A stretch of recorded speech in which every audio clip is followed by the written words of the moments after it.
So it is now, what, day 9-ish? It looks like day 9 of the climb here. We had an okay climb last session. We had a lot of win-loss, win-loss, win-loss, and then we had a little bit of a streak towards the end. Looking at the deck from last time, these were our results. We had some mixed results against red-purple. You know, hit or miss on some of these. You know, obviously they can get you pretty good with the other steel decks, basically. They bend you, your quill. You miss on finding a way to clean up what they're doing, and they just outrace and kill you. I have edited the deck a little bit today. It is a lot of one-ofs now. Most of them have a reason that there's only one copy currently. So Fire the Cannons got chopped down for an Along Came Zeus. This is for inkable concerns. We're still at 17, which I don't love. I'm going to try with the 3 Babooms today and just the 1 Fire the Cannons. The Along Came Zeus is a nod to the red-purple decks playing a lot more Surfer on 3, like they're trying to go curve 1, 2, 3 into Surfer, and we really didn't have a great answer to it outside of just doing Tinkerbell plus swords or Tinkerbell plus one of these. And sometimes it was a little too late. It's already gained 6 or 8 by the time that we were able to find that. So this gives us another potential out to it other than having to just let it go. But it is uninkable, so we had to find extra room for it. And then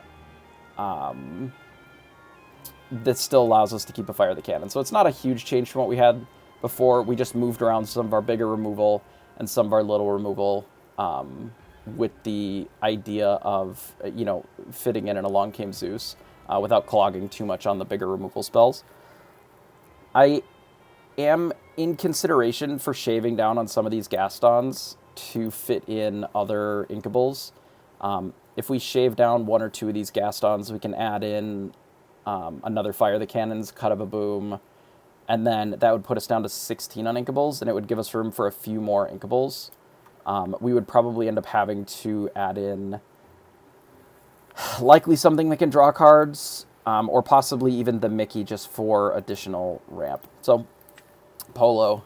So we will give this a try with just the slight removal adjustment, and we'll see how it feels, I guess.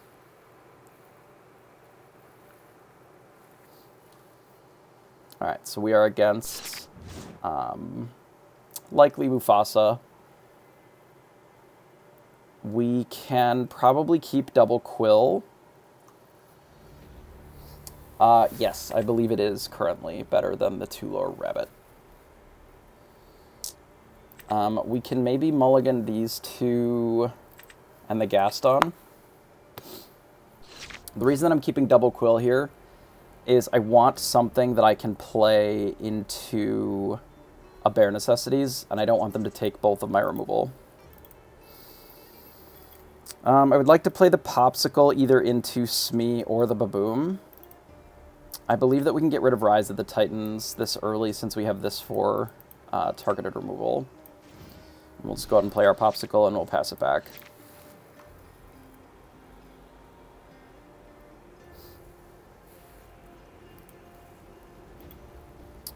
So they are running out of Queen. We could just kill this. I'm not particularly worried about it. I think I'm just going to play the Smee for now. But we can ink 1 of these quills. We don't need this many of them. Just run out of Smee and pass. I'm not that worried about a Queen shift. Like, I can trade the Smee into a shifted Queen. That's not a big deal.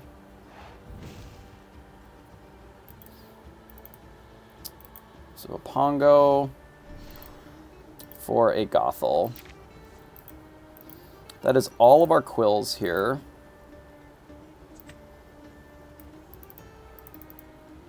Let's go ahead and play a quill. I'm then going to ink, I think, just the other quill. I doubt that we're going to need double.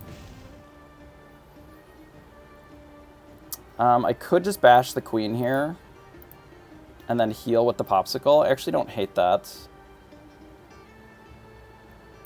Let's just go ahead and do that.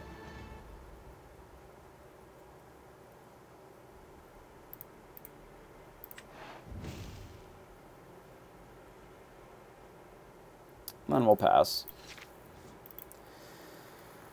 This just lets us keep our 3-3 in play. If they decide to just trade off the Gothel, that's fine. I'm not too concerned. Alright, they play out a dock. Let's go ahead then and ink a beast. And then I'm debating on playing out this Gaston or just a beast myself. I think I ink one beast for sure.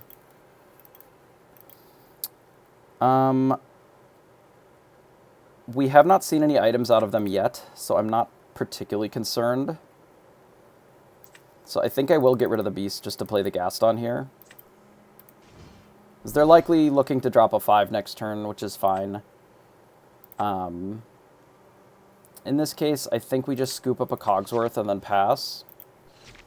And then we have the ability to play Cogsworth and potentially also Baboon. We'll see what they run out. They can't Tremaine us. The best that they can do is a 5. They inked a Maui, which is generally good for us. Hey, Captain Joker, appreciate the follow. So the reason that I like Cerberus better than the Rabbit is I don't care that much about the lore. Obviously, the lore is nice, but that is not necessarily the reason that we're running that card, right? I feel like the play is just to... I can't actually kill the dock with our hand because this isn't to fire the cannons, but I think that's fine. I think we're just going to run out Cogsworth here, and then we'll quest, and then pass.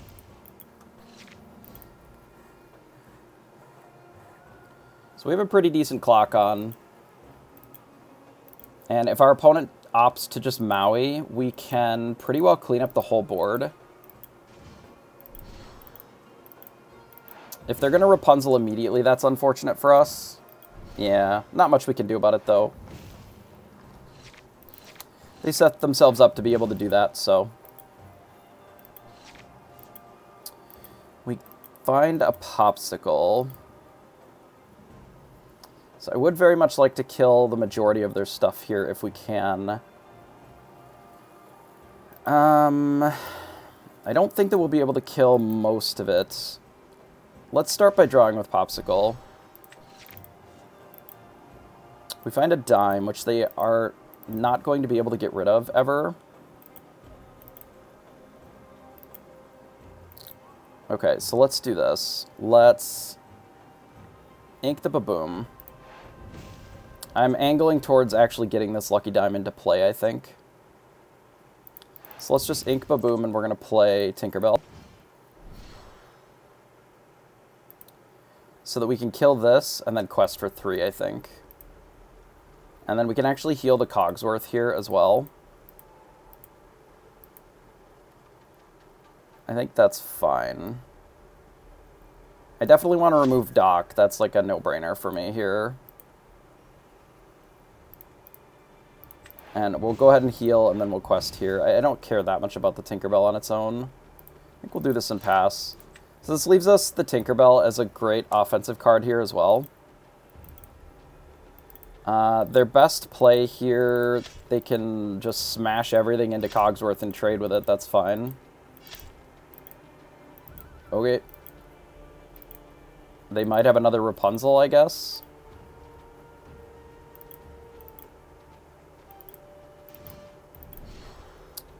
That is not a Rapunzel. That is a Shifted Queen. And a Dock. So a Swords would be really good here. We can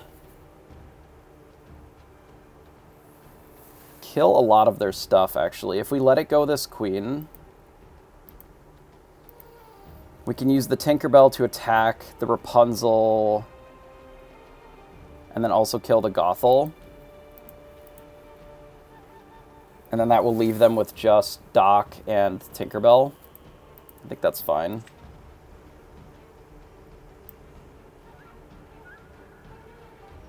Yeah, I think that's fine.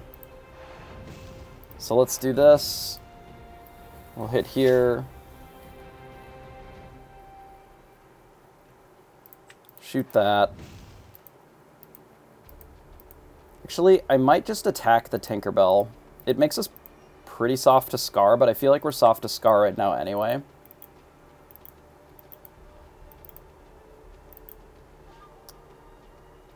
No, that doesn't really make any sense. Let's just quest.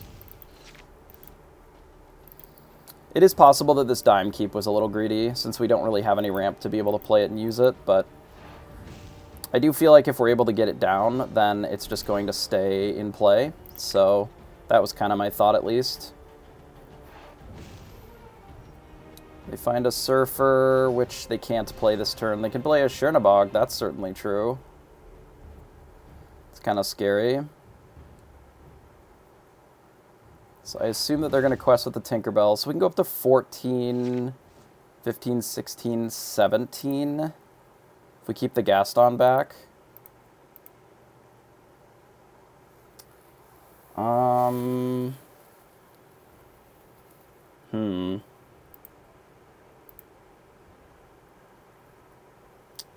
I can attack the Doc, shoot this, play Tinkerbell, and then it kills their whole board except for Chernabog exactly.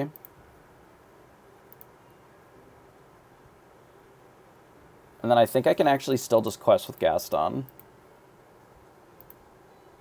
Yeah, I think that works. So we'll hit here. Oh wait, this doesn't quite work, does it? Shoot.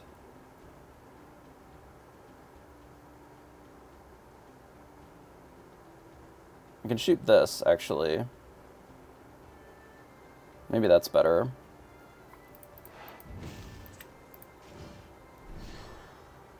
I did the math wrong on what this would do, because I was assuming it was going to take more. Yeah, I think we can just do this and pass.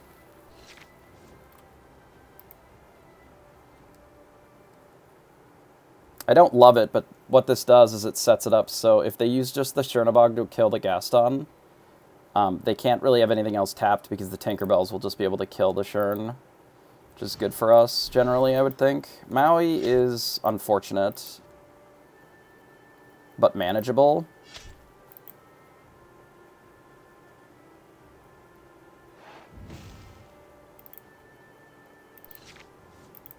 Certainly more manageable now, I would say.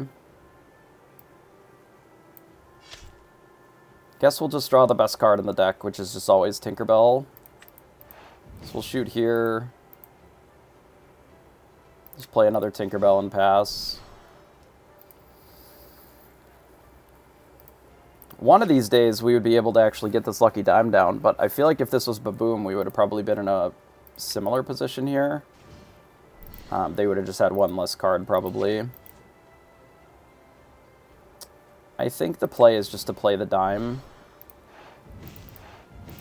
Because it guarantees a 2-turn clock, and I don't think that they can stop us from winning at this point. They can B-prep the board if they have it.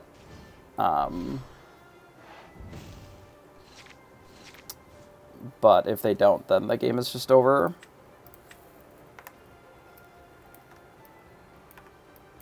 And even if they be prepared the board, yes, I would agree with that. I would agree with that, absolutely. I guess the thought is that I would rather theoretically trade into that or the other one, and then the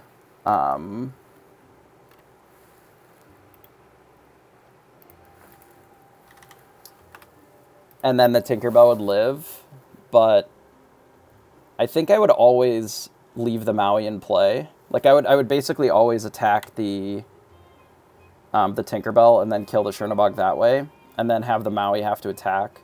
But it is a little awkward because then if they rip the Rapunzel, then obviously they get to heal it, and that would be favorable for them. So that is a little tricky.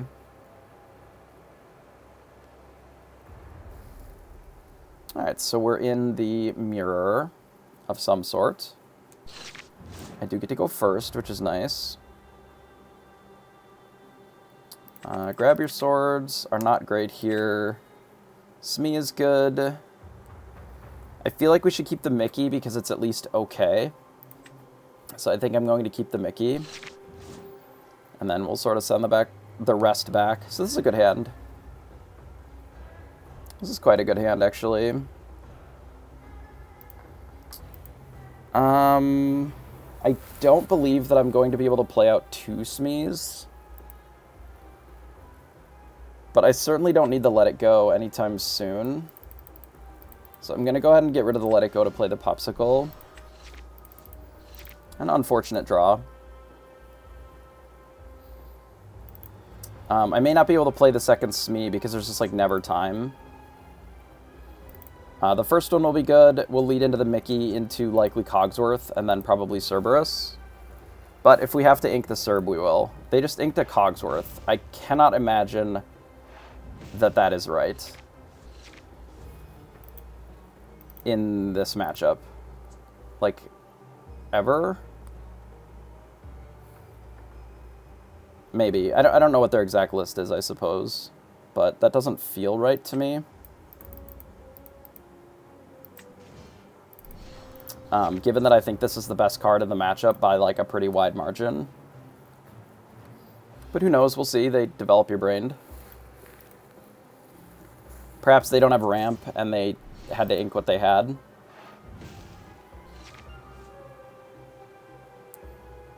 They inked a Smee and just didn't play it. Well, we ripped the Quill here, which is quite good. It allows us to instead...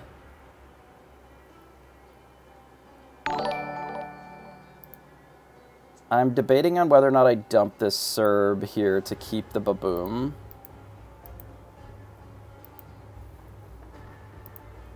I don't think that we need the Baboom necessarily.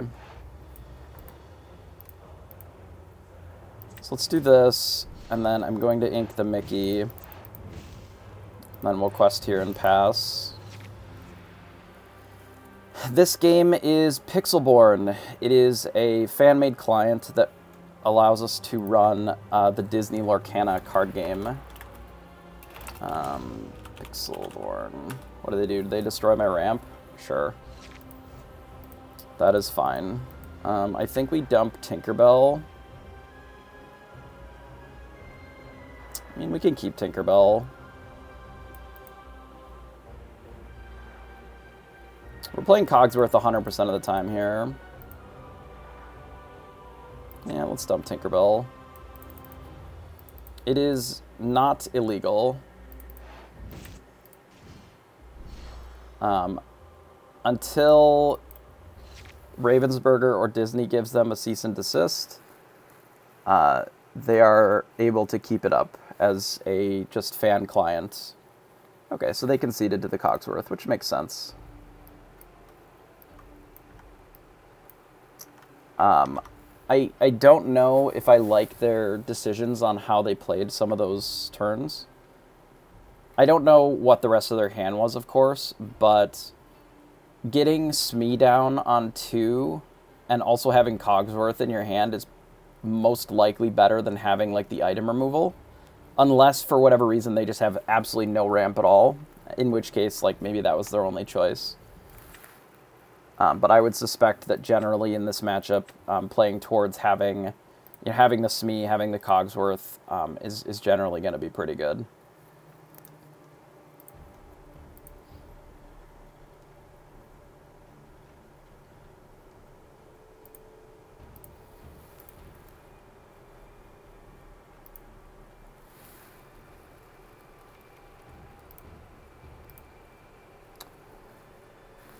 All right, we're against the blue-purple deck, which Doesn't have any real item removal outside of Judy. We do go second here, so we're going to want this Fire the Cannons. And we do want some ramp. I think I'd also like to keep the Tinkerbell. So I think we'll keep this hand here. Send these two back. It's possible we could have sent the Tamatoa back, given that we have some uninkable redraws. But we are on the draw, so there are a few outcomes that are where we just have an extra card to work with, so.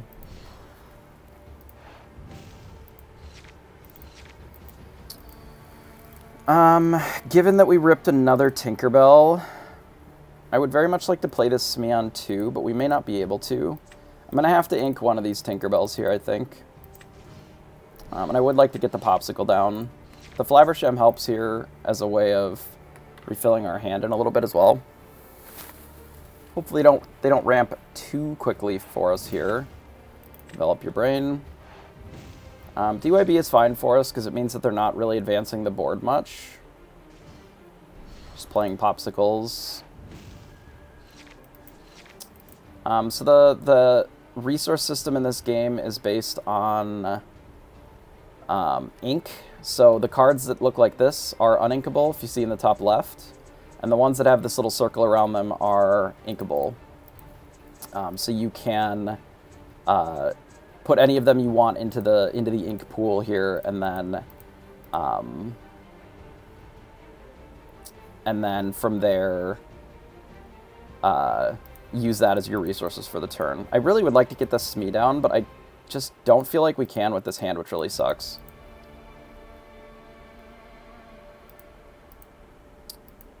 Like, there's just no world where we can put Smee into play without getting rid of this Popsicle. And I want the Popsicle for this Flav, so I guess we're just playing a longer game against them and playing towards Dime.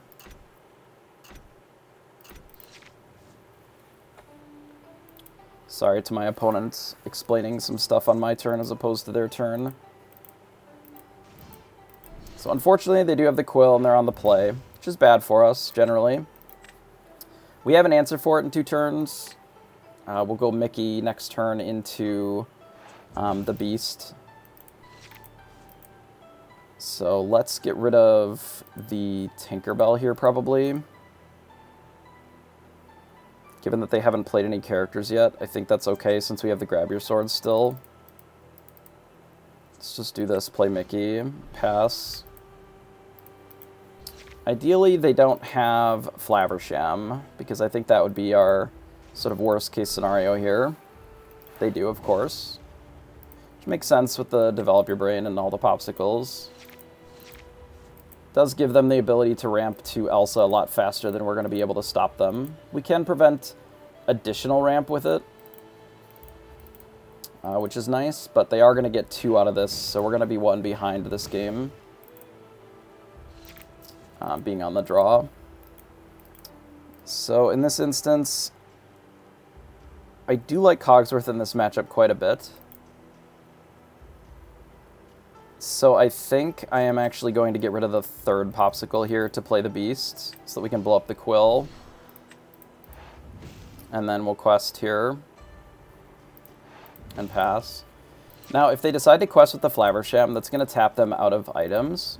And we can, in theory, attack this Flaversham then and just use Fire the Cannons. And we can still run out the Cogsworth, so the Beast will be undamaged as well. The way that we win this matchup is more or less by going wide-ish against them. Because not a lot of their cards can really answer wide boards. And that's one of the reasons that I have this Cogsworth, and I'm sort of prioritizing it here. Sure. Let's see what else they do. They inked their Flaversham, most likely because they've drawn the cards from it that they're going to be able to here. And then they run out of Grammatella. A lot of these cards are very low impact overall. Which is sort of this deck. I mean, it is in general a somewhat low impact deck. Each card is sort of this and Mouth 3 and things like that. I believe that the play here is either to get Cogsworth in play or just get the Flaversham in play and start drawing additional cards. I'm going to do the Flaversham.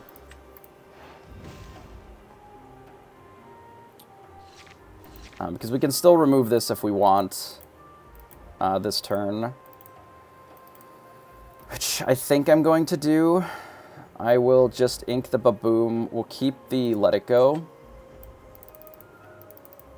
And then we'll quest here, and I'll just fire the cannons on that.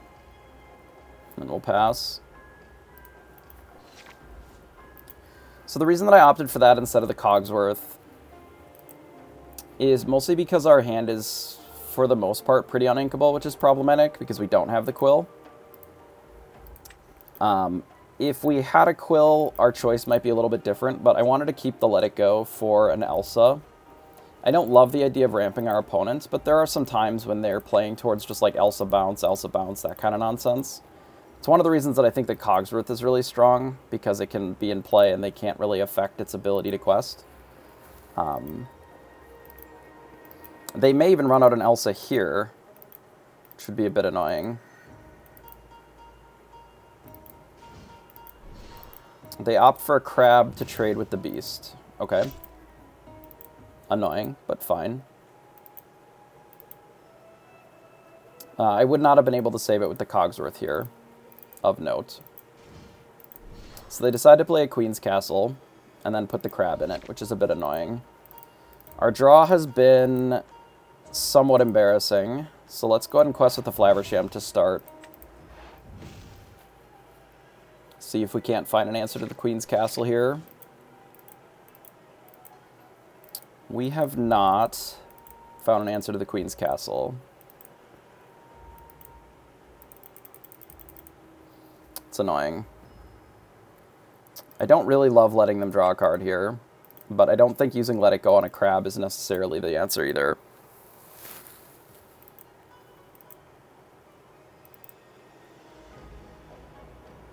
The true answer is that we should get the Cerberus and this Smee down and just threaten the castle that way.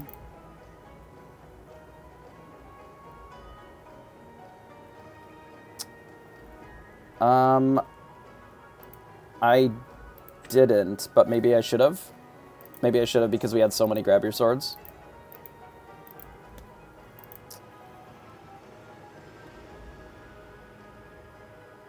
Alright, well, I don't think we can afford this Cogs anymore. I'm going to have to let him draw a card here if I want to put these in play. Not really much I can do about it. Because Let It Going a single crab is not really the solution here. Because we're already in a pretty bad spot just to Elsa on its own. So having literally no outs to it would be a bit of a disaster, I think.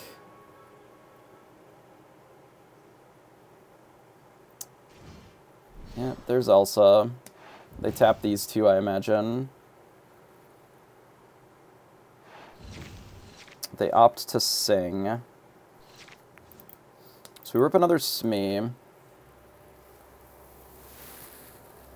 So I have a couple of options here. I can leave the Elsa in play, kill the crab with a Grab Your Sword plus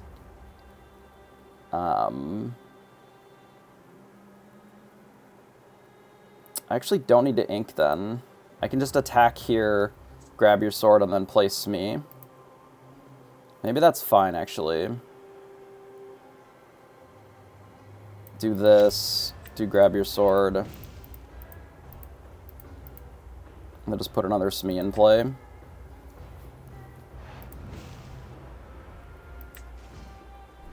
Obviously, this is much worse against specifically like Snake. Snake tapping this again, but like I can't really beat that anyway in this spot. Because I can't let them just keep drawing cards either. And if they don't remove the Elsa off the field, we have the potential of doing double this, or just attacking one of these into the Elsa if it's tapped.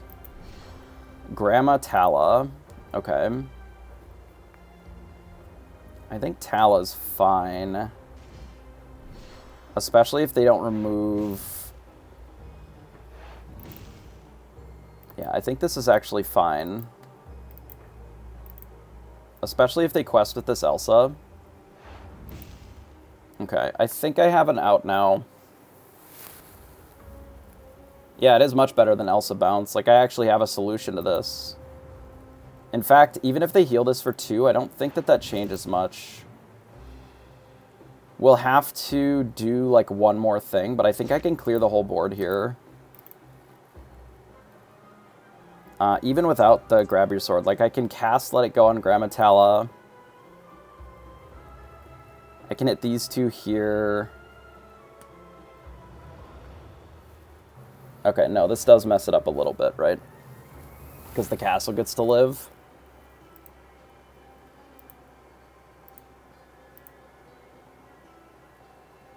Because this is only 6, and this is not enough. We could hit here, hit here, hit both of these here, and then it's the same. I feel like I have to let it go, the Tala.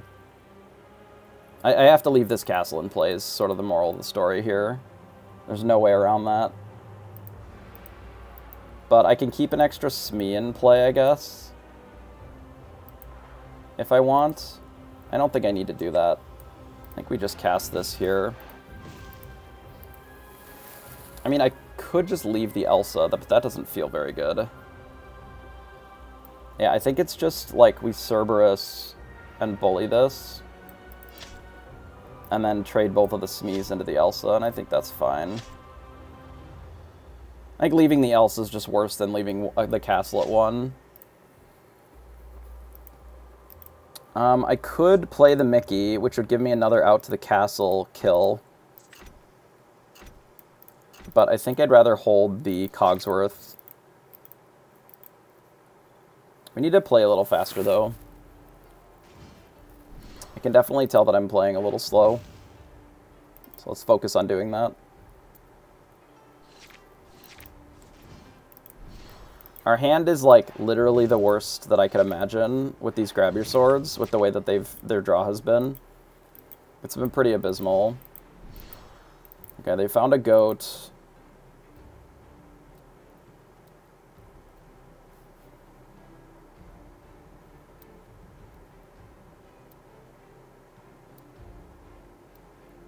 They ink a crab to play DYB. Okay. Gaston. Okay, I think Gaston is maybe fine for us. So we have to hit this. That's not really a choice. And then I think I'm supposed to just play Gaston here. Like, never a whole new world on this board.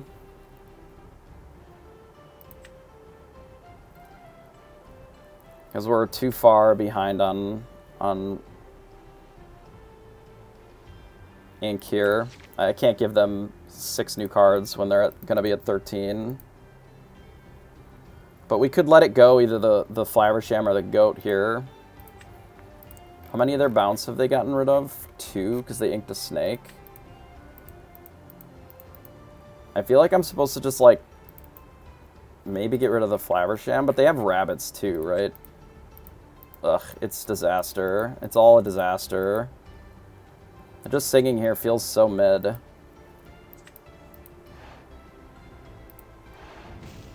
But maybe this is the play.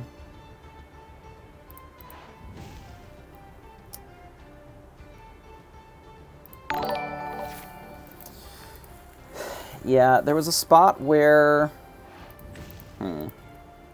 Yeah, maybe this Fire the Cannons play when I could have used the swords. Like, not thinking that I may just rip 2 more was problematic. And I could have had this Mickey down a few turns ago, which may have been better. Because, like, our opponent's just burying us because they're playing just bigger things than what we're doing. I think we're out of Let It Goes now, so... Yeah, we're just getting burned out with this nonsense. We let them have too many cards. If more than double our ink, so I suppose we perish. Not really much I could do, given our draw. I can't quite kill Tala, so I guess we're dead. Okay, I definitely played that game wrong. I do think that the play of using a swords that turn, like singing a swords, was better than what I did there. Given that we were kind of resource choked. Because then there could have been a turn in there where we play the Mickey plus the 1-drop.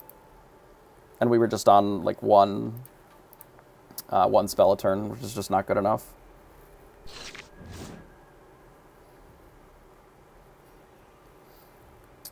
We don't need this or this. We don't need Bell this early or fire the cannons. Hey, Slippery, appreciate the bits. 2,000, thanks for that. I think we can send the Serb back too. We could use it for ink here. Wow, okay, well, fuck me, I guess. Can I even afford to play this Popsicle? If we rip another uninkable, I think we just lose. Nah, I think we have to. It'll be okay. It'll be fine. We'll ink the beast if we need to. But it is entirely possible that we should have not played the Popsicle here.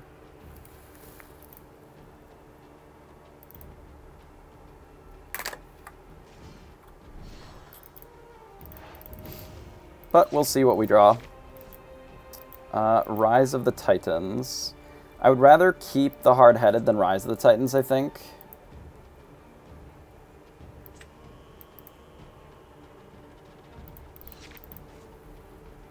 Because it gives us a 5 that we can potentially sing Whole New World with if we ramp a little bit.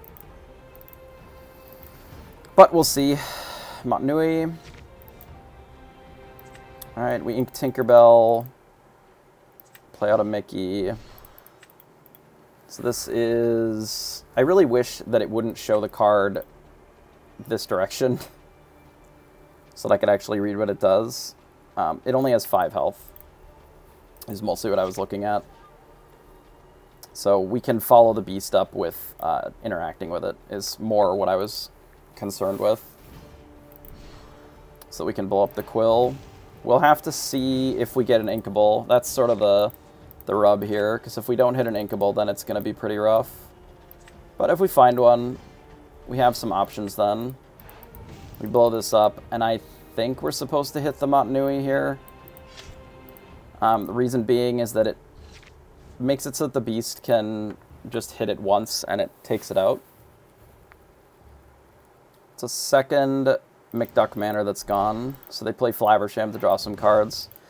So now would be the time to try and set up for Whole New World, since they did just draw some extra cards here.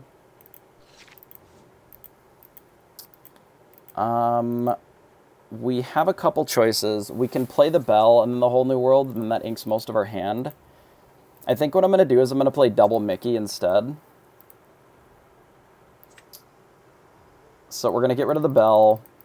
We're going to go Mickey, Mickey. I don't love inking this many cards from the top, but we'll double Mickey. We'll hit the location, and then we'll quest here. And then we'll pass. A Maui would be really annoying because it kills the beast here. Kind of for free. If they don't have Maui, then we're likely just going to slam the beast here. Especially if they sack this Quill. Oh, okay, that's good for us. I don't believe that they can ink again this turn. They Judy the Popsicle. That's okay. It's like a little annoying, but yeah, this is good for us. Okay, so we're not using this, so we'll remove it. I'm debating on if I want to fire the cannons here. I don't feel like I need to. Like, I don't think I'm hitting all of these into the Flaversham at all. So I may as well just do this. I could also just play Lucky Dime and activate it on the Beast. And then Whole New World. Now that there's a Judy gone. I actually don't hate that. Like, we don't need to add more shit to our board. I think it's this. We quest with all of these. And then I just sing Whole New World.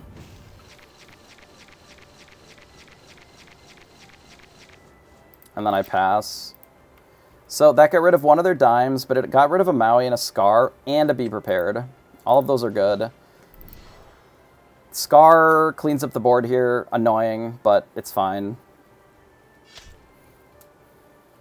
And the reason that it doesn't really matter that much is we can start doing things like Gaston, Dime, plus something. We can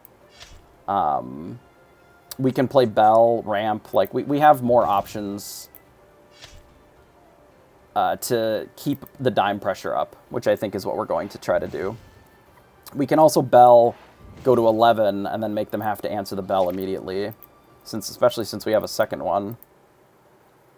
So we would go to 9, which is annoying. I think this is 8, 9, 10, 11. But I can ink twice with the Bell, so maybe that's what I do. So let's play Bell. Let's play the Popsicle. Let's ink one of our quills. We can actually ink them both. I don't really need the quill anymore, I don't think. Now we can ink Alice. We don't need Alice on this board. So we can do these two. We just play Flaversham and draw some cards. And then we gain the Bell here. Like this, and go to 11, and then pass. And what we're doing here is we're basically putting enough pressure on with the Bells to hopefully close out in a couple of turns here. We don't even necessarily have to run out another Bell immediately. But what we're doing is we're forcing them to, like, answer Bell every single turn. And obviously their clock is still pretty fast. Like, they are keeping up with us, but we can close in, well, 2 turns now. So let's play Bell. Let's dime the Bell. We're always doing that, I think. We can go to 17 off of this, and then that makes the Gaston also lethal. That actually feels pretty good, right? We can ink this. The Alice is okay. It hasn't really done anything spectacular, but it's been okay. I think I'm supposed to just play Bell. And then Quest, because we can go up to functionally lethal anyway with the Gaston. Okay, I think we do this, and then even if they, like, if they invest all their resources in double killing both Bells, then they lose because we get to hit them with the Gaston. And if they don't invest all their resources to kill the Bells, they also lose. So this sort of forces their hand of not enough ink necessarily to be able to do all the things. Like, the best play that they had after they drew all those extra cards is that they Be Prepared this by singing it with the Maleficent, and then we get them with the Gaston. So we will take our victory here. Our climbing is kind of slow going because we keep losing random matches, unfortunately. But our list has proved to be okay against Red-Blue. It is maybe not, like, the best deck ever, but it has not had huge problems against Red-Blue. So this is not really an Alice matchup, so we can use that for ink, or we can just mulligan it. I feel like just sending it back is better. We can send all of these back. Actually, we can just use this as... Nah, we do need ink here. I do think that we need... Or, sorry, not ink. We need ramp. Ideally. Not a great start. We can still get it. We have a couple of turns to draw into it with the Popsicle. If we have to use the bell for ramp, we will. But I would rather not do that, obviously. So I think in this instance, we have to get rid of the Cogsworth.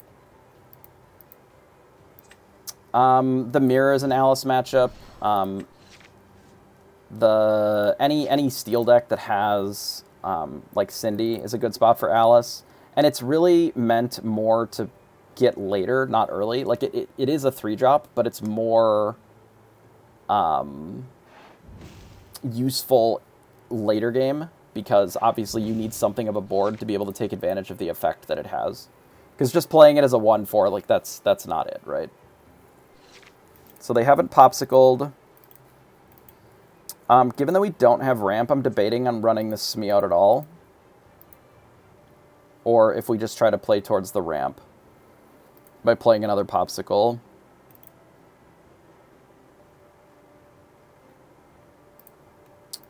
I think I'm going to play out the Popsicle to look for something that ramps us a little bit here. Yeah, so the reason that I opt for the Alice over the Scepter is the Scepter is sort of one-dimensional in that it can do two things, right? It does have the ability to work well with, technically with the, hang on. It can work well with Flaversham, too. Like, it has a backup of Flaversham. But Alice has a backup of sometimes being 5 lore, but also sometimes just being Tremaine protection, or sometimes letting you punch down or punch into a location favorably. All of those are relevant at different times, right? So I think we ink this, and then I think I just Rise of the Titans that. And then I suspect I'm just supposed to quest here and pass. So far, there's no ramp. I would rather not ink the bell. Like, I would rather play it so that I can lean into the whole new world eventually. But I'm going to have to beast this, like, 100% of the time here, so... Like, we may not be able to use any of this whole new world given our opponent's hand here, so... I guess I'm going to have to get rid of the Smee to play the Beast. We'll pop the Fishbone Quill here, and we'll just quest for 2. Hello? Thank you.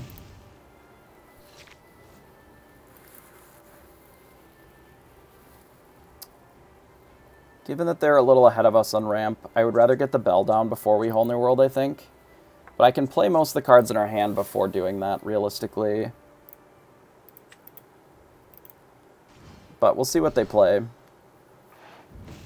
Wouldn't mind finding another way of destroying their Popsicle here either. Obviously, if they do play something like Flaversham, it ends up being better for us, I think. Okay, so they opt to kill the Smee here. I think that's fine. Especially since it already had 2 damage on it. It lets us keep both of the Popsicles. So we found a Quill, which is actually really good here. Really quite good. So I can play the Quill for 3. We can ink a whole new world.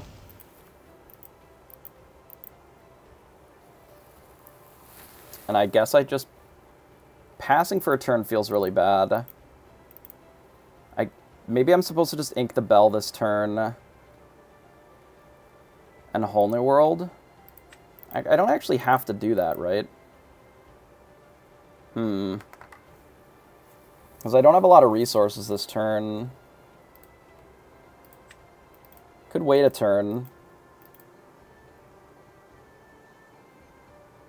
Like, they likely don't have a Judy. Maybe I wait 1 turn. This is worse against Tremaine. Yeah, I think that their hand is high-cost stuff as well. But if it's like a Be Prepared, they're not going to Be Prepared this board. Right?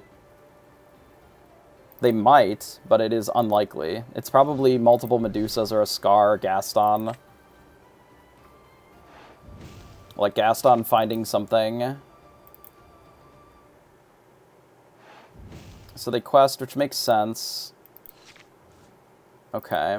So we can Fishbone Quill.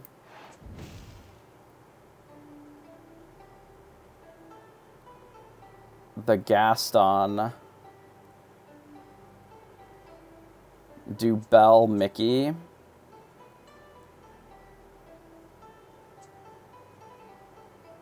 That might be okay. Do like Bell plus Mickey here. And then we'll just get ahead on ramp.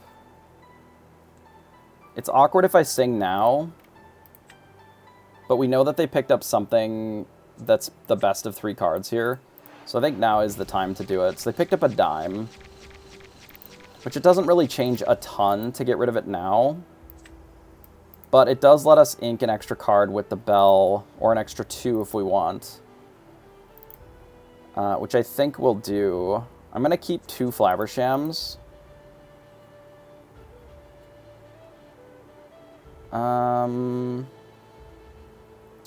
So maybe we do just get rid of the Serb.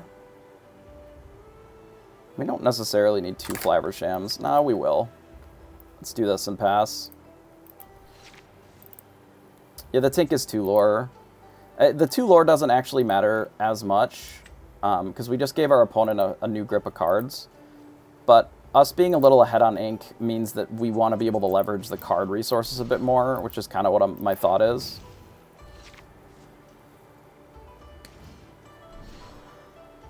Medusa's fine. I don't really care about the bell. The bell was mostly just to ramp a little bit. I will be at Atlanta, yeah.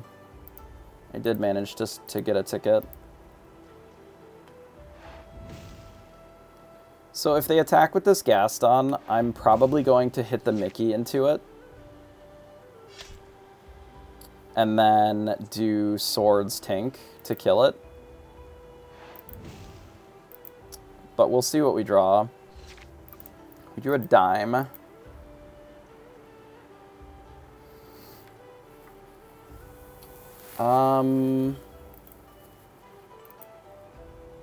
It is possible that I'm supposed to just leave the Gaston for a turn and just try to get more resources, though.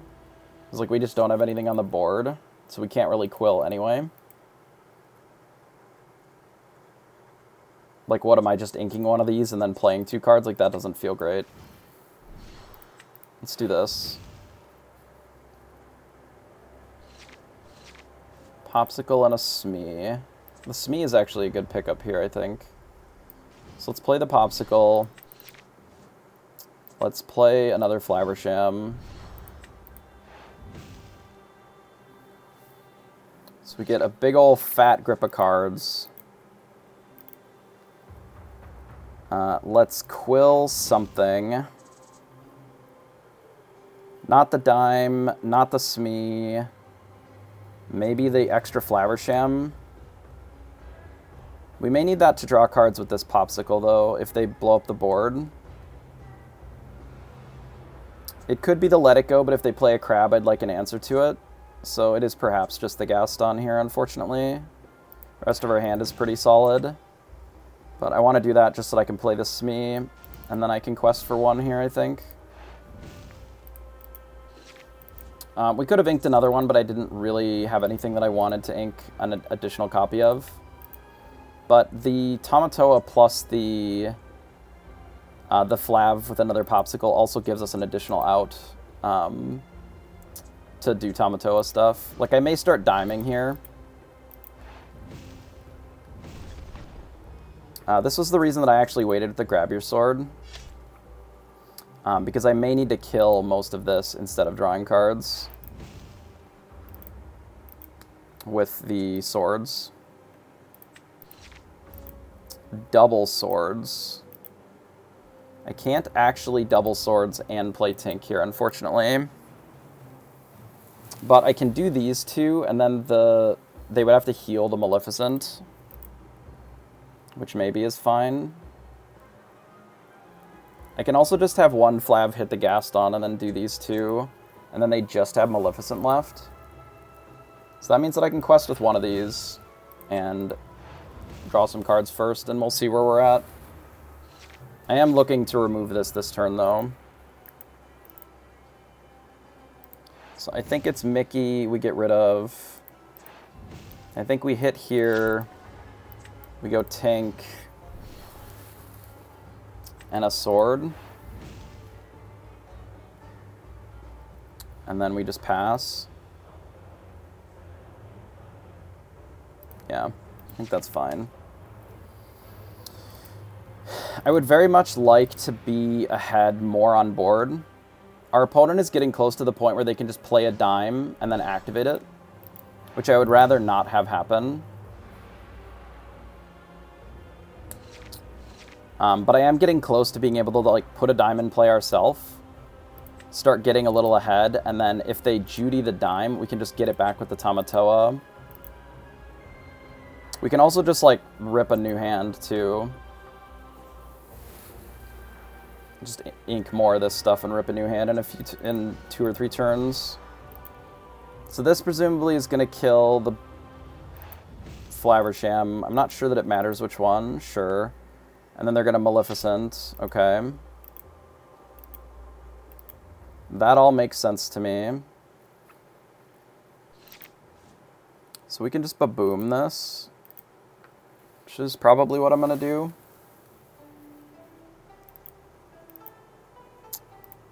It is still in the deck, so we still have another dime as well.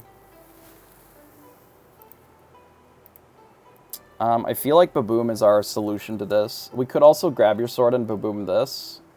Leave them with just the Flav, but I don't really want to do that. I don't care if they draw cards here. I think I would rather just kill this. And then maybe ink to grab your sword.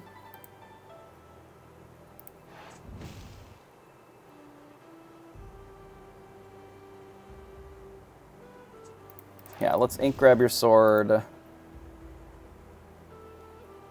Let's play... I'm debating again between the Tamatoa or the dime now. I think we play the dime now. And then we do this. And just go up to 10. And then pass. Because then this gives us the option of Tamatoaing and just like gaining through a Tamatoa if they don't Judy it. And if they do Judy it, we get to get the dime back, which I think is fine. Because that's also like the majority of their turn.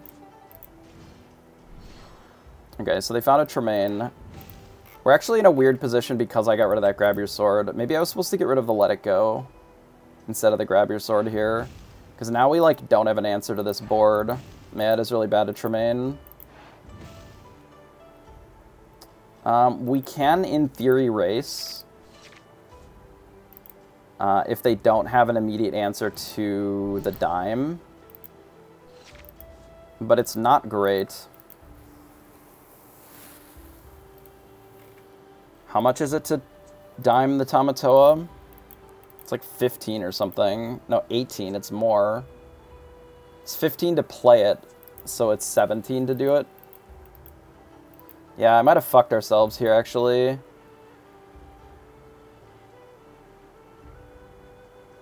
Yeah, I think I maybe fucked ourselves a little bit. I think we don't get the dime back. We get the popsicle.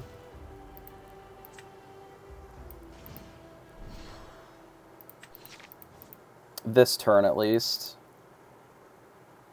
I think I would like to get some characters in play.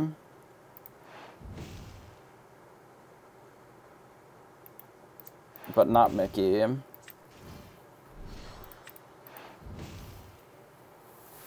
Yeah, I think I might have fucked myself a little bit, actually.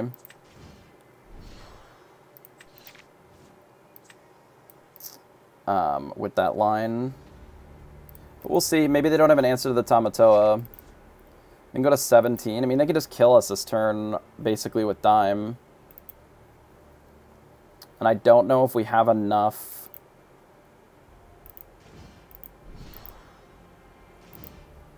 Actually, we might have enough to actually kill. If they don't interact with our board at all, it looks like we're about to be prepared, which then we just lose. We can't really race a be prepared here. Oh, they don't play a Be Prepared. Okay. So, do I have enough? I actually think I do. So I can play the Fishbone Quill, and we can, like, ink some stuff. This quests for 3, gets back dime. But we need it to quest for 5, right? 1, 2, 3, 4, 5, 6. 10. And then I would need 9, which I can't get to, I don't think. Shoot. Oh, maybe I don't need to play the bell. Maybe that's the answer. Yeah, I just don't need to play the bell, right? That's the answer. I just do these 2, quest for 5. Yeah, I was adding in the bell for no reason. I'm just dumb. I just don't need to pay the 4 for bell. I can just do this and kill them. Yeah. I was adding in 4 for this for some reason, and, like, I was close to being able to do that, but I was, like, too short of activating the dime then. But I just don't need that extra stuff. And that is why sometimes you leave the crab in the deck, because they don't always have an answer for it. And it is able to be an additional copy of dime. Without being another uninkable dime, basically. Because the deck is already chock full of uninkables. Alright, so we are on the draw, so we are going to need to mulligan pretty aggressively for answers to Steel Song here. We'll keep the Cogsworth and basically send everything else back. Because this is our best card. We actually don't necessarily need the Popsicle either, but it does give us a redraw. And it's an inkable, so maybe we'll keep it because of that. So Rise of the Titans is not it. Triple Cogsworth, also not it. So this Popsicle is going to have to do a lot of heavy lifting.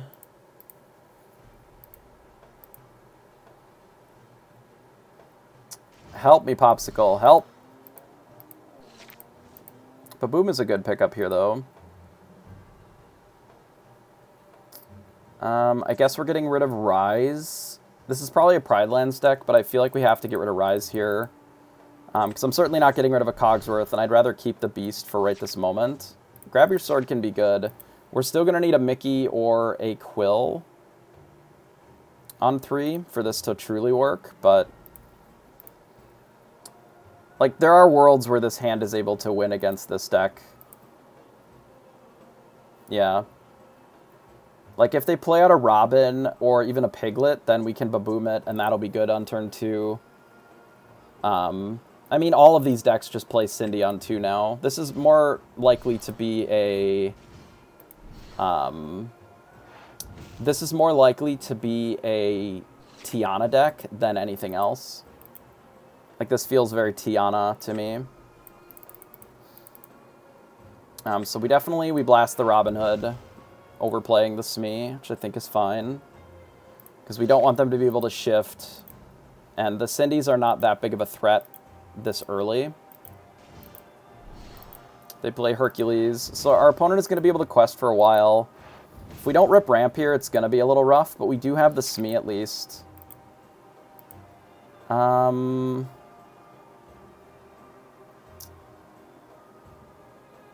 guess I'd rather have double Tinkerbell than triple Cogs. And I do think I have to play the Smee. Even if they kill it, I think I need to play it just to threaten some interaction. And if I don't do it next turn, I can do it the turn after with the Cogs. And I can hit the Herc that way. But I'm likely just going to run out Grab Your Sword on 5. Yeah, they got rid of a removal because we didn't play anything. Basically, which makes sense. They could shift Herc here. I guess they would have done it pre-combat. See what they've got for 3 or 4. They likely have a Robin in hand, which is unfortunate, but there's not much that we can do about that. They may not have that many Inkables either. We'll see. We'll see what they play. Ooh, Rapunzel. Right, because I suppose we're just trading into this. Yeah, so it is a Tiana deck. So we can't rely on this Grab Your Sword. But it does mean that the Cogsworth and the Tinkerbells are both very good. A bit awkward, the Gaston draw. One Cogs is probably fine in this match. Am I supposed to just attack the Hercules now? Or should I wait? I can technically just wait.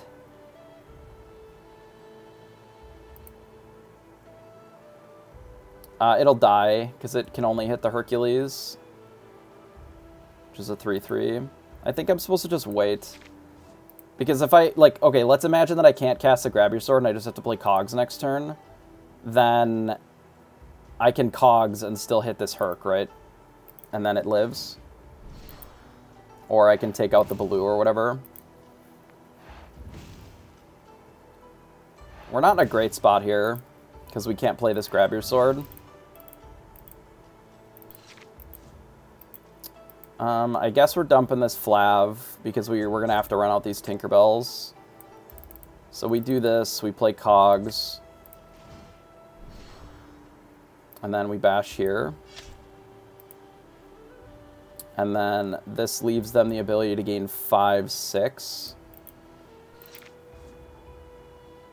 It's not great. If they can get rid of this card, which they basically always can, I think we're just dead because we didn't really do anything for the first, like, 5 turns of the game.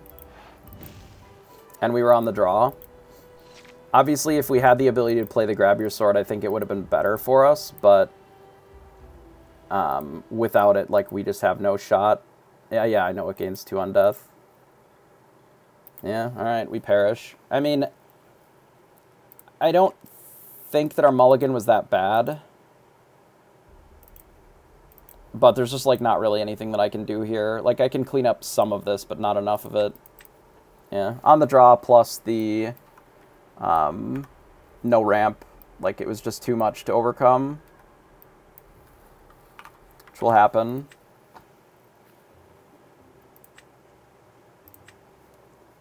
It wouldn't have been a problem missing the ramp if we were on the play. It just, we were on the draw and we missed our ramp.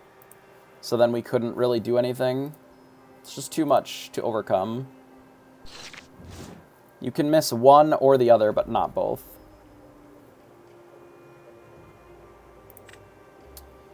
So we are going second, which is a bit awkward. I do like Tinkerbell quite a bit. I think this is okay. Definitely don't need Whole New World. Okay, dude.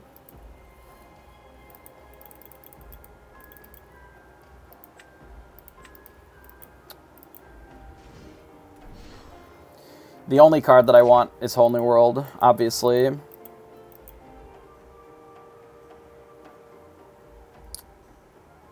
I just don't really feel like we can play Flaversham ever, so I guess we are just gonna have to get rid of it. I'm really getting sick of this fucking Gaston, to be honest. Have you missed Zeus more on those spots when you had GUIS? I don't understand the question. Those don't share the same slot. I would never replace Grab Your Sword with Zeus. And I would never replace Zeus with Grab Your Sword. They're just, they do different things. One of them is a single target damage spell versus the other one being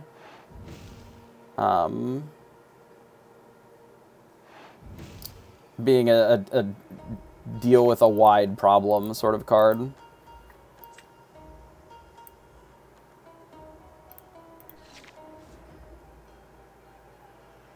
No. Card's not even that good. It literally dies to everything that people play. We played Beast Hard-Headed and our opponent had to kill Smee instead with their Medusa in the blue-red game. If we play Sad Beast in that same spot, not only do we not kill their item, but we also, like, it's just worse for us. I mean, we're just going to die this game. I don't think we can actually get shit out fast enough for us not to die, unfortunately.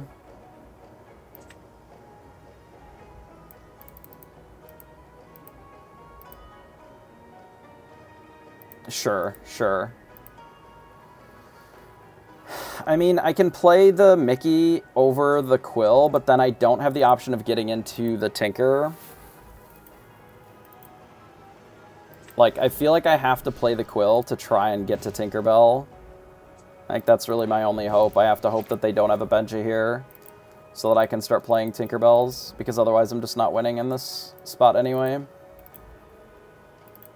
And if the Mickey was one jump ahead, we also weren't winning there. And they just have Benja too.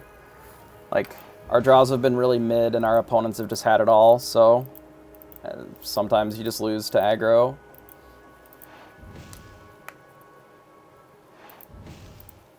Like, the problem is that the best that it can do is kill the merfolk, but we're still losing to the rest of their shit.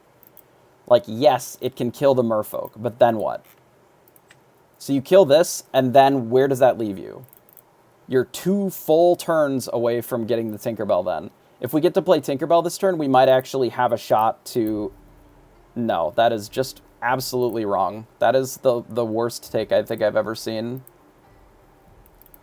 Steel doesn't consistently lose to aggro. In fact, it wins against aggro more often than not. We have just had very bad draws the last 2 games where we literally just draw uninkables and no interaction.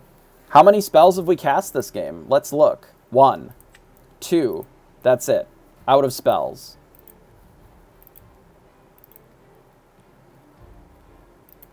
Like, you need to cast spells to be able to continue to participate in the game, and we were not doing that, so then we were not participating in the game any longer. Whether it's any of our 7 2-drops or we have a Fire the Cannons, any of those would have been fine this game. You know, you kill the Cursed Merfolk, their clock is half of what it is now. Like, if we rip another Uninkable, like, I'm probably going to go back and cut some more of these Gastons, because it's just obnoxious. Nice. Yeah, now they have a Long Came Zeus. And that's why Sad Beast is fucking dog water. Oh, play Sad Beast there, dies just the same. Like... Such fucking bad takes, dude.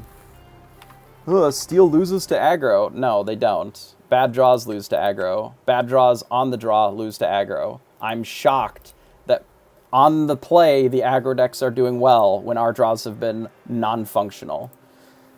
Oh, man. What a take. We're not playing Sapphire. We are playing Sapphire Steel, specifically because it doesn't just lose to aggro normally. We have had some pretty abysmal draws, so we have struggled a little bit. I don't really want this bell. We want this later. Yeah, Sapphire Ruby loses to aggro. That's absolutely true, and that's why people are playing aggro. Like, this hand is functional and can interact with what they're doing.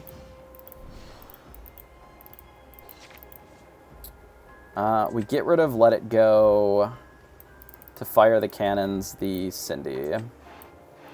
And then we pass. Yeah, people have been running more and more aggro because nobody, like, literally all the even the Steel Song has been cutting swords, so the aggro decks can just do whatever they want, right? Our opponent plays a flute. That resolves. Sure. We do this and pass. So the only real shift that I care about... no, I haven't. The only shift that I truly care about out of their deck is Robin and Cindy, right? So we're not in a position where Robin is a threat here, at least for a while. it is still good for them, sure. But if they're on the draw, like, it like, isn't the same. So we'll play out a Quill, and I will ink. We're likely looking to play Cogsworth and not the Flaversham, so I think we're just getting rid of Flav here. No, we can get rid of Bell, actually. Because if they Whole New World here, then that's fine. We have a Fishbone Quill in play.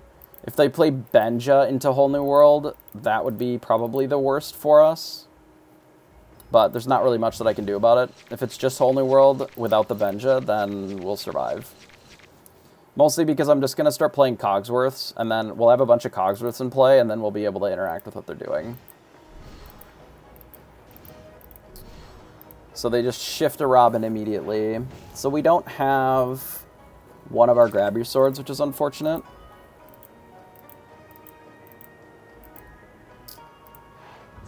I think our play is to dump the Mickey. Is it worth running Steel Song with Robin, Tinker, then Sad Beast, Cindy? I mean, it's fine, yeah.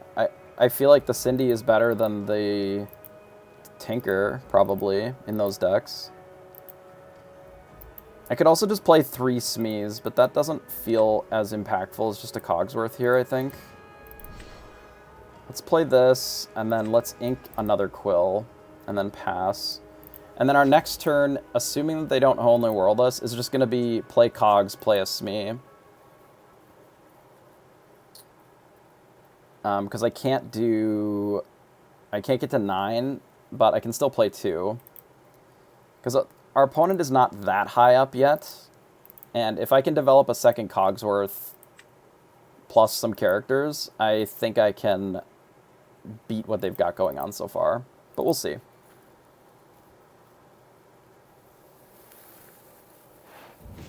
No, I mean, Robin is the best card in the deck, and it's not close. This is the best shift in the game, period. Like, don't get it twisted. This is the best shift in the game, and it's not close.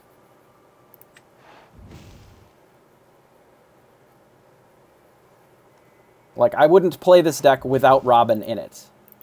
At all.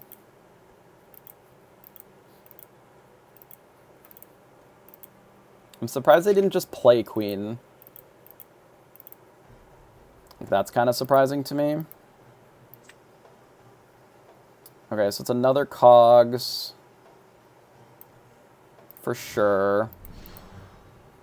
I do like the Cerberus in this matchup, actually. But the only way that we're going to be able to really double spell next turn is if I get rid of 2 of these things.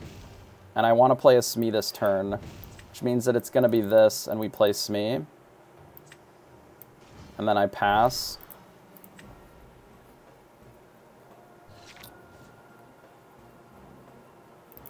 Like, the thing that you always want to be doing with this deck, if you can, is getting out a Robin and shifting it. Because it's a 3/6. That is bigger than all of your other shifts that don't cost 5, right? Because Cindy costs 5. I appreciate that. Yeah, we've been PBing. We just don't always stream. I was on vacation last week too, so... You have discarded a card. But now we have the ability to play these 2 next turn. So they tink and it does nothing. Which is good for us. Hey, have fun. Date night's always a good time. So they decide to quest with Robin Hood, which makes sense. They are trying to contest our Cogsworths here a little bit. I can keep the Quill in my hand. I don't actually have to play it. But I think I always play the Tinkerbell. And I always play the second Smee. And then we have to think for a second. Because this is only coming in for 2 damage. And this is coming in for 1 damage. But the Cogsworths are weaker to that than...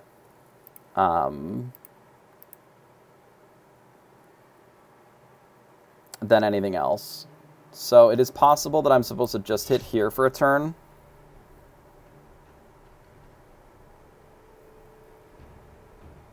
And then pass. I don't love it, because this can get them to 13. But what this does is it means that the Tinkerbell can't trigger this ability at all. And if any of these are tapped, for whatever reason, basically, then it puts us in a position where our Tinkerbell can sort of bully what they're doing. As well as the double Smee. These are both 3/3 resist 2s currently.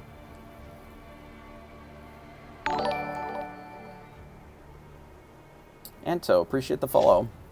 So they are deciding to gain their 2 from the Robin Hood this way. I would assume that they're looking to play another Rapunzel here then. Otherwise, I don't know why you would do that. Because if they don't play Rapunzel, this feels like a pretty big throw. And if you play Rapunzel, you should heal probably the Robin, I guess. We'll see. I think their issue right now is that because we have the Cogsworths, that none of their songs do anything. I'm surprised that they actually shot their own thing instead of just shooting one of my things for 0, if they were looking to do that. They're just not going to use this Rapunzel at all then, so that they can try to draw the card with the Robin. Is that the play?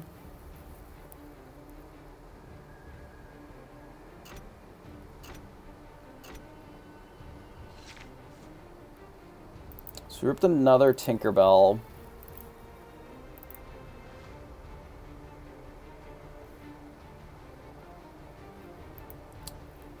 They want to draw a card with this Robin, which I think I'm just going to let them do. It was better that they did do that, because then they actually get to draw the card with Robin. But it does seem like not necessarily the best line for victory here. Because then we could have hit here and then shot the Robin and they don't get to draw the card. But I honestly don't care that much if they draw a card here, if I'm being totally honest. It just really doesn't matter. Because I can just start getting some damage in with all of these.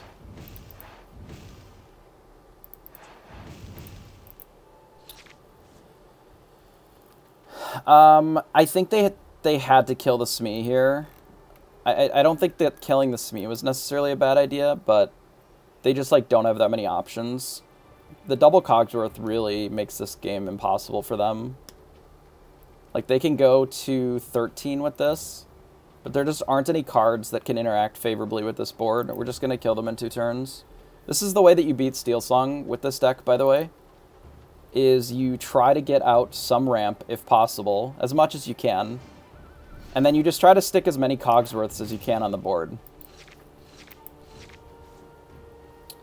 Yeah, they would have to Zeus to kill a Smee here. They, like, can't really even quest with their Rapunzels because we just get to eat them. But they can absolutely try to race here with just, you know, gaining 3 again the next turn. Like, they can keep playing 1-drops or keep playing stuff and doing it that way, but they may just try to go super wide and then not actually quest this turn. Whole new world, huh? That is probably something that I should play. Because if I rip a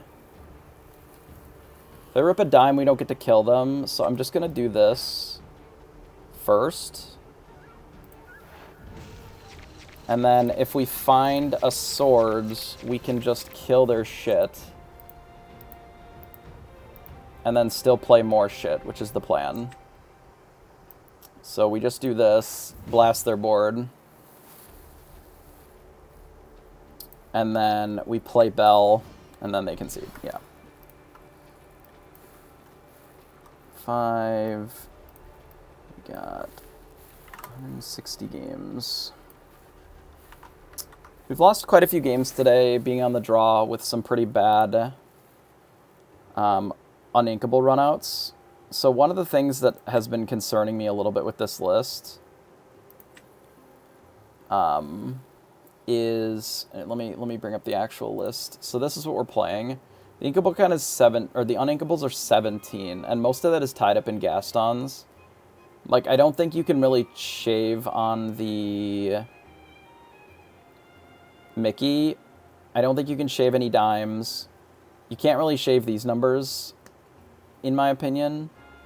So then it comes down to, like, these little slots right here. And it's possible that the Gaston just, like, is good, but the uninkable is problematic. It's the reason that we're playing so many Babooms right now, even as well, even though Fire the Cannons is realistically better a lot of the time.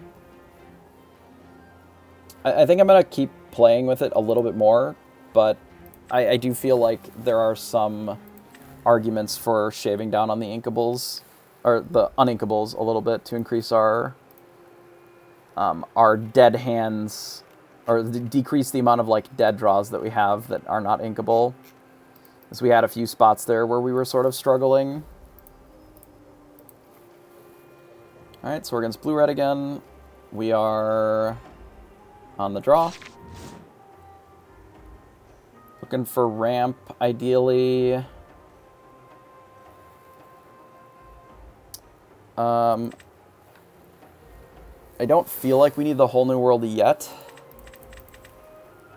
We can keep this, even though it's kind of slow. And just send the rest back. Unfortunate.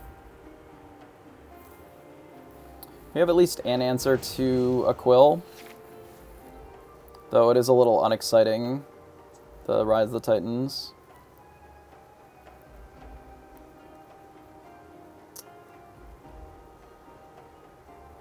They likely did their DYB and then clicked pass while it was still resolving. We'll give them a moment.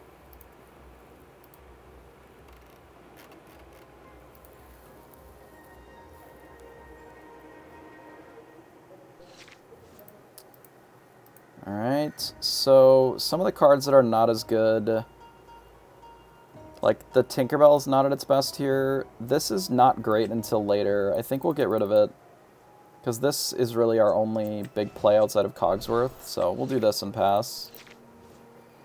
Our ideal draw here is probably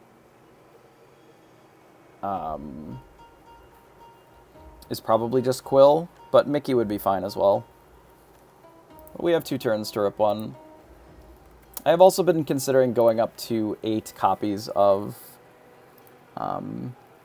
the ramp instead of 7, though the difference in 7 and 8 is pretty minimal. It's got 5 or 6% chance difference of actually finding it with a pretty reasonable mulligan. But we do have the bell, and we have some draw, so we have the ability to do sort of a sneaky ramp with bell as well. We just have to hope that our opponent doesn't have a lot of ramp to go with it, because they can be way ahead of us before we have an opportunity to really do stuff.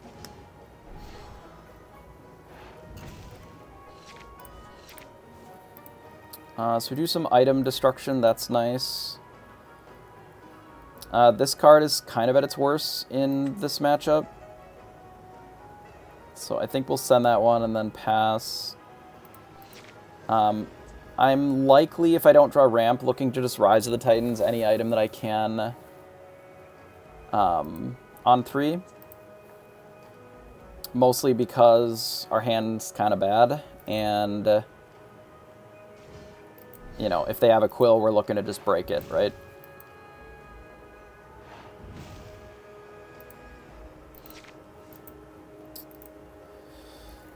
So I don't know if we really will need this Tinkerbell, but I don't believe that we're going to need this many Cogsworths either. So I think I'm going to keep my options open with what we have. I'm going to get rid of the Cogsworth, and I'm just going to Rise the Quill here. And then pass. And ideally our opponent doesn't play Flaversham for 2 turns so that we can get down the Beast, but if they do, they do. Unfortunate. But also unsurprising. The Inca Hops. Didn't play a Popsicle. So we could Flaversham of our own here, as opposed to playing the Bell. Bell is sort of like our only ramp card currently. But it is not really the kind of ramp that we can afford right now. If we were on the play, I think I could have Belled, but on the draw, I really don't think that I can. I need to draw a few cards here to try and set up for some future turns. Well, that wasn't it, but it's fine.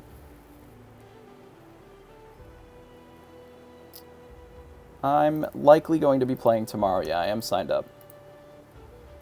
So unless an emergency happens, I should be playing tomorrow.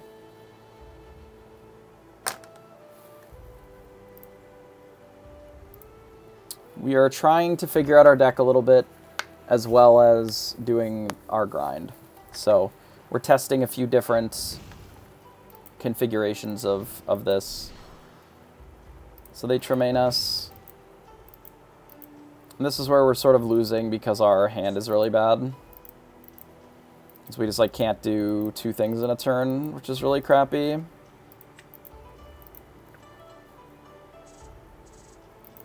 do wish our opponent would play a little bit faster. Obviously they don't have to go turbo speed, but they do seem to use all their ink and then just like sit there, so I feel like I have to keep the Rise of the Titans. Like I'm just never ramping if I don't play this Bell, right? But the Bell's just bad here. Fuck. Unfortunate. Alright, we get rid of the Rise of the Titans. We'll play out a Cogsworth and pass.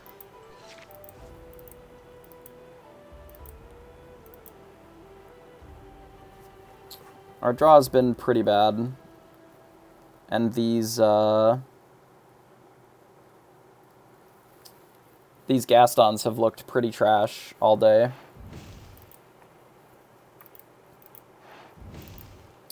do have a line where I can kill this Tremaine. I cannot kill the Tremaine anymore with our Cogsworth. I had an out to kill the Tremaine, but not anymore. So I'm likely looking to just play out this Tinkerbell and hope that it lives. They would have to have their third Tremaine, which is possible, I suppose. I think in this spot, we gotta send the Serb. We gotta just jam Tinkerbell and pass. And then what we're looking for is basically that our opponent doesn't have an answer to Tinkerbell, and then it sort of bricks their Tremaines with the Grab Your Sword. The manner is annoying, but we can deal with the manner if they quest with anything. They're probably looking to draw with the hook, and if they don't with the Flaversham, then we can actually just beast this instead.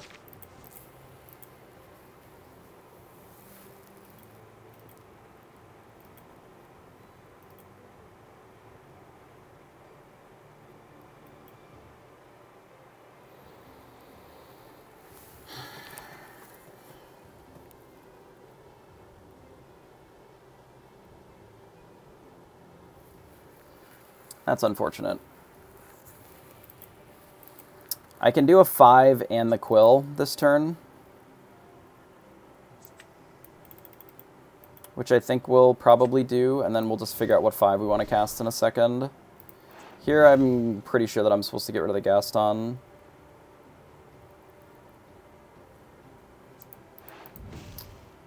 And then we can like attack here, shoot this. And then grab your sword, and then they can trade back here if they want. Or we can just beast and blow this up, do this, which I think I like better, because then it develops the beast, which I think is more important to me. We do this, we attack this. And then I just also shoot. I don't even actually have to shoot the Tremaine. I can shoot the Flaversham, because the Tremaine will trade here anyway. And if that costs us the game, then it costs us the game. Judy's fine. Like, I already did the ramp with it. Like, I would rather have a card here anyway. We'll see what their 5 is. Maui would be a bit of a disaster, because then that makes this play bad.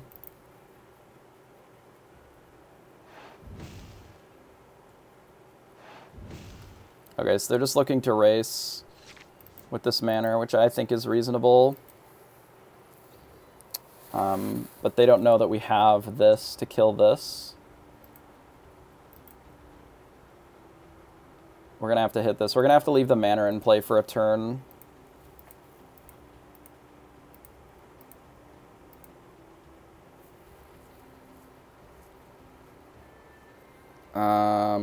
Yeah, I guess we have to leave the mana in play for a turn. Do I sing this? No, because then this doesn't die unless we attack this directly. We could trade the Tinkerbell for wiping the board, and then we get to keep Beast, and we get to play Cerberus then. That might be better, because I can do this. Oh no, this lives then. Fuck. No matter how I do this, it lives. It's unfortunate. Okay, so I guess we do have to do it the way that we thought then. We do this, and we shoot the Judy.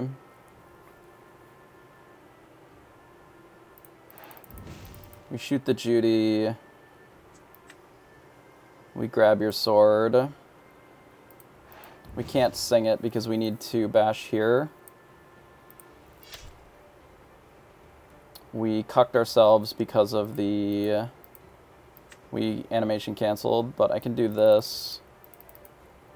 And then just play Flab and pass. And then all of these can technically attack the manor next turn. Nice. Well, then that was a fucking blow-up for us. Okay. Fair enough.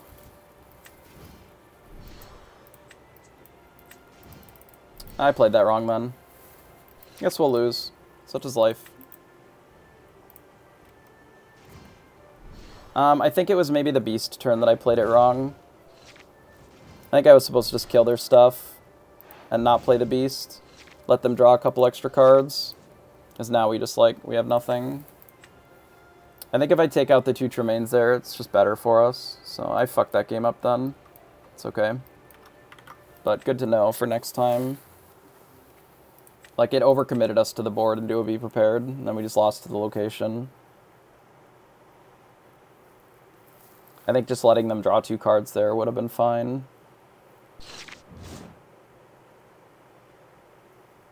So we are against this again. We want the Cogsworth. Dime is also okay. Yeah, I've liked the Alice as a one-of. It's kind of spicy, and it hasn't really affected much game-wise, like, negatively. I do like Cerberus, but given our hand, I would rather play an extra Popsicle in case we lose this Fishbone Quill. We want to have more to work with. If they play out a Robin, I'm just going to blast it. If they don't play out a Robin, I will probably just Baboom later then. But we'll see what they play. They're looking at a couple of different options for ink, it looks like. So get rid of a Queen 5 to play a Cindy.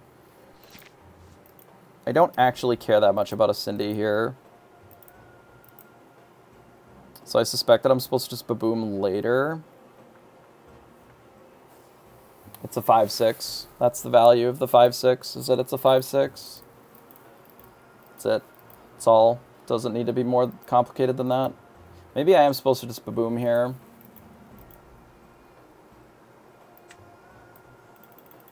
And then we can just get Cogsworth down and play our own Robin that way. Yeah, maybe that's fine, actually.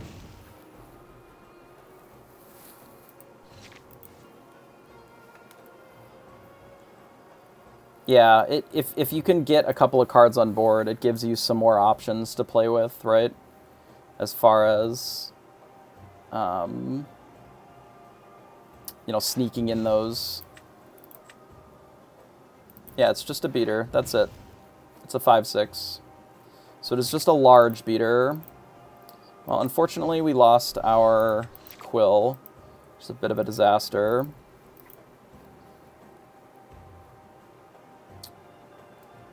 So I guess we're getting rid of Tinkerbell here then. My intention is to play Flav into Cogs, I guess. And hopefully that's good enough. I will also Zeus an Aerial if they play it. I think I do get rid of Bell over just playing Flav here. Yeah, it's a 5/6 that also can sing all the songs, right? So then it has the ability to still trade with Maui if you sing it and they Maui back, or you can use it to attack locations a little better. They just Zeus my thing for 5. That is fine. I don't care about that. I guess I'm getting rid of this to play out a Cogsworth. Do we just draw some cards? Sure. If they want to kill my Flav, I don't really care. It's kind of an irrelevant card here. I'm just going to play out Cogsworths for the rest of the game. It's going to jam another one next turn. This is why you blast the Cindy, because then their deck sucks. But if they could have sang Bare Necessities instead and then do shit, like, then they have the ability to, like, still be advancing their game plan. Which we don't like, obviously. I would rather that they were not able to advance their game plan. I would like to win more than just a couple of games in a row here today. Kind of starting off the way that we did yesterday. I have not hated the Zeus, but the Gastons have been sort of getting on my nerves today. To the point where I am considering either shaving them or cutting them entirely, and possibly even going back up on Sad Beasts. We'll see. I have been told that Sad Beast is still fine, but I'm dubious. Because if you don't have Cogsworth, it's just, like, terrible into Steel Song. I've played against it a little bit. It's mostly draw dependent, like if you have answers to their early shit. I don't necessarily need Smee here either. Over just shooting something for shift. I will keep it. Yeah, Beast just dies to everything. Exactly. I opted to keep it because we can always ink it if it's not good. It's certainly worse on the draw. So they got rid of a Robin and immediately played a Cindy. So that's fine. We do this and we play Popsicle. No, there is not. This is just Gaston. At least at the 6-drop slot. There are other reasonably large bodies, but they're not that exciting. So I assume they're going to take the Baboom here. Or the Swords, I guess. We'll see. If they take Baboom, that's fine. We'll play Smee. Yeah, that's alright. I will ink. This we don't want to ink. We can ink a Flav. We don't need double Flav. Yeah, there's the Ward kit as well. Like, there's a couple of things that you can play. I would assume that they have an Aerial, which is annoying. They've gotten rid of 2 Robin Hoods, so that's pretty good for us. Benja, my Popsicle. Sure. My Popsicle has perished. Whatever will I do? What if I just play 2 more Popsicles? Let us get rid of this, and then I guess we pass. I'm mostly passing here because I don't want to play into Raging Storm for no reason. And I would rather that they have to, like, Zeus it for their turn. They still do get to gain 3, but, like, I'm going to be able to play out a Flaversham, draw some cards, and then, like, we just have this as follow-up to be able to bully their board. I think I'm going to keep the Let It Go over the Tinkerbell. That feels fucking weird. Because, like, okay, let's imagine if they shift Cindy next turn, and if we don't have this, we just lose, right? But I can beat this with just this, so I think it is the Tinkerbell, even though that feels really weird. But, like, if they shift the Cindy, I have to have an answer to it, otherwise I'm just dead, so...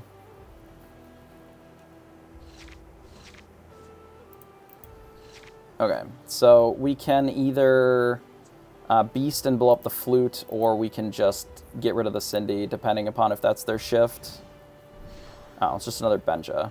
Okay, sure. Benja's, like, not a real card. I don't think this card is that good. I think it's okay in these decks. It's just, like, I don't actually really think it's that strong. In fact, it would be even better if they attack with the other Benja, because then I can just, like, do this, and they're fucked.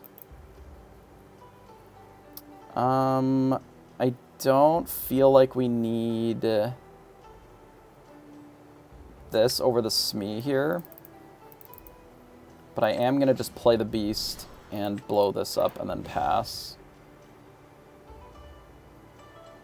As opposed to attacking the Cindy. See, now I wish I had the Tink, because obviously it would be pretty okay-ish here, right? But, like, it doesn't matter that much. I wouldn't mind getting the Quill down. But if they quest with everything, like, we can just kill most of it with just the Flaversham attacking. Like, ideally we have a Cogsworth, right? But since we don't, this is what we've got. This is the reason the Pride Lands feels better to me than the Flute. Because it's better against this deck. But, like, I imagine that the Flute is better against Red-Purple. And Red-Purple has been seeing a bit of a resurgence, so... Ink Robin Hood, sure. Ink and pass. Ink and quest. Ink and pass. Ink and quest. Ink and concede. Alright, that's fair too. I have 5 cards in hand. They know that I have the swords, like...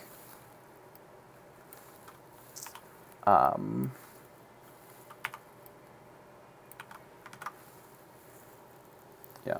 I think Red-Purple's fine. I think it's more of an aggro deck than I generally like. It feels a lot closer to set 2.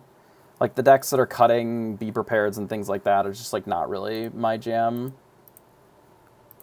Like, I would rather play a full-on control deck if I could, but there just isn't one in the format right now. Especially with, like, the control cards themselves just aren't that powerful. And there's no redundancy with them. Like, you have exactly 4 Be Prepareds and that's it. There's just no other destroy multiple cards. It just doesn't exist. So it's really awkward there. I think we get rid of all of this and maybe keep Flaversham. Flav is just so mid, but it's fine. There's some worlds where we just need to draw cards because there's no whole new world happening. Yeah, this hand is alright. We go this, we can either lead into one of these two depending upon what they play. And then we've got the Mickey to give us ramp that can't be stolen, which is nice. So they opted to just run out of Cindy, which is pretty standard for this deck, I think. I'm going to get rid of Bell here, because if they bear necessities, they have plenty of targets anyway. And I would rather keep the Let It Go for right now. But likely the Let It Go is going to get the axe without too much concern. We'll see. They may not even bear necessities right away. If they play out something like a Robin, we'll probably try to blast it. Queen I might blast as well. Especially given that they inked a Queen, that means that they almost certainly have another one in hand. Which means that I am interested in getting rid of that. So I think we don't need double Flav no matter what we do here. I think I just dump the queen and then pass. And then this way there's no way for them to whole new world us, so we can at least get the Mickey down. Which lets us break serve, which is important. So they ink the second queen, which makes sense. They play an aerial, which means that they did find an aerial, which is bad for us. Likely they have a whole new world. They also found world's greatest criminal mind. A quill would be a good draw here, actually, which we did not find, unfortunately. So I think in this instance, I will... I mean, I'm always playing Mickey. I'm just trying to figure out what else I do. There's never a spot where I'm going to be able to play this Smee plus like another thing for a while, so I think I'm just going to ink the Smee. And then we'll run out Mickey, and then pass. And if they whole new world us, I don't love it, but our hand can get better as well. Like, our hand is okay. If they don't whole new world us this turn, we do have the line of just attacking the aerial and then casting Grab Your Sword as well. So we'll have to see. They may just kill the Mickey with double song too. Oh, please don't sing. Oh my goodness. Okay, so this will work out pretty good for us then. We'll leave the Pride Lands in play for now, but we're just going to get to remove everything else. So that'll be nice. We can even keep our Mickey if we want to get rid of this Popsicle. That's not that bad. It lets us keep the Let It Go as well. I feel like keeping the Mickey is worth it. So let's do this. Is it worth it? Or is just the draw better, maybe? I just don't even know when we're going to be able to draw.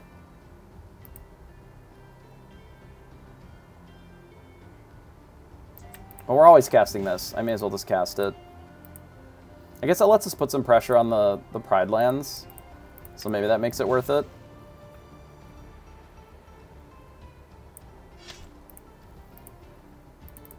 Yeah, it lets us at least put some pressure on this, even if it's not a ton. We have a Let It Go to potentially remove a character if they find one. But they may not have much over here. They Zeus our Mickey deal. I assume that our opponent's hand is mostly just Zeus's and Whole New Worlds. They got rid of their greatest criminal mind. I wonder if the play is just to play the Cerberus instead of the Gaston. Because then we can get the Popsicle down too.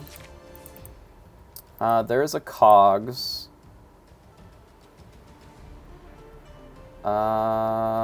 Dang. Maybe just playing the Cogsworth is better. No, I want this Cerberus in play. I want to fucking punch this Pride Lands. Nah, the Cogsworth is just better. Feels bad. Fine. This fucking Gaston is ruining my life. Like, this uninkable shit is just... I hate it so much, because it means that I have to... Okay, so they whole new world me, that's fine. They had Grab Your Swords. They inked a Cindy that they drew, so that's their turn. And then we can just blast this with the Rise of the Titans if we want. Which I think we probably will, in case they Benja. I can't... I mean, I could whole new world them again, but I don't think that really makes any sense. I think this is fine.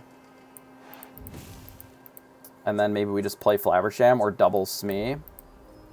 Maybe double Smee is okay.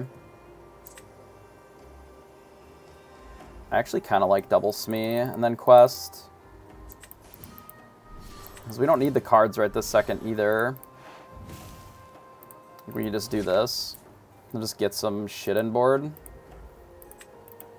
Like, we didn't necessarily need to remove the Pride Lands, but, like, there's a world where they play Benja and put it in the Pride Lands, and they can just, like, dump their whole hand. And we don't have a Swords currently, so... Cindy... Ink Shift Cindy? No, they just are playing guys. Okay. We drew a hard-headed. So let's... I'd like to draw some cards. So let's start by doing this. There's a quill, so that gives us more ink to work with if we want as well. But we can draw cards before we decide if we want to ink more or not. So let's do this.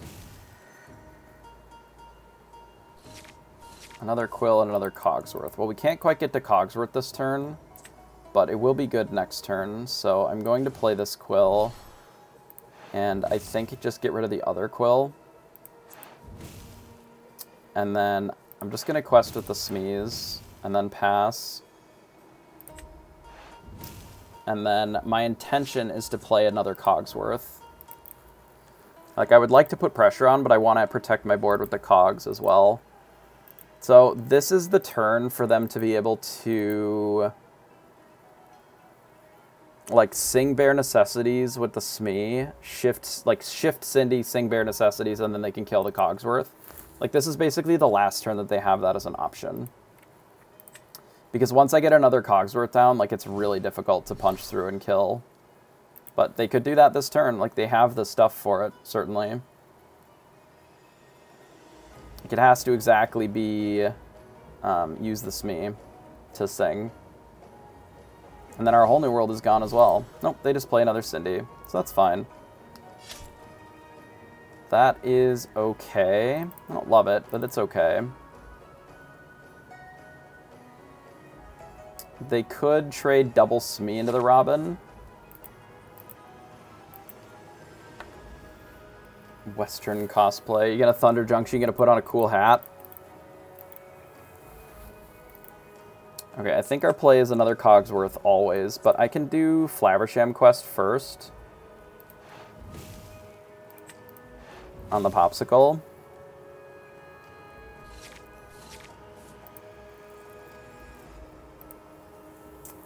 So I can ink 2. 1. I don't have a second one to ink. Unless I ink the Tinkerbell. And I don't think that the play is to tap my Cogsworth to sing instead. That's unfortunate. Because it would let us get rid of this Smee. But I guess it's fine to get rid of the Tinkerbell. It's okay, because I'm going to remove this stuff anyway. I guess I didn't need to. I could have just stayed on 10. Maybe I fucked that a little bit. Yeah, I maybe fucked that a little bit. I was thinking that I needed to sing here, and I really don't. I think I just do this, and then I quest with my Smee again.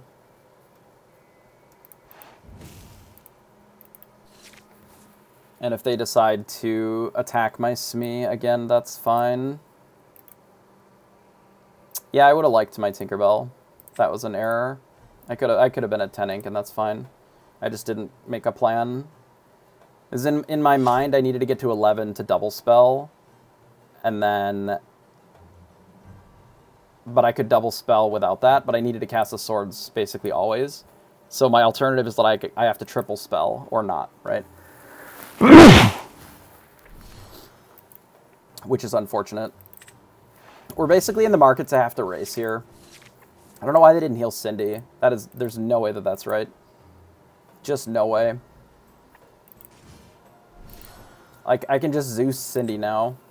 There's no way that this is right. I hate that play from our opponent. I can just kill this now. I'm just debating on what I need to do to be able to win this race here. Because this Cindy is making it a little awkward. Especially now that I don't have that Tinkerbell, which would have been pretty okay-ish on this board. I guess not super good. I'm thinking I just ink the Baboom and the Gaston, and then we just whole new world with the Cogs. To give us the most resources possible. Because I can also do the Flaversham draw. So let's do that. So let's ink here. We'll quill this. guess I don't have to Whole New World first. I could attack with the Flaversham first, but it's probably better just to do this. Got rid of 2 Zeuses. Didn't find any Zeus of our own. But we did find a crab. Part of your world. They may have an answer to the crab, but... do we have a dime or anything in here? We just have popsicles, right?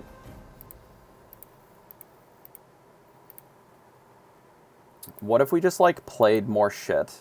I could draw some cards first, I guess. Maybe that's worth considering.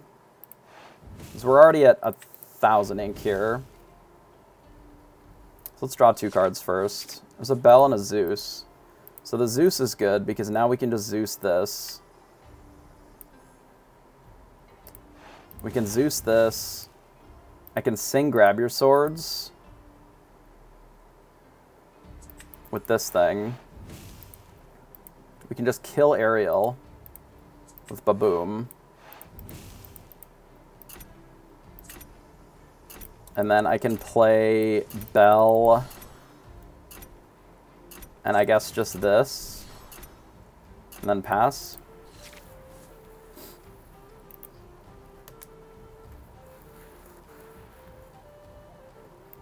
Yeah, I'm really surprised that they didn't heal the Cindy. And they healed Smee. I guess the Smee couldn't quest if they didn't heal it. But, like, it doesn't feel great to let your Cindy die to a Zeus when it just doesn't have to. Like, Cindy is just one of the most important and powerful cards in this matchup, like, a lot of the time.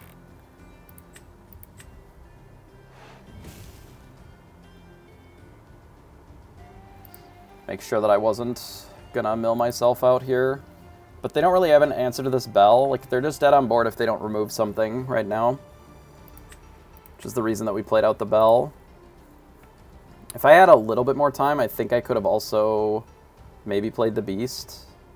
No, I was going to be short of the Beast, but it's fine. It doesn't really matter. Did I increase the count? I don't think so, right? Shit, no, I don't know. Oh, I know how to find out. I can just do this. And then we'll know how many games that we played. And that one was a win, so...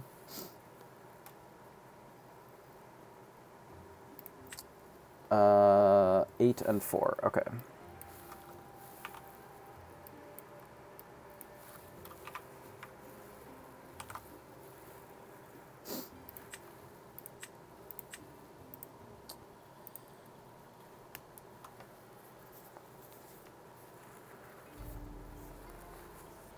Alright, so we battle some more.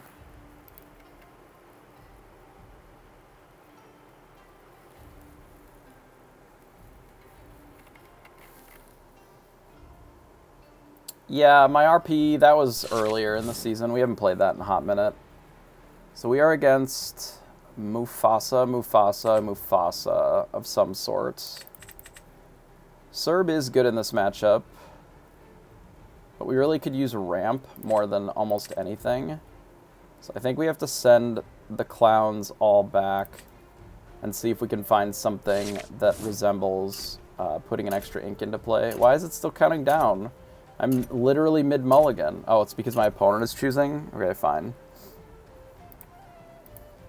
I don't believe that we are in a position where this Tamatoa makes sense to have.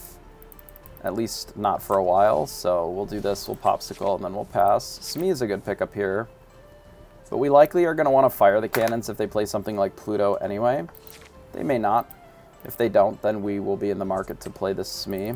We'll ink a Bell, play Smee, send it back. A Mickey or a Quill would be a sweet draw. Nice. We take those. I guess we are getting rid of Bell here.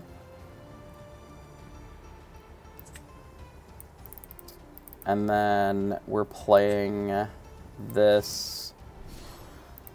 And I think I can get rid of the fire the cannons here. If only because we have the grab your sword, I guess. Maybe we get rid of grab your sword. Because this one's cheaper. I'm going to get rid of grab your sword and then just regret it next turn. Given that they haven't played anything, it's not super likely that they're going to blow us out, but... Oh no, they Queen of Hearts to me. Shit, I lose the whole game. I'm dead forever. I don't actually care. Let's play Flaversham. We could have actually just played Beast this turn to look to Whole New World.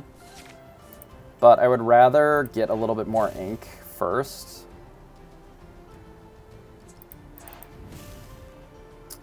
Am I inking this Beast? Kinda.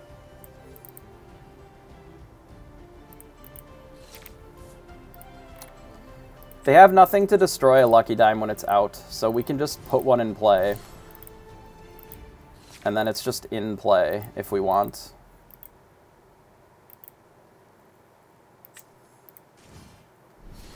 Let's see what the Gaston rips for us.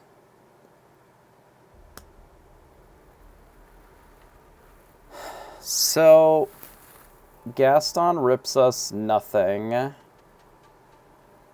I'd rather leave Bell in the deck, but that's a little awkward because now we know that we only have one Bell left in the deck. I could keep it and just play it, but I think we're fine just taking the Smee. And then I can ink... I guess we're inking the Dime? No, we'll ink the Fire the Cannons, it's fine. We'll do these two, we'll just quest. Actually, I don't have to quest because he can play Maui. Let's just do this and pass. We'll keep the Quill for now. Whether it's that we just play Dime out or whether we need to fight. Like, we might need to race is the problem. And if we need to race, then, like, we just have to do it now, basically. But I really don't want to use this to sing. It is entirely possible that the play is to... ink this, quest with this, and then draw some more cards. Because we're already so high up on ink now. We draw 2 cards. So we found a Baboom, which doesn't really do much for us. We can go to 9 with the Gaston.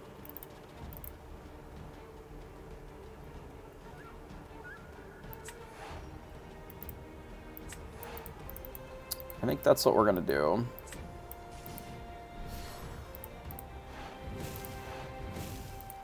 We're going to go to 9, and we're going to set ourselves up to try and race the stuff here. It's a Maui. It's fine. I don't love it, but it is fine. Go to 6. We can go to 11.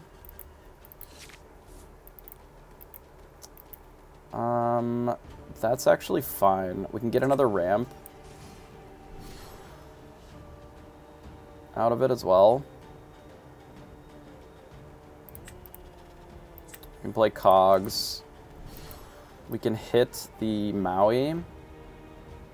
Or we can just quest, because Maui can't kill the Flaversham in 1 turn anyway, currently. Just do that. And then now we're in the market to Whole New World into a couple more 2s, and I think that we can race. It's hard to say. Another Maui. Sure, they can double attack the Flav to kill it. It's fine.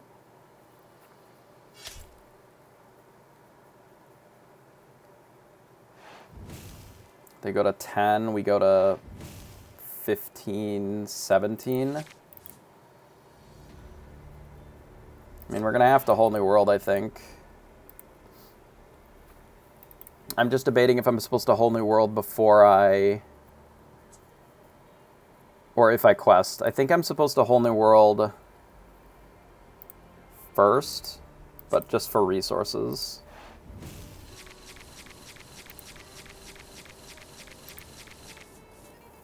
Yeah, there aren't really any bells left in here is the problem. So we knew that that wasn't really an out for us, unfortunately. Okay, so we want to use the dime for sure. So we go to 14, 16, and then play another Cogsworth.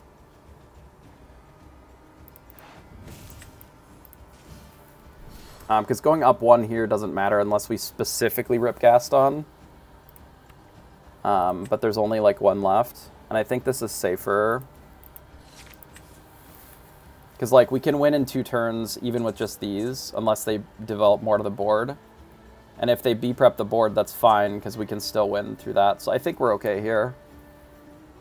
Unless they like manage to kill the board and still put more pressure on. But I don't think that they can do all of that. Like, because if Cogsworth gets to quest, we win. So they can't Medusa the Cogs, this one. They can kill this one, but because we kept the Mickey back, they can't... Like, they couldn't use the Goofy to hit here, and then use this to hit... Oh, no, they couldn't do that anyway because of the Cogsworths. So maybe it's fine the way that we did it. We'll see what their 8 gives them. But I don't think that we can lose here with 8 as their resource. Because if they don't exactly win this turn, or kill everything, but not kill their stuff, I think we're fine. Yeah, so we keep this back as Tremaine protection, right? And then, yeah, and then we're good. Then we quest here, hit it with the dime, boom. Why kill evasives when you could just ignore them? 20. That was a spot where we knew that we didn't actually have that many bells left. There was one on the very bottom, like 3 cards up maybe from the bottom, 3 or 4. No, I think it was only 2 because we only played the one Gaston. So there was a card, like a bell, like 2 from the bottom, and then there's one somewhere in the middle here. So we were kind of just like, this is what we were working with, you know? Yeah, GG. I figured I had to race because I ended up inking swords, and then you immediately just started playing evasives, and I'm like, well, we don't have swords anymore, so I guess we just got to play this dime and try to battle. So it was pretty close. Pretty close. Yeah, GG. I do think that the heavy evasive decks are pretty solid right now, and the only real thing that we can do to combat that is you have to, like, tank swords. It's kind of the only real answer. So we need some ramp pretty badly. I do quite like Beast. It's obviously a little worse here without the ramp. But it is good in this matchup. I'm going to send 5. Nice. That'll do. So we got 2 beasts, so that'll help, I think. 3 beasts. Well, that'll definitely work. So we'll play out a Popsicle. We're likely going to ink another Tinkerbell, so hopefully they're not playing a particularly aggressive version of this deck.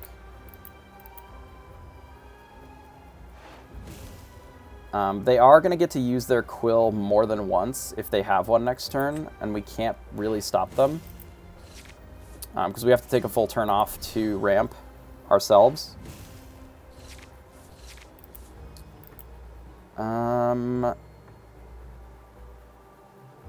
This might be better than the bell this early. It's kind of about the same, I think. Like, they're probably both going to get the axe in favor of the beasts. But our worst case scenario is that they just, like, they quill and ramp a bunch, and we're not able to keep up with it. I'm not surprised that they play one here, right? But we do have a lot of things that we can blow up with the hard-headed, which is nice. I could pop it now, but then we don't ramp, which I think is just worse. Like, unironically, I think it's just worse than going to 5 here. So if they Judy us and hit the Fishbone Quill, I think I'm fine with that. If we ink the Mickey. Because then we just go like this, and then blow up all their shit, and I think that's acceptable. So I'm going to get rid of the Mickey, and I'm glad to regret it if it's terrible. But it also means that this turn is just spent maybe ramping to 6, and then playing a Judy. Which I think we can deal with. And if they don't have the Judy, then the Fishbone Quill is just better. A lot of the time here. There's an argument for using the Mickey because it rips a card off the top instead. Unfortunately, we don't have the time to kill all of their shit before they get the Flabbersham, and this is the play draw in this spot here. If we were on the play, I don't think our opponent has a chance of actually doing anything because we'd already have a Beast hard-headed in play, which would have blown up one of their items. So we are a bit behind, and there's not a ton that we can do about that. They've inked 2 of their Manners already. There's a world where we can go Beast plus a Rise next turn if we double ink here, but I don't think we can afford to double ink.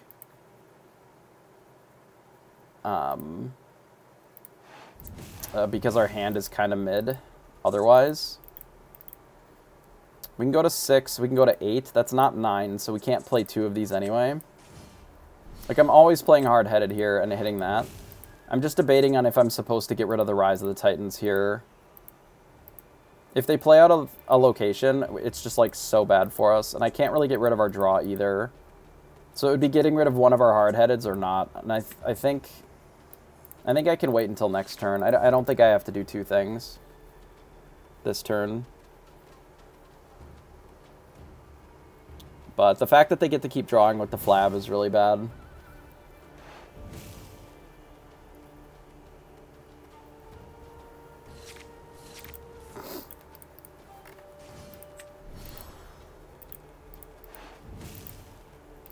I mean, we might just lose if they don't have any more items, you know? Like, that is a possibility, too. If they play a Popsicle here, it's probably okay for us. Yeah, I mean, this is not good. I can threaten the Tremaine by playing a Beast, but if they have another Tremaine, it's, like, really bad. This turns on Medusa, though, is the problem. So does this. I think maybe I have to play a Flav. God, I hate it. Yeah, maybe I fucked myself. Because they were able to get rid of 2 of their items, like, there was just no world where we could get around that. This could be good, though. Potentially.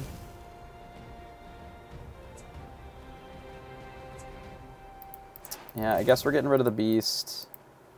And probably the Bell.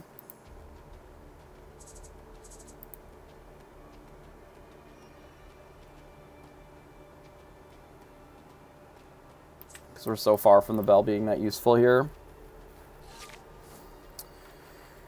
We're in kind of a bad way here. We've turned on their Medusa to try and draw cards. We're behind on ramp mostly because we're 5 cards down on our opponents. I'm surprised that they didn't want to draw cards with the Quill here and they just inked it. I guess if they have a Tamatoa. No, just another Tremaine.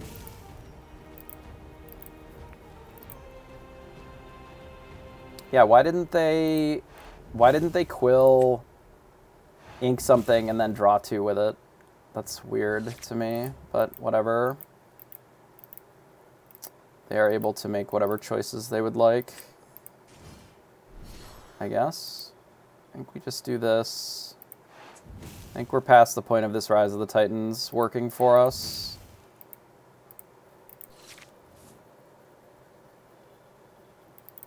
there's the third one, so I guess they're just not mannering us this game.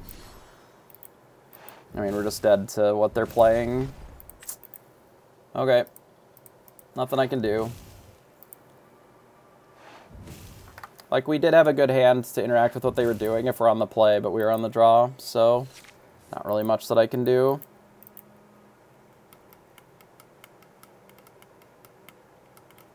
They're going to gain 7. We have literally no outs. No, I guess we have some. I mean, we have no outs to dime. We'll just concede. We'll just move on to the next one. Just would rather play more games. Like them being at 17 or 16 or whatever just is too much. So we may as well move off of it. Just go to the next. Battle them again. I did get an Atlanta ticket, yeah. Alright, ripped another frickin' Gaston.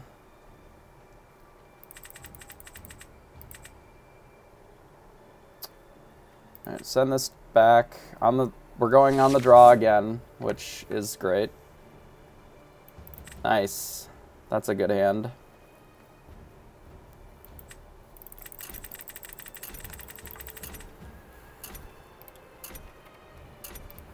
This is one of the reasons that I'm still not a great fan of the one game format, which we'll complete this, you know, climb back to GM one way or another, whether it's with this deck or something else.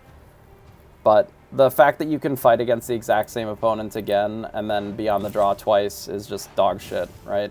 Like, it is just so unrepresentative of how this game should be played, whether it's the 2-game format or the best of 3. Like, you shouldn't be on the draw twice in a row. That's just trash.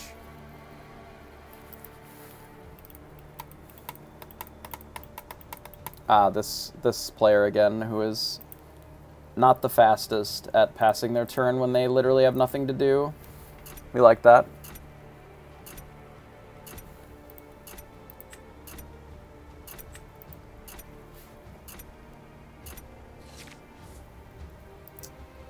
Alright, I guess we're sending the crab. I don't think we're going to be getting to 8 anytime soon, right?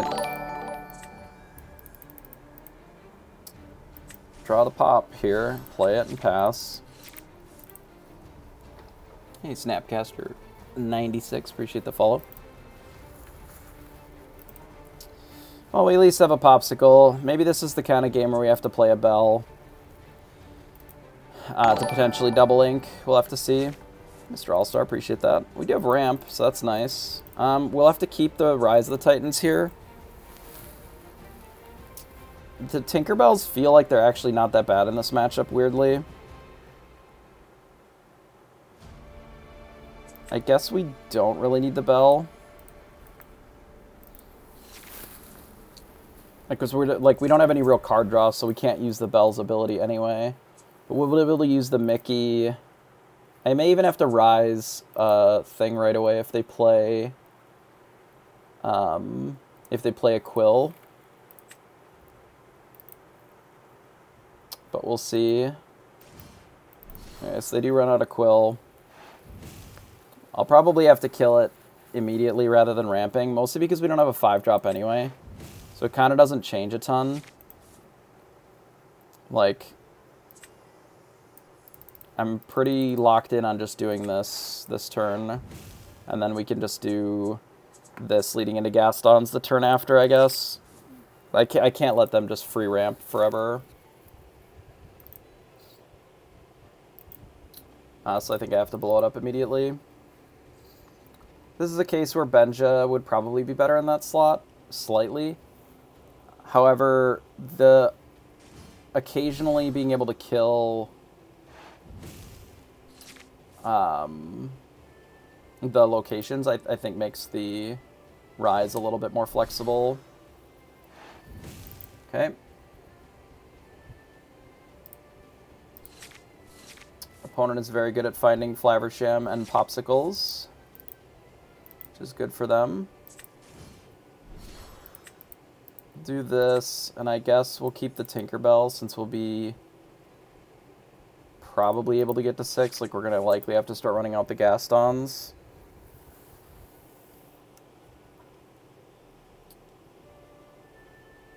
This does kind of make me want more Mickeys, but I just don't know. Obviously, this is specifically in these couple of games where it's felt like we've been a little rough on ramp. I don't actually feel like it matters a ton, but maybe it does. Hey Ryan, appreciate the follow. Unfortunately, our opponent is very ahead here. We found a Quill.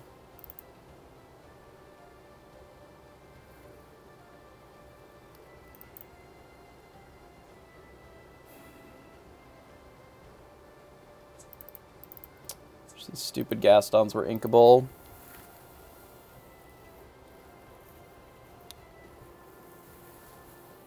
I maybe am compelled to play a Tinker instead of a Gaston here, which means that I have to ink the Quill, which feels fucking terrible. Because it's the only thing that's going to threaten their board at all. Like, the alternative is that I just play a Gaston on my own, but that, like, feels really bad too. Alright, fuck it.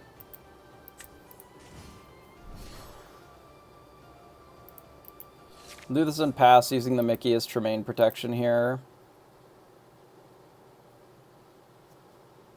And this means that they can't actually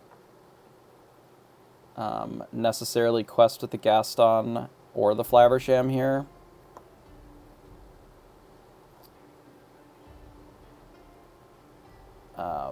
Because then we have outs to be able to just remove them. Let's play another Gaston. Okay. Now I would like them to quest with this Gaston. Then we can kill them both with this grab your swords.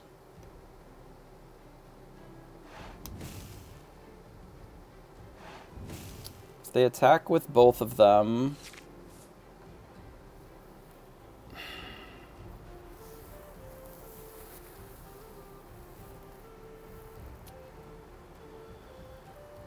I guess I leave the Flav in play. Because I have to shoot the... No, I don't. I can do this. I can go grab your sword. I can do Tinkerbell shooting the other Gaston. And then let them Tremaine me. I guess it's fine to let them Tremaine me here. And then we'll just let ourselves lose to Crab. I don't really have the luxury of playing around it, I don't think. Okay, it's fine. I could have done it where I let them keep this and then I keep my 1, and maybe that was better. But then a Queen of Hearts still gets me too.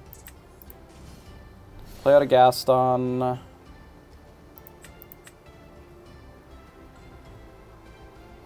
I can't also play this Smee if I take any of these and not ink them. So I guess we'll just take Cogs and send it, and then we'll play out the Smee so that we don't just immediately get Tremained again. Dragon is another problem entirely, which we can't deal with. Be Prepared is actually fine. That is actually okay here. I'm surprised that they didn't, like, use their McDuck Manor. Guess we draw this as more cards for later. I think I do ink the Baboom. I don't really have the luxury, unfortunately. We're 1 ink short of being able to not let my Gaston get Tremained here. Like, there's nothing I can do about it on this turn. So Tremained it is. Like, I could have held the Smee, but there's just, like, no world where we can do that. So our opponent has 2 cards in hand. So I can do this plus the Cogsworth. Play Cogsworth and pass. We know that our Crab is still in the deck, so we could use this Lucky Dime to draw, but paying 7 or even 9 to draw 2 cards is an awful lot. We'll have to see what our opponent does here. They play a Crab. Well, that's not good. Is that the only thing in here? No, they could have gotten a Popsicle. That surprises me. Why wouldn't you get a Popsicle there?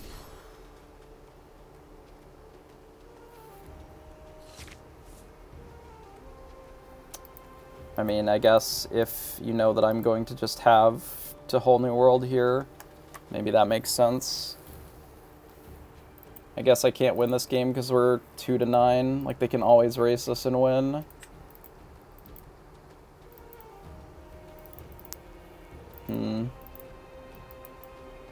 Really fucked up games, these last 2.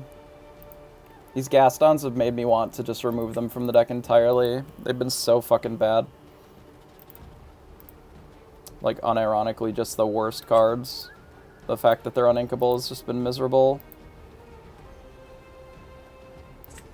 Yeah, I mean, it is what it is, right?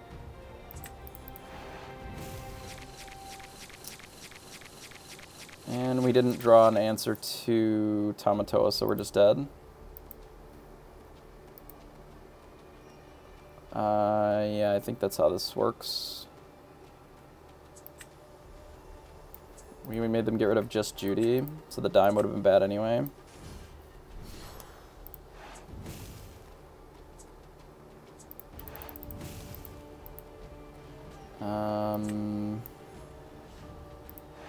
I guess it's this to see if we rip a Let It Go, maybe.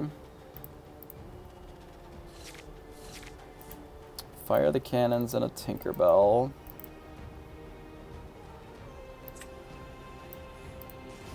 I guess it's just Tinkerbell. And Smee and pass. I don't know.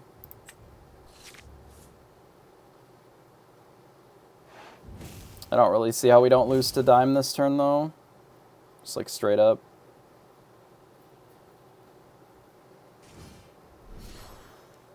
Maui to kill Cogs, sure. Maybe they just don't have dime. Okay. That changes things a little bit.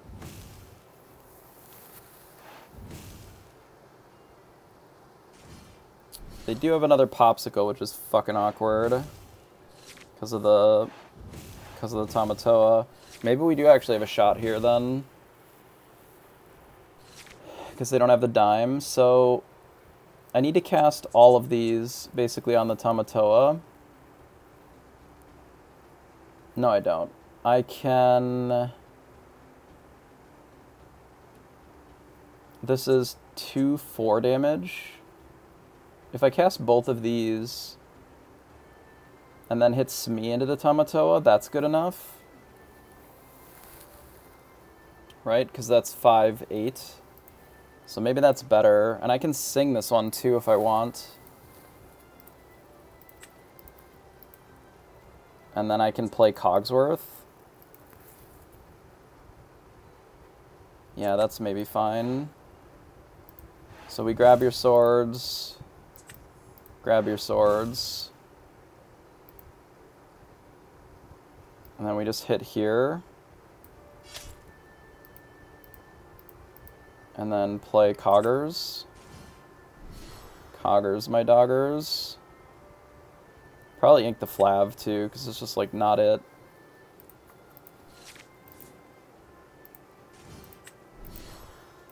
They drag in my Tinkerbell.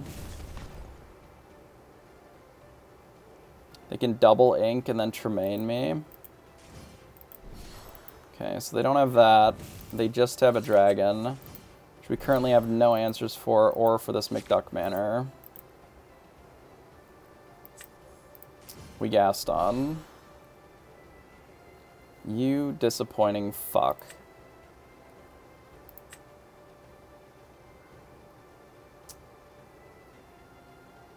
Ugh, we're just dead. Actually dead.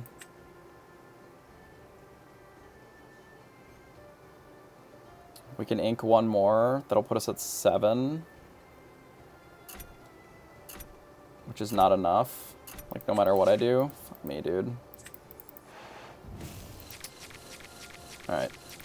You got me.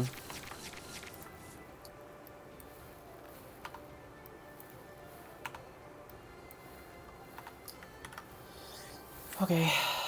Spewing a little bit to that. I need to change the deck. I'm so fucking sick of these Gastons. They are just not good.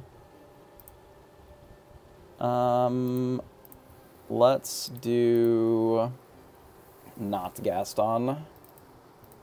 Let's put something else in that slot.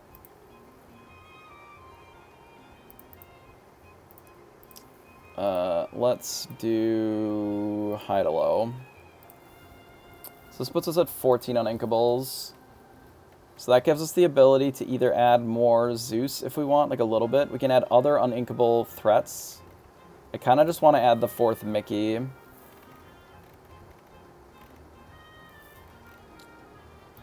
And maybe we put some Sad Beasts in then, since we've changed our draw a little bit. This just removes those entirely. It could be that we want the Fire the Cannons more, just for early interaction, as opposed to the Mickey.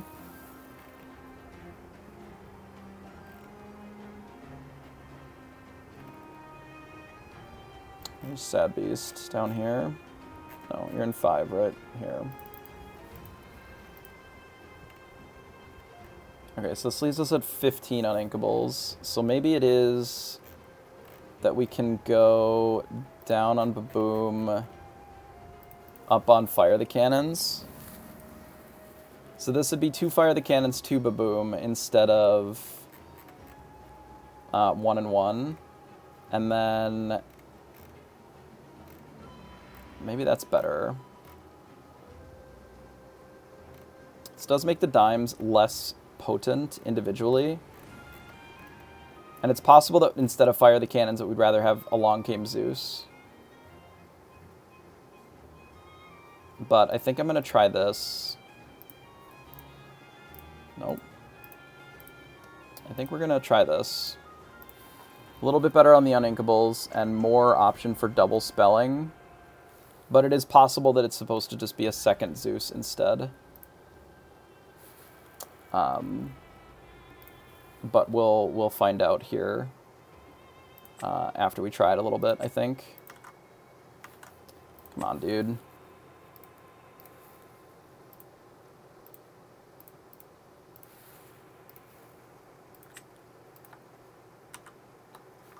Come on.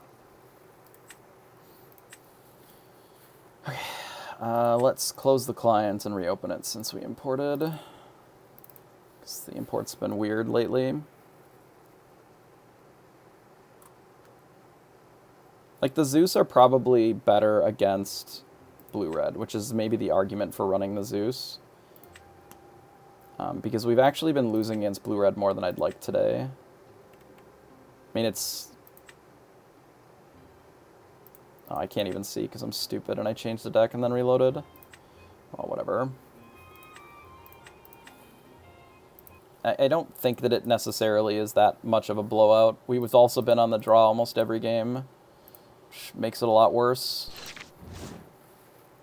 But there are versions of this deck that do struggle a lot more into steel than others. We are against blue-red. Yes, if you don't ramp, then you lose against them. I feel like we need ramp pretty badly, otherwise we just can't win. Why are we always going 2nd? Fuck me, dude. Always 2nd. Insane. A nice draw.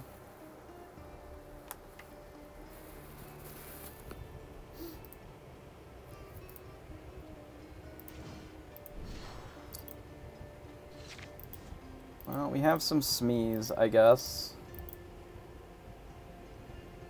We can only really afford to play one. I can't just jam this on 5 for 5 resource. Like, I just don't think that's a winning line. So I think we get rid of a Smee. Play a Popsicle. Rip another Mickey. Sick. I already don't like the Mickey change. Maybe you can only really do 4 if it's 1 jump ahead. Maybe it would just be better as an inkable.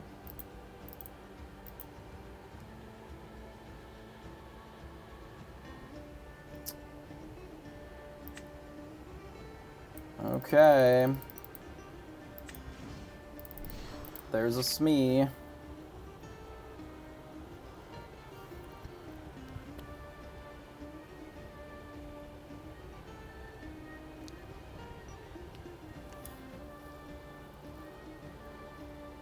I would rather have the Fishbone Quill in play than the Mickeys, I think. We shall see what our opponent does here.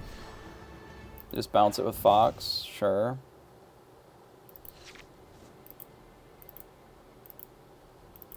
I added 1 extra Mickey, yeah. I mean, it's pretty obvious that I'm supposed to just attack the Kuzco, play the Quill, ink the Mickey. Since we have so many uninkables anyway, like, I just have to ink most of my hand instead with the Quill. And they can't really get rid of the Quill anyway, so I think this is just what we gotta do.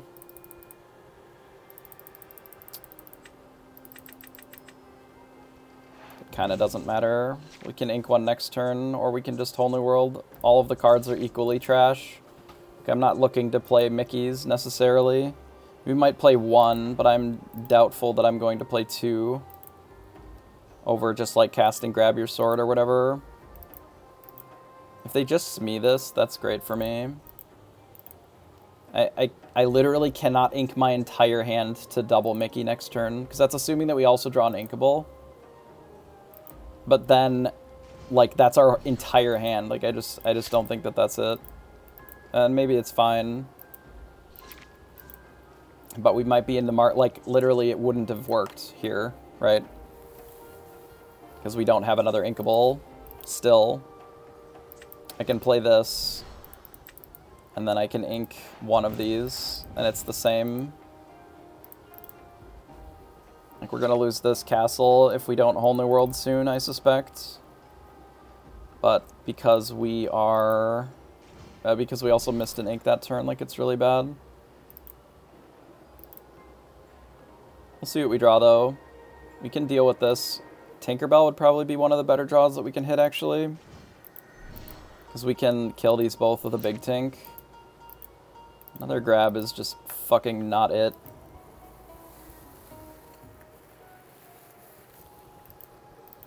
I have to kill this now. I don't even know if I can Whole New World.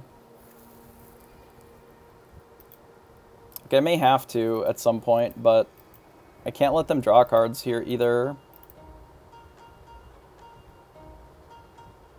We could just not ink, I guess.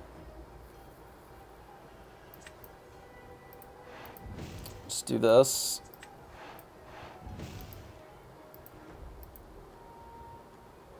I guess I don't attack the castle then. Because it doesn't really help us either.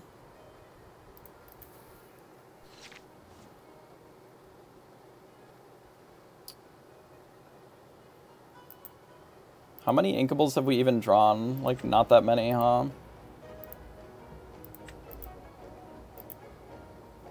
Maybe the play was just to ink the Popsicle, but it feels like it's supposed to be in play. Yeah, there's a Tremaine, sure.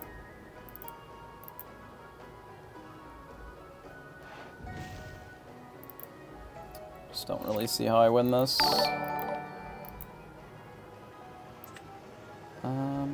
What's your question? Shadow Legion. Ballardius, appreciate the follow.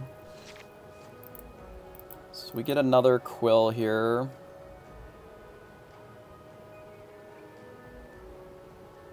No, just the characters are characters. This is an item. This is an action. It's an action song.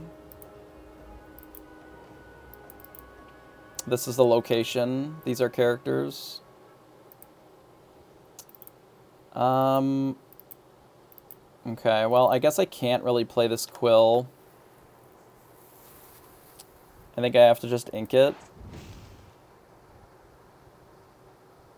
And then I have to, like, do this next turn. Thanks, I hate it. I'm in platinum, like mid-plat, but I'm sort of floundering because I've lost the last, like, 5 games in a row or something. Which is a bit annoying. And it's been to ink the last 2 or 3. Which is really frustrating, obviously.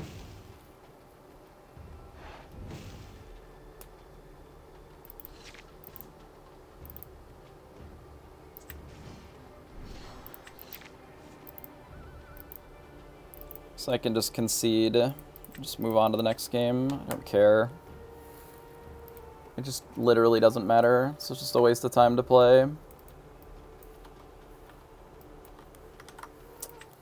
Neat.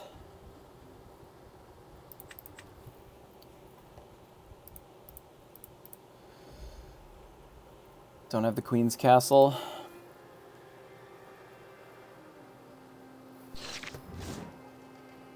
Nice. Second. That's great. I love going second in this game. It's my favorite thing.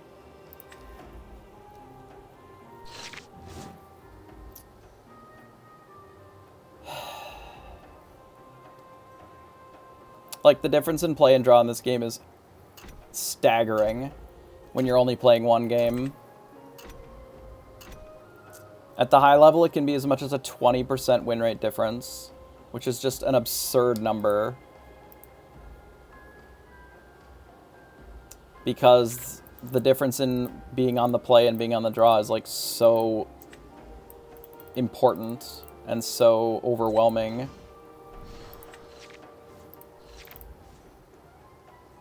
You like your Dalmatian puppies? You running 99 of them?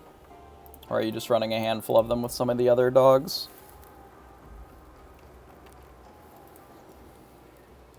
I'm surprised that they didn't play Bare Necessities here. Oh, they do have one? Sure.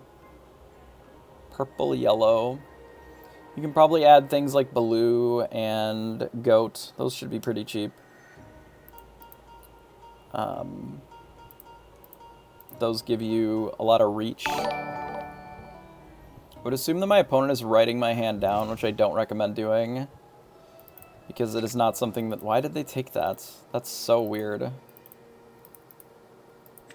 Okay. You have taken that card. I guess we're inking Rise of the Titans.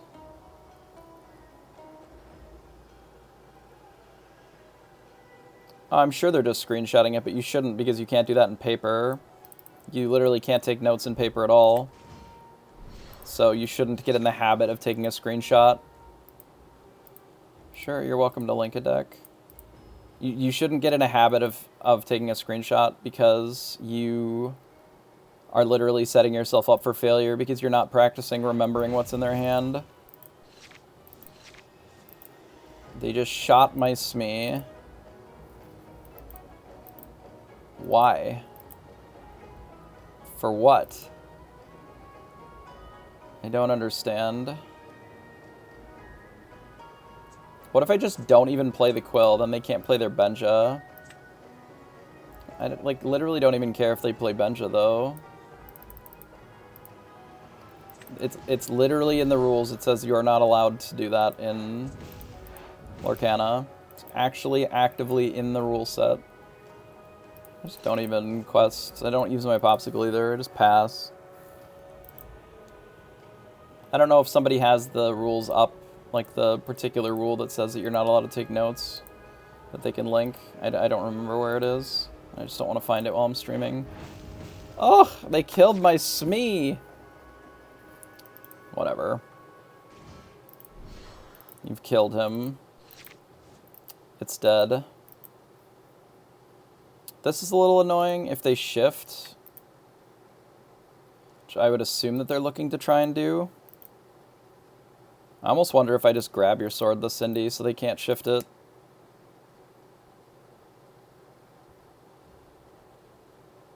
Like, I don't need this Tinkerbell. I can just ink the Tinkerbell. And just do this and pass.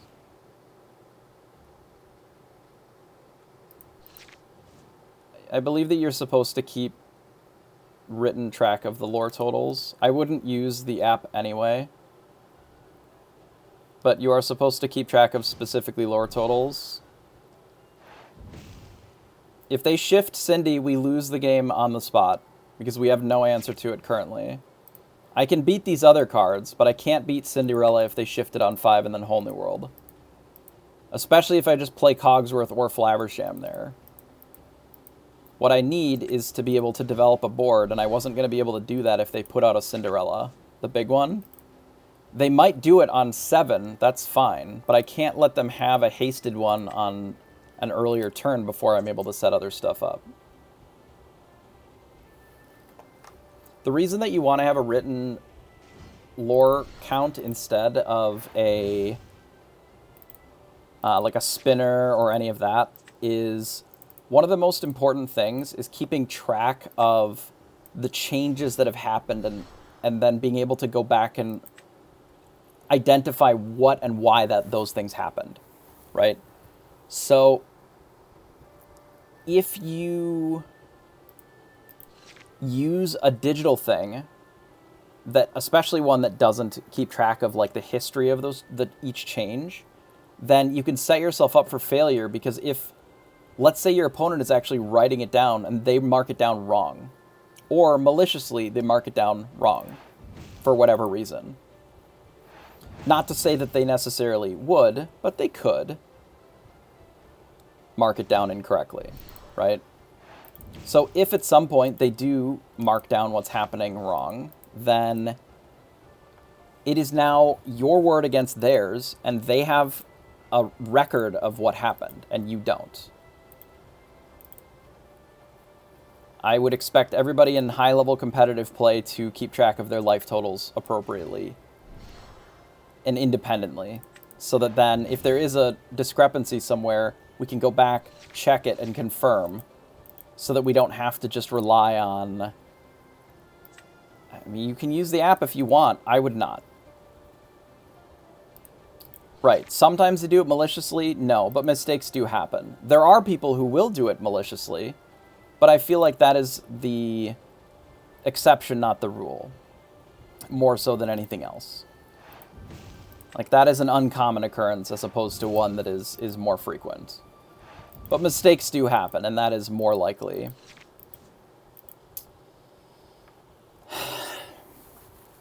Yes, if there is ever an error with it, they are going to rule in favor of the person who is actually keeping track of it on paper. I feel like I have to kill one of these and then lose a Cogsworth, which really fucking blows. But I can do this first, I guess. And then I can ink the dime, because we're just not in a position for this dime to be useful. And I can see if I can find a swords. I can just find more Flavershams, huh? Nice. I play another Cogsworth. I guess I have to lose one of my guys. There's not really anything I can do about it.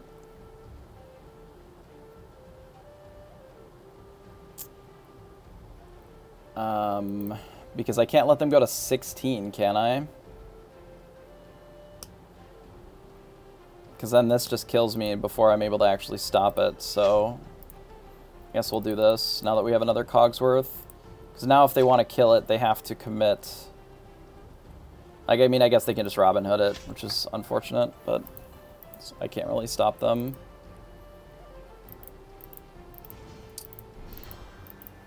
Sure. I'm just like, maybe I don't play tomorrow. If my draws are going to be like this, just do something else with my $35. This is fucking abysmal.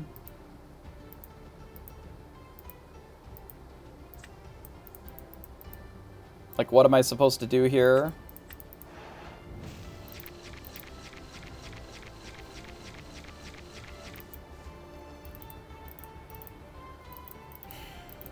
I guess we're just dead then.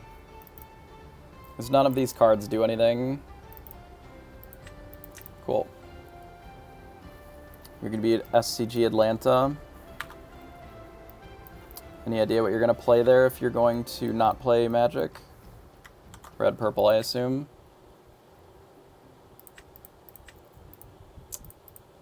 I'm just really sick of being on the draw every fucking game.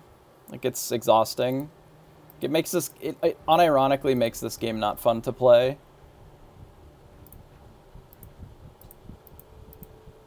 Yeah, it's red, purple.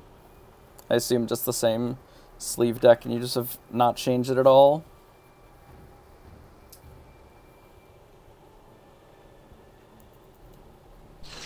Like, it's just... Best of 1 is just not a real format. I just decided to do this stupid challenge for some reason. Which is a mystery to me as well. Guess we just dump everything.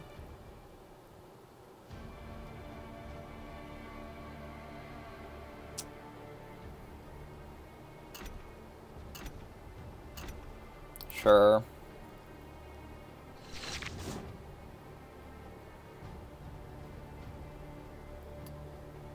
Okay, that's actually not bad. This does make me like Fire the Cannons a little less. Like, I'm getting to the point where I just, like, don't fucking want any goddamn Uninkables in my deck. It's just so obnoxious.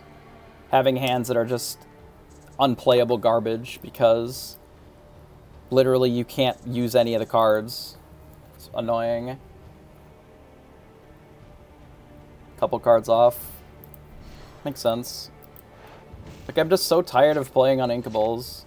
I miss the old Ducky decks that just had, like, 7 Uninkables in the whole fucking deck, because it was much easier to just, like, send whatever was shit back, ink the cards that were bad, instead of being stuck with them.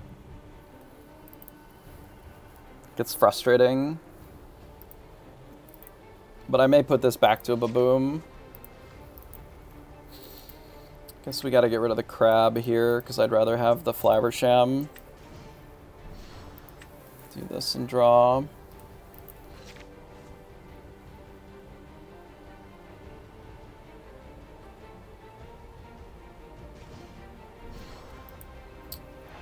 I feel that.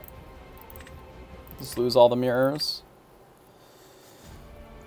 Well, I guess when we draw no Uninkable next turn, we're gonna have to get rid of the Flaversham. And then we'll just have to rely on the Whole New World for our draw. Not really anything I can do about that.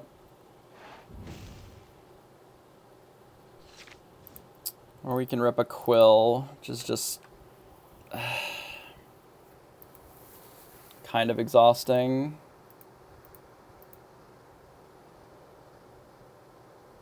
Well, no, it's fine. We still do this. And we still quest for 1 here.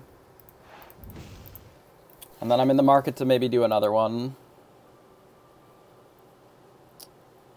And then the turn where we're going to Whole New World is when we... I might do it this turn, if they're just going to Flav and draw cards. We'll see what they play here. If it's a Popsicle, I might just break it with the Hard-Headed. It is not a Popsicle. So then I guess the play is we just run out a Quill, ink,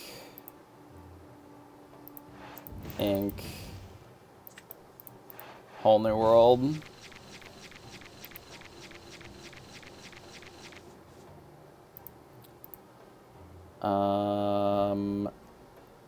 Is it Mickey ever here? Or is it Belle? It's probably just Mickey. We're trying it. I'm already regretting it because it feels like shit, but, you know, we got it in the deck. It could be Flaversham, but I think I'd rather just get more ramp for right now. Let's do this.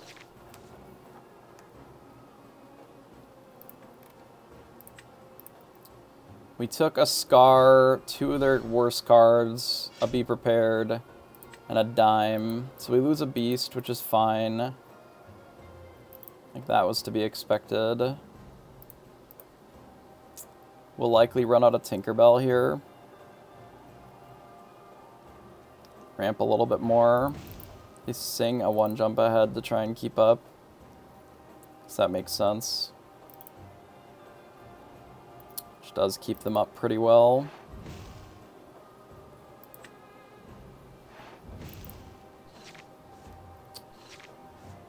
Okay. Well, they can be prepped now, which is annoying. We can get to 10 pretty easily this turn, so I think our play is going to be to draw 2 first, get to 10, and then play Tinkerbell. Cogs and a Popsicle.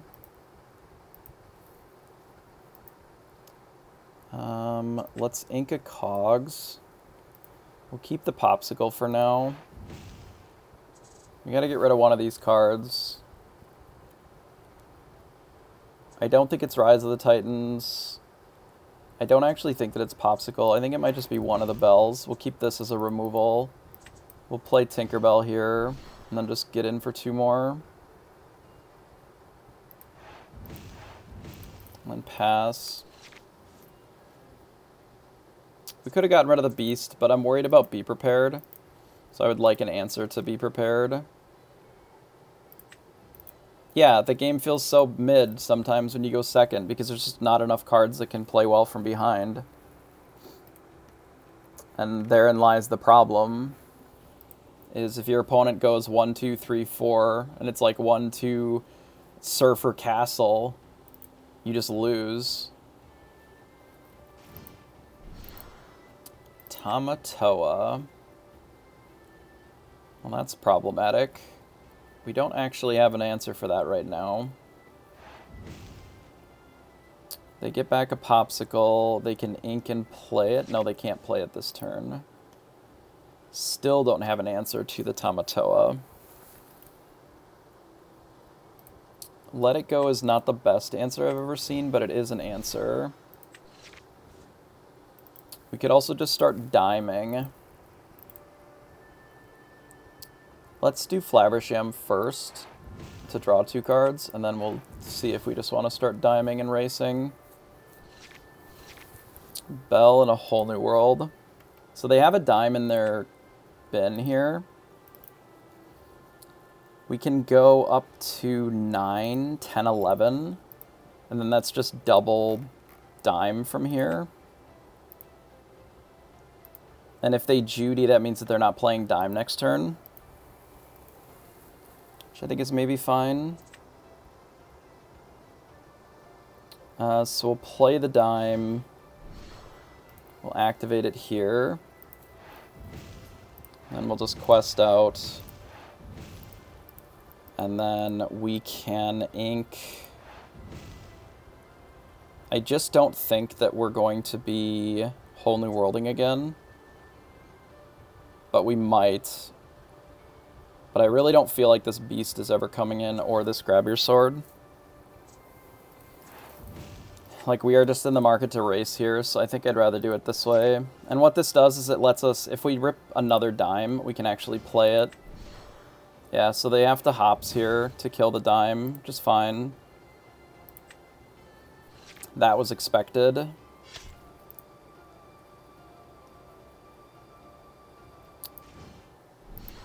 But we can kill their Tamatoa since it didn't quest here, but that just means that they're really far behind. We can go up to 13. They're going to draw some extra cards here. Can't really stop them. But we can Zeus the Tamatoa, I suppose, which is nice. I'm surprised that they didn't get their lucky dime back, but I guess they needed to kill our thing, right? Oh, they just heal the Tamatoa. I think that's just worse than drawing cards there, but I could be wrong. Certainly feels worse to me. Because we can just do this. And then Zeus it.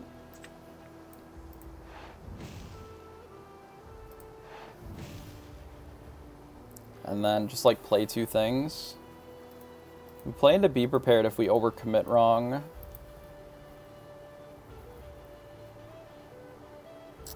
Which we don't actually have to do. I can do like Bell plus Smee maybe, and then just pass. I don't need to quest with this because I can keep that back for Tremaine protection. If they have Medusa, they have Medusa. They have another Popsicle, okay. We can't really stop them from having another Popsicle here. But we can get to a position where we can Whole New World again. Hopefully. We're one lore away from being able to just, like, dime them immediately with a Bell. Okay, so that's fine. So they be prepared this turn. That's to be expected here. Okay, so we play Cogsworth and a Bell and pass. So that's two of their be prepareds. They dragon and kill Bell. Okay. Also to be expected.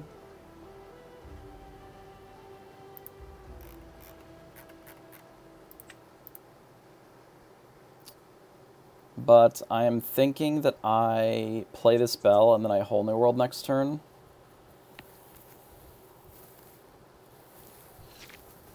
So we can let it go this if we want.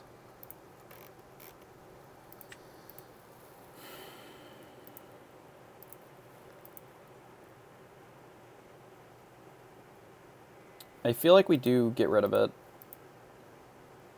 But it doesn't necessarily win us the game any faster. Which is a little awkward.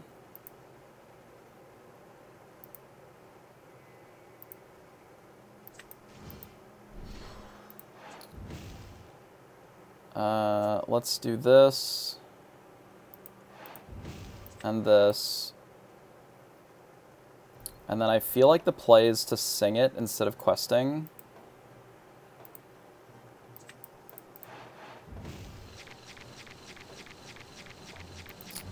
That is unfortunate. I was hoping for another dime here.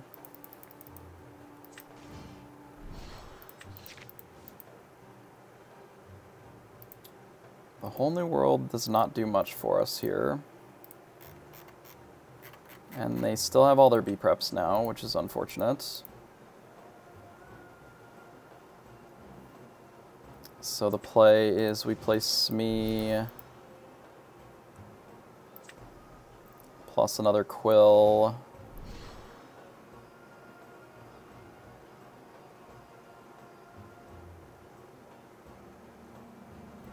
Guess I ink another thing.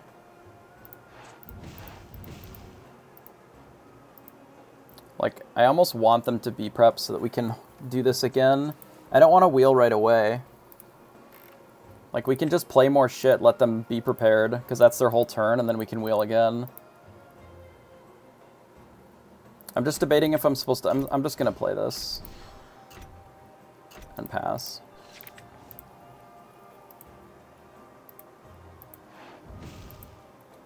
Like, I guess they should have...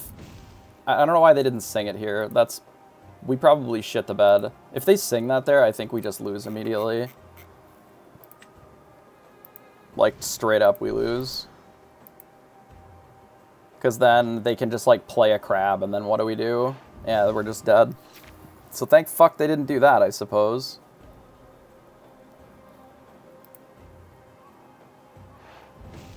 Well, they're developing a good hand for us to just get rid of it, so that's nice. I don't think I inked the Tamatoa, but maybe I did this game and I just don't remember. I feel like I'm supposed to just play these two and then Whole New World.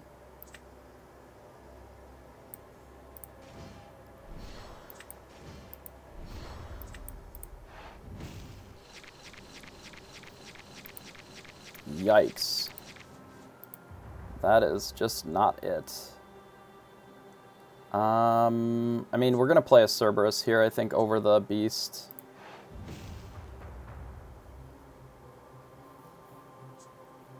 I might need this.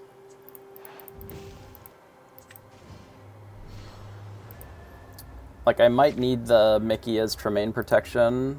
How many Tremaines are left? Some amount, maybe. There's 2 gone already. 1. Like, only 1 Medusa. Like, 2 Medusas are gone. Dragon is just not a problem. I mean, it's not great, but it's not a huge problem. Dime. Yeah, so 1 of their dimes is gone, and 1 of their crabs. Like, I have no idea. I'm just not even going to look anymore. I just don't care.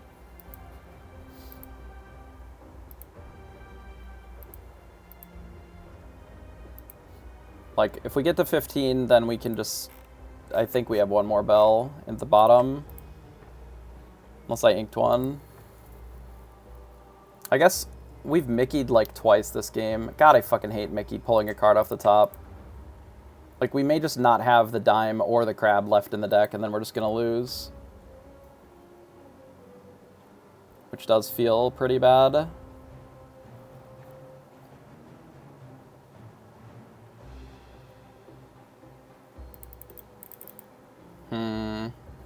I didn't really think of that.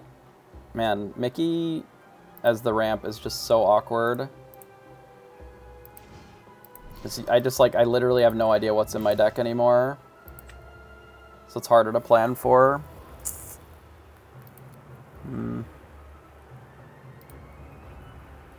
Well, we'll see. Do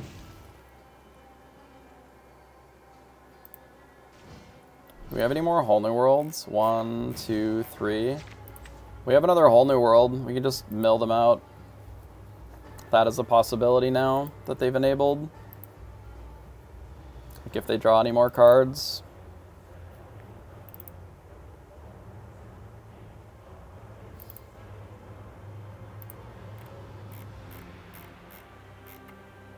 You don't think they're crazy and only running 3 Be Prepareds, do you? They could be. I feel like I never get this much time on my turns when I'm tanking. And it just, like, is crazy to me.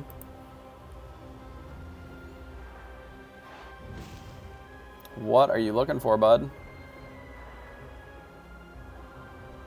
I hope you find it.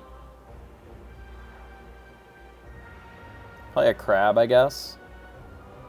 So they can almost crab plus dime. Oh, we'll find out if we still have a crab in the deck eventually.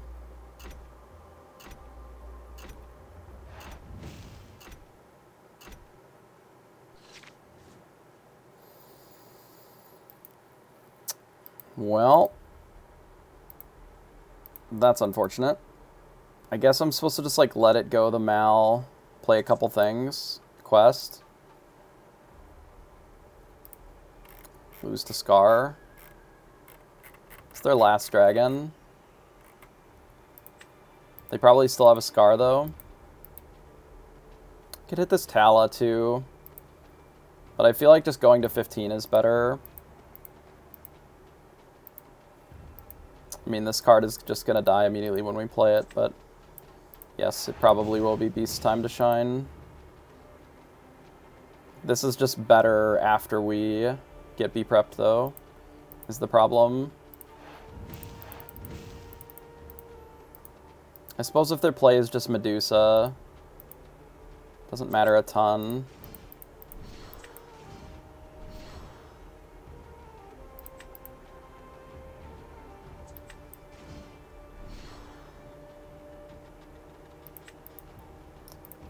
So, in order to win this game, you don't have a life total. What you're trying to do is quest and gain 20 lore or more to win. So, each one of these characters in the bottom right corner has like a lore symbol. Like this one can quest for 2. It's similar to attacking in Magic. Like this can quest for 1. This can quest for 2. Some things can quest for 0. Like they don't have the ability to quest, but they can still challenge things in combat, right?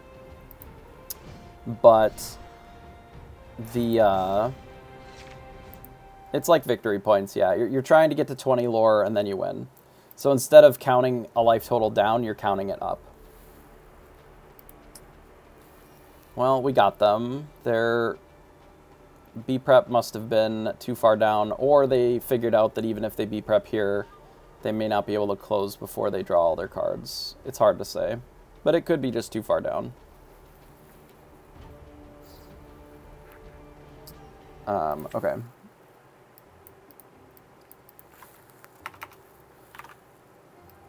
It's possible that I need to play a deck with a higher win rate for this metagame, but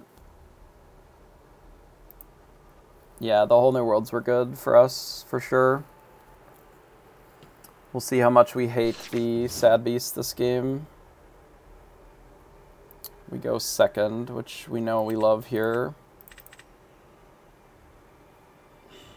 If I don't have ramp, I just can never win, right? Maybe I can't even afford to keep the Cogsworth or the Beast. Like, the Beast is the way that you get advantage back in this matchup. But if we don't have ramp, like, we can't play them anyway. Let's do this and feel really bad about it. When we don't hit ramp, nice. Good deck.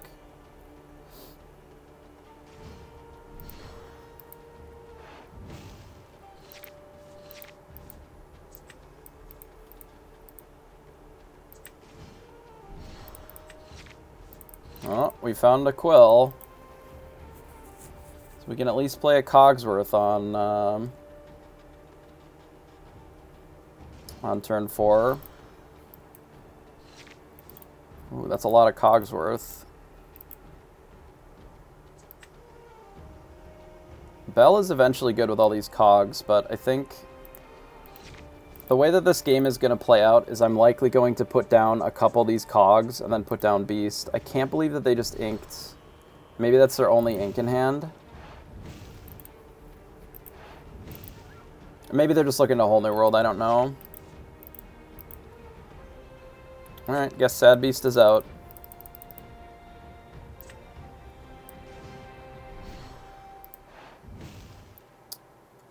This card is kind of booty, but so is the Mickey. Let's get rid of the Mickey. Like, if I get whole new worlded here, I think the game just ends, because all my Cogsworths are in my hand.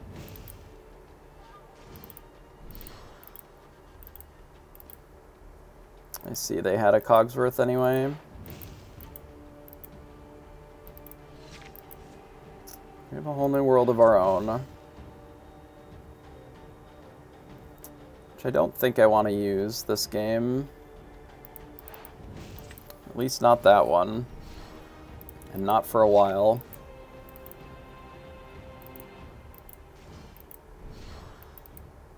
Well, they also have a Flaversham, and they were on the play. All of those things make this game incredibly difficult to win. But we'll see if that becomes a real problem or not. Okay. We now no longer have a Quill.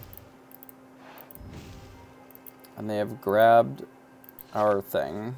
Sure. How do I keep up with this Smee? Like, I can play this, and then I can Zeus it.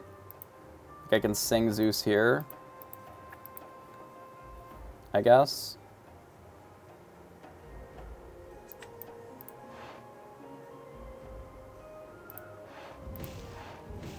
Like, otherwise, we're just gonna get buried here. Sure.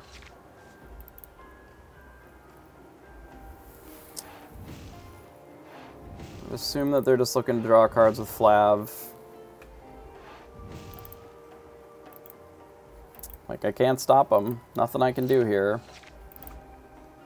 Hopefully they just don't Whole New World me. Okay. We have been Whole New Worlded. I mean, the way that my games have been today, like, this outcome is inevitable. I might just concede.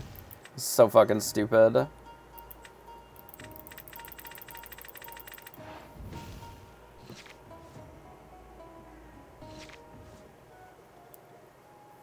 I can hit this for 4, which is just not enough.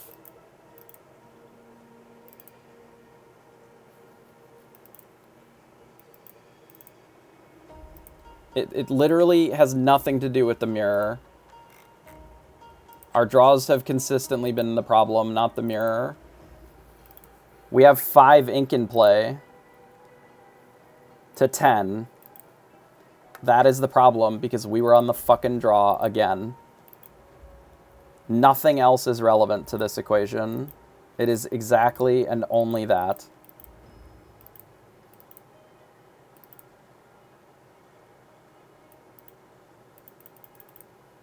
Like, I literally can't race this either because they have so much more ink than me. There's just nothing I can do.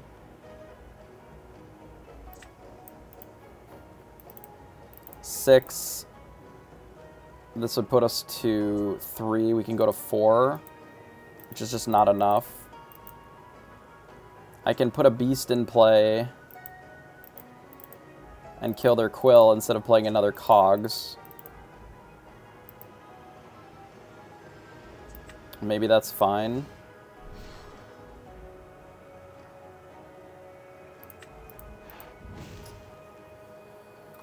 And then we'll just hope that this Alice is like enough to punch through their stuff if they overcommit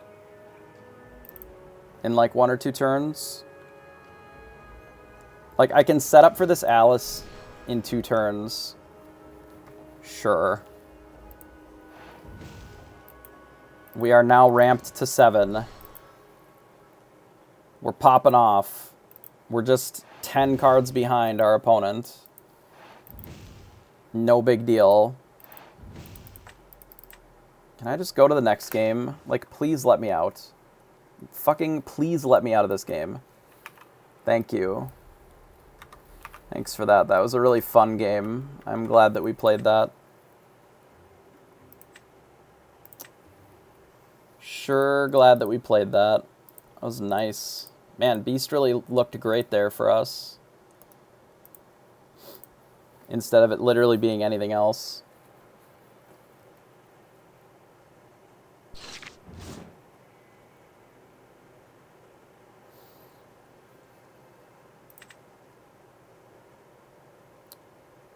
In this matchup,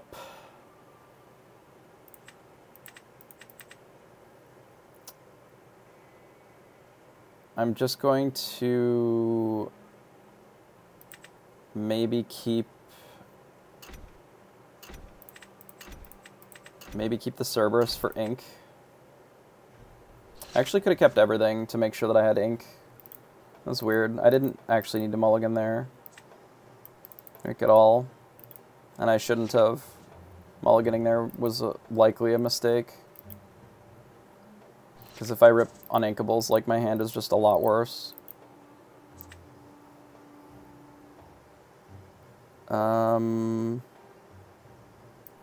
Yeah, it's fine.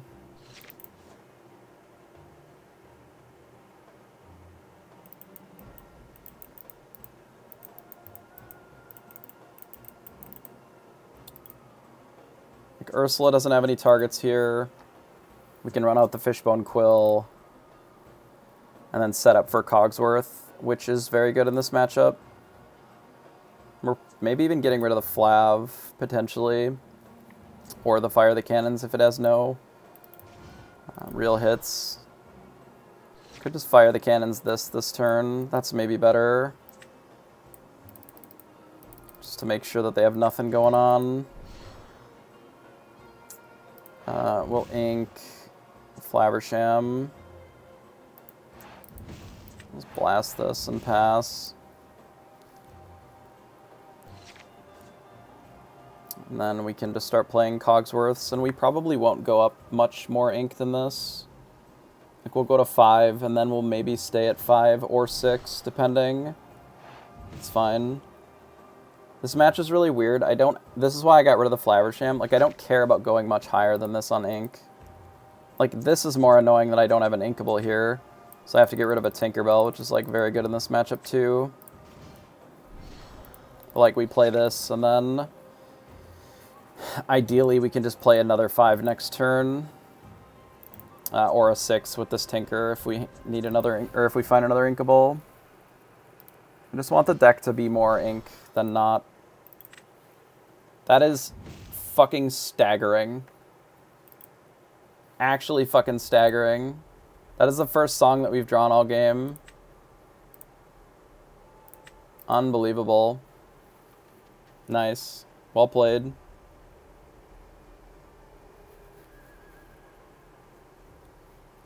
Real good timing on taking that. I guess the intention is that we don't Whole New World, but, like, I don't know what world you ever tap this Cogsworth in this matchup for any reason.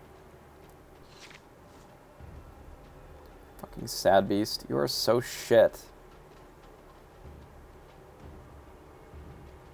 Fine. I will play Sad Beast and pass.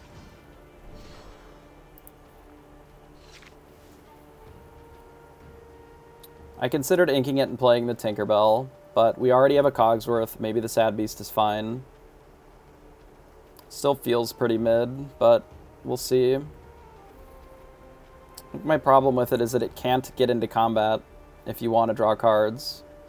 And it gets into combat so much worse than Tinkerbell does. But yeah, if it draws cards, it'll be great. But if it doesn't, it's just like a worse Tinkerbell here. So we shall see. Would it be my invitational card? No. Eeyore. Some sort of an Eeyore would be my invitational card, most likely. So we ripped a Whole New World. I mean, okay, we drew a card, but, like, that doesn't do anything. Having one card is not that good here. It's fine.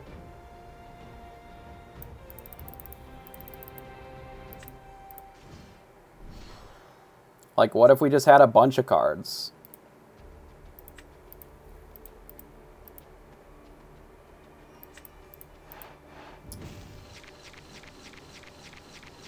Nice. Good deck. Well, now Sad Beast is just tapped, unironically. So that's nice. We got rid of a Let the Storm Rage On, which didn't have text, and a Prince John, which also didn't have text. So, real nice in that spot. But we can, in theory, ramp up a little bit more. And they can't really afford to tap these cards a ton here. They can double strength and kill Tinkerbell, which is a fucking disaster.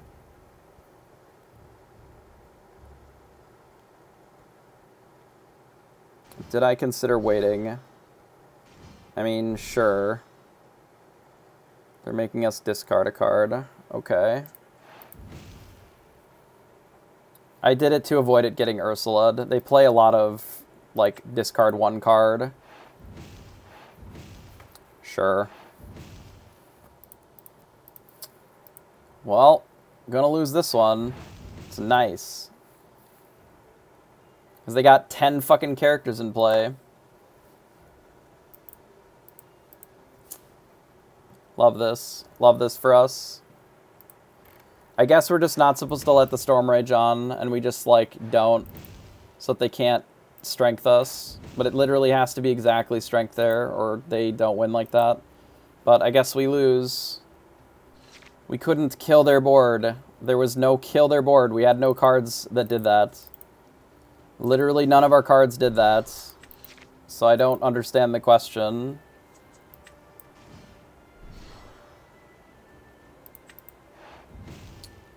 Our cards did not kill their board.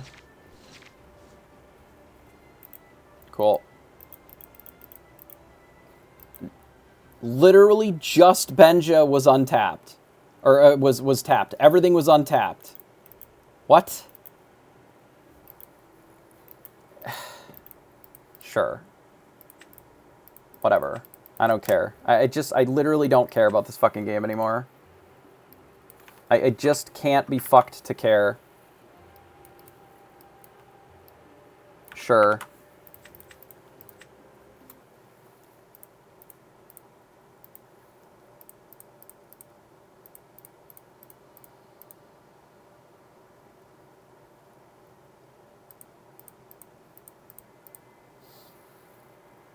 Yes, blue steel is bad. You're a genius.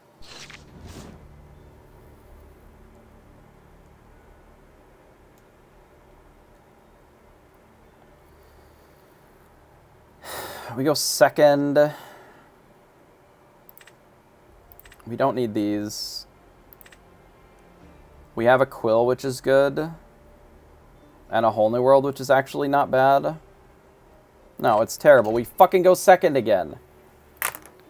Christ. I'm getting so fucking sick of going second. Holy fuck, dude.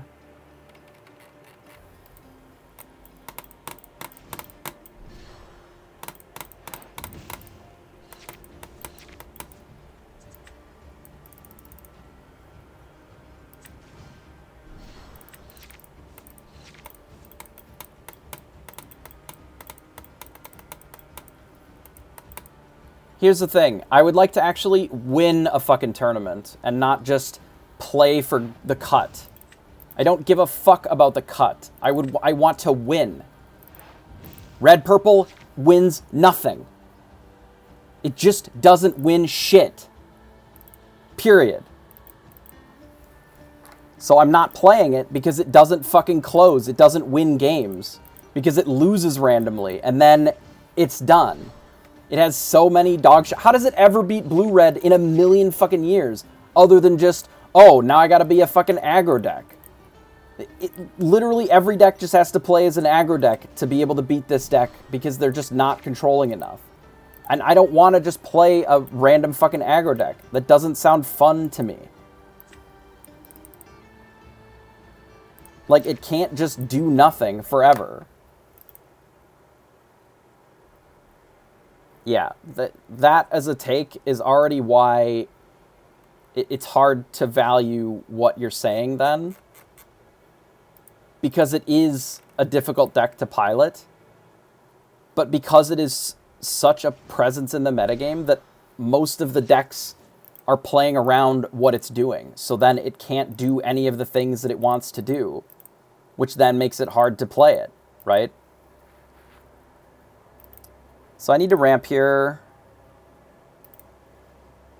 I don't have a whole new world. Yeah, it can't just be prep its way. It also, like, I gotta play my fucking turn. I'm just getting mad now at dumb shit, and it's annoying the fuck out of me. We need to keep the Rise. I think I can do Cogs plus Smee, maybe.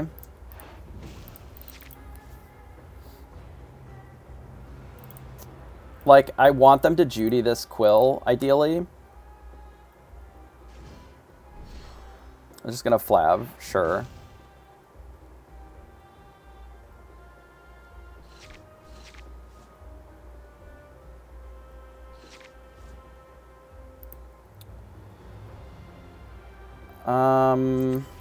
Yeah, I guess we're just drawing cards then.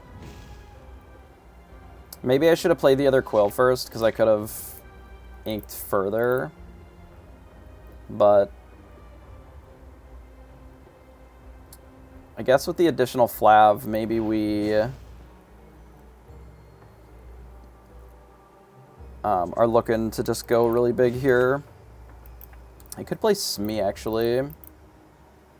Maybe that's better than leading out with the Popsicle.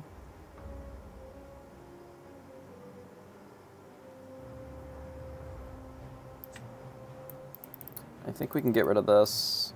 Play the Smee and pass.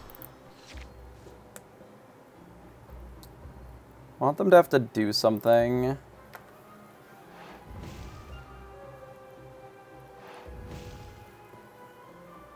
My problem with the blue-purple deck is that they can't... If you go wide, you just die. Straight up. Like, if you go wide for any reason with that deck, you just die. Or against that deck. Because they don't have anything... If your opponent literally plays Pride Lands and, like, plays 6 cards, you lose. Because you can't kill them all.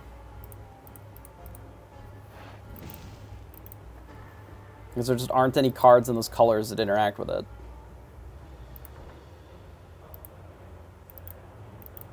They're going to protect their Flav here. I don't really care if they do. Sure.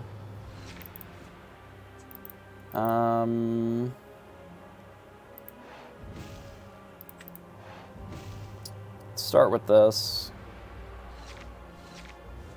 A bell and a grab your sword. I'd like to kill this Quill from our opponent here.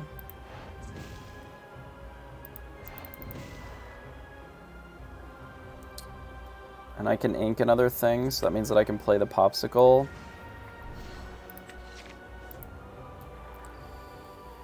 Why did I fucking Quill first? I am such a moron. I got rid of Mickey, so it wouldn't have mattered. I guess I could do this first.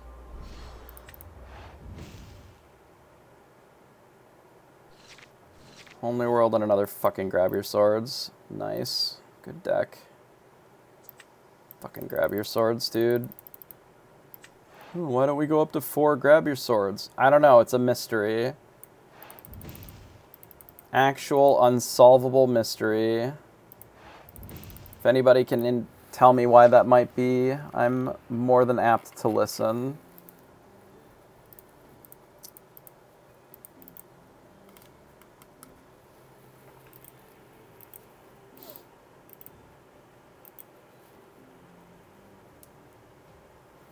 I could play 3 grabs to kill a Hiram. That's true. That is certainly true. Yeah, 3 is fine. Somebody suggested going to 4. Which is like, you can't do that because you can't win some of your matchups if you have 4 in your deck. Are they going to get rid of that fish hook to draw 2? Looks like they are. Sure.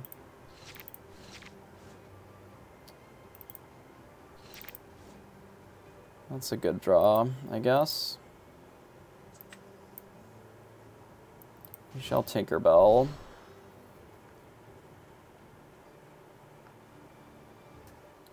And then I don't think I want to draw cards here, but we definitely need to ink with this and this. And then pass. Because ideally what we're doing is we're setting up the Whole New World. I'll sing it with this Tinkerbell too.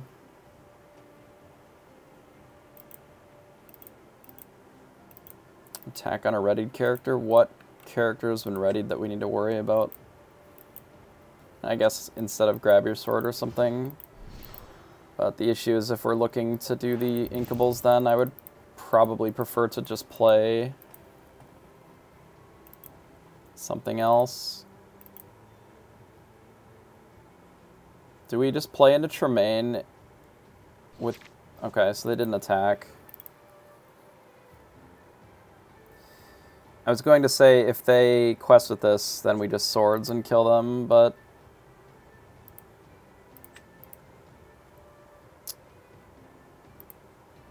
I guess this is our play.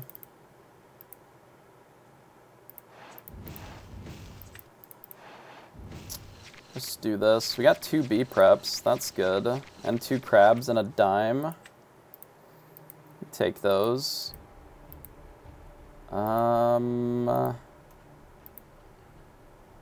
We can play a couple of things.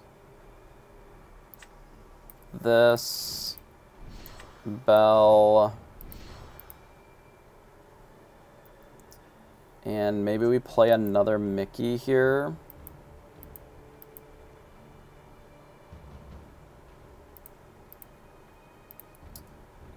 Sure. And then Sego. I don't actually want the Quill as much as I want something that blocks a Tremaine here, I think. But I could see it either way. Like, just having the Quill in play since we have the Flab is probably fine. But I figured we could play it next turn if that was what we were doing. The reason that we opted for this line with the Beast plus the Bell is now they have to decide, if they're not Be Prepareding this, like, they have to decide what they're killing, either Bell or Beast. A lot of times it has to be Bell, because they can't let us just gain 5 or play a dime and gain 10. So they have to sort of get rid of the Bell.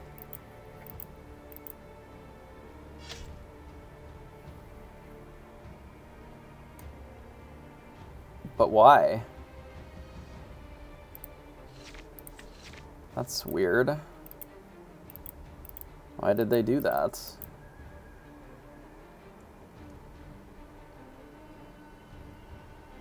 I am perplexed, but whatever. I should draw some cards. I definitely don't need this additional Mickey, but we may want that other Quill.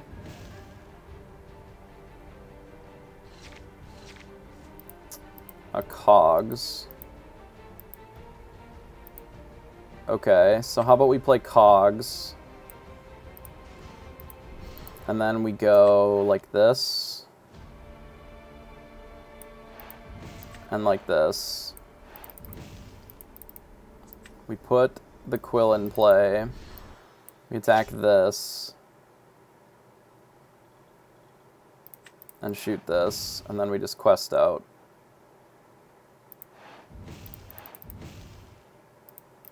And then lose to B-Prep. Seems fine. Maybe I should have kept the other Mickey just to Tremaine protect the Bell. Guess that's probably more real. 2 of them are already gone though, so just have to dodge the top half of their deck. And we're only getting 8, like it's not like we're in an absurd position here. But at least we get to eat this Quill and draw a couple more cards, I think. I don't care about Maui. If they kill Beast, it's whatever.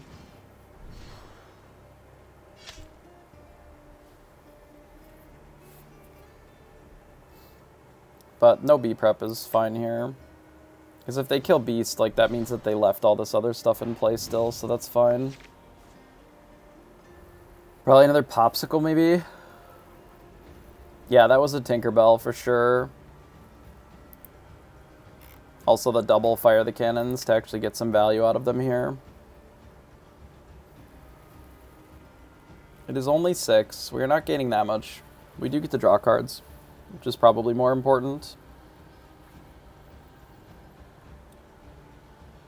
They got rid of Judy. It's a bit late for Judy, I think. Flaversham and a Beast. We don't really need more than 14 ink, I suspect. A Whole New World. Interesting. I don't think I Whole New World right now.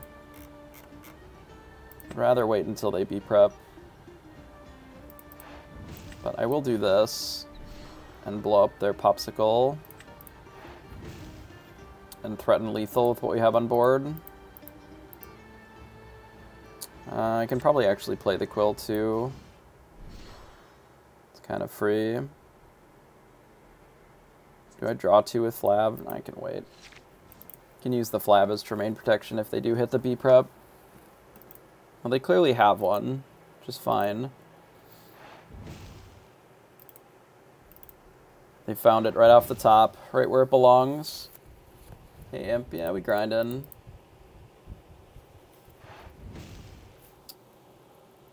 I am playing at my rank, which is, we're currently like Plat 3 or something, because we lost like 6 games. Or 4 or 5 games in a row, I think. Okay, so we do this.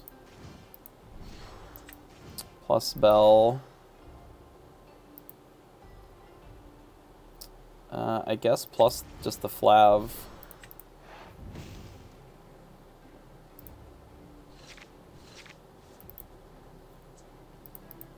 Feels fucking bad, dude. I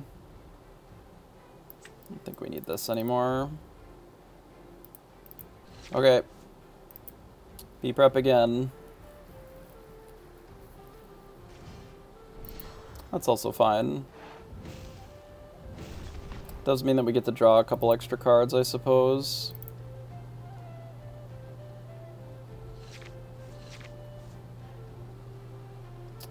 We can go to 15. How many bells are left? 1, 2.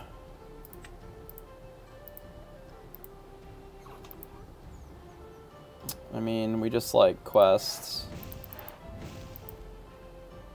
Do I ink this? I guess I probably do. I'll just play another beast.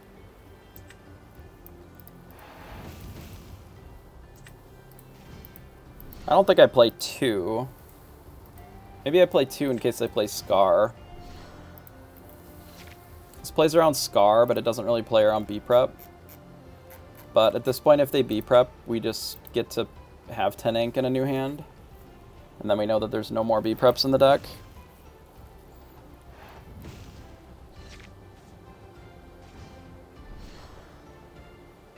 Yeah, this plays around Maui a bit as well. So they would need another Maui or a way to untap Maui.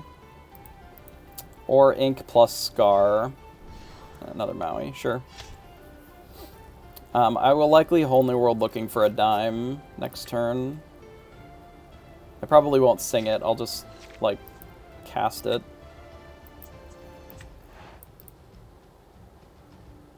Given that that's our whole hand, I suppose we may as well, huh?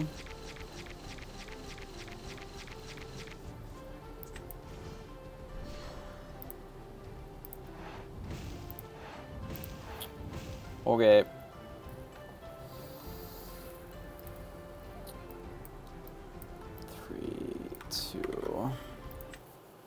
I don't know, maybe the Cerberuses are bad and we just go back up on the Sad Beasts or put something else in. I have no idea. I'm too stupid to play this game, dude.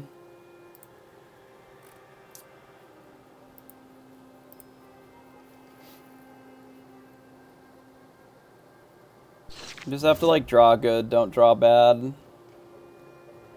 Like this. This is draw bad. Could have maybe kept the Beast.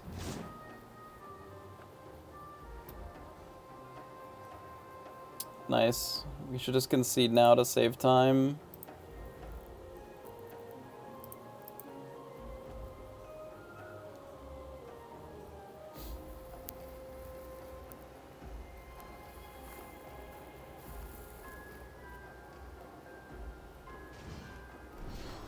Don't even have a popsicle. Everything about this is terrible.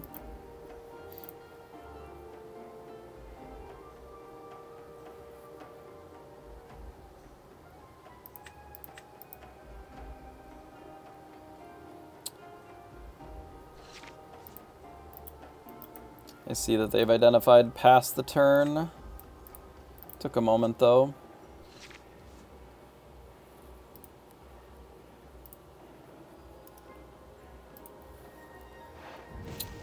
One jump ahead. Well, that's not ideal.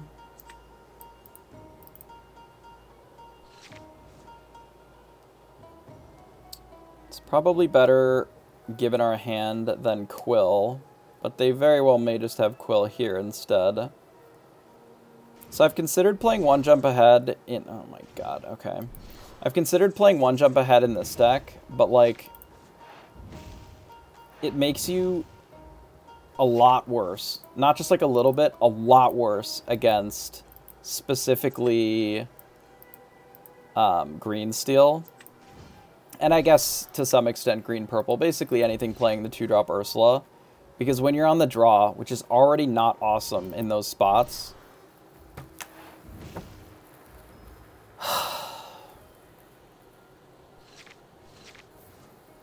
Sure. Yeah.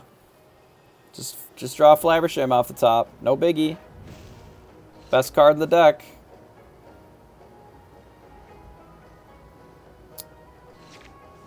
The most important one for them here.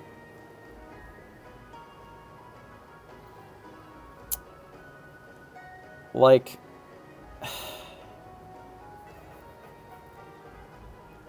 This is a spot where if I had Cerberus, it would actually be good. But since I don't have Cerberus, I'm going to have to play this stupid fucking beast. And it's going to be terrible. But we will play it and then allow people to experience it. And why I think that this card is bad.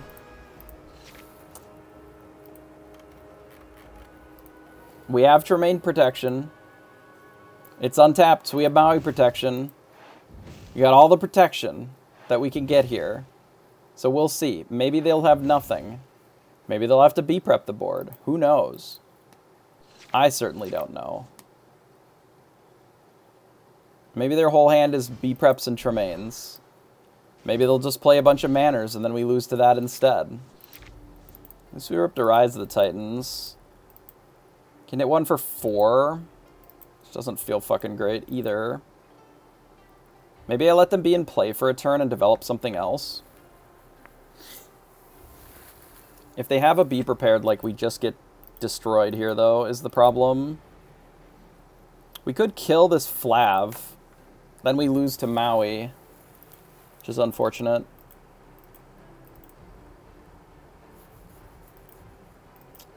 There's no good outcomes here. I can go to 8. I can play another 5. Or I can play this Rise of the Titans. I don't think I have to play the Rise of the Titans, but I do think I should go to 8. And play this other beast. And then just pass, I think.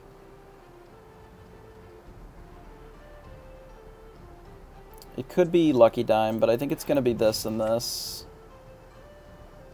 Oh, I can't count. Nice. I'm so smart. I can only go to 7. Well, I guess we're blowing up a manor now. Fucking classic. Okay. How did I miscount that so badly? Did I already ink that turn? No, I just can't count at all. I love that for us. Nice. Now we don't have a Quill either. So that's solid. Let it go. Feels badge, man. Maybe they'll get rid of their Quill to draw more cards. Who knows? We'll see.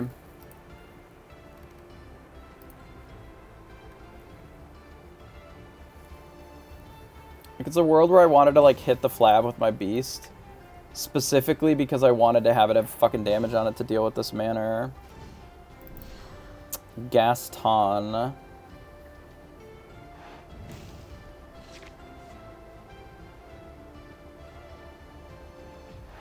Draw 2 cards, I assume. Sure. They're just up 9 cards on us. That's fine. That's pretty normal, right? It's just 9 cards.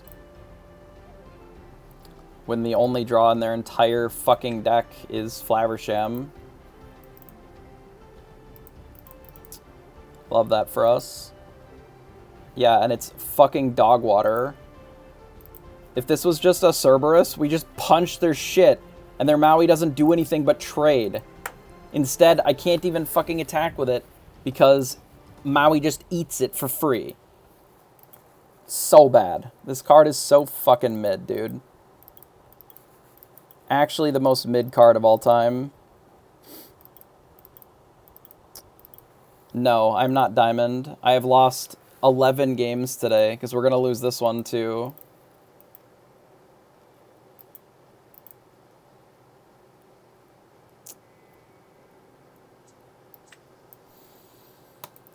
I guess let's just play another beast. Because I can't play this bell. Could sing Let It Go here, but that doesn't feel like a winning line either. Literally nothing feels like a winning line here. Could attack both of these into Flav and then shoot it for 2. I am playing cannons instead of hook. So we'll just ink here and pass. I don't know. The card doesn't actually work that way. So it says at the start of your turn, do this stuff. So it doesn't, it's not a static ability. It doesn't just update mid-turn. It only does that at the beginning of your turn. I love that our opponent literally has 10 more cards than us this game. And we've had 2 Sad Beasts in play. This card is so fucking useless. Holy shit. I do not understand how this is like the card to play. It literally doesn't do anything. It's so fucking mid. I don't understand. Maybe I'm stupid. Like, that is possible. I could just be stupid. But this shit feels like it doesn't do anything. Like, at all. Holy fuck. They're so mid.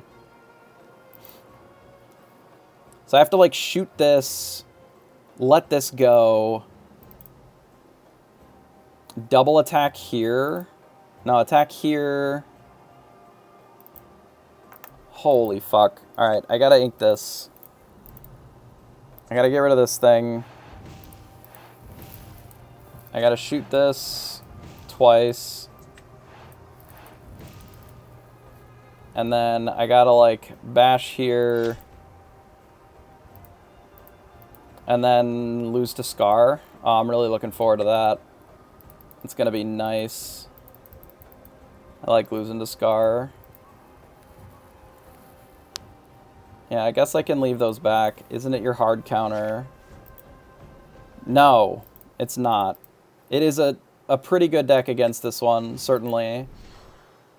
But if we just draw well and draw better cards that aren't fucking Sad Beast, then we would have more of a way of playing this game. Like, say, a 5-6 instead of a 3-5.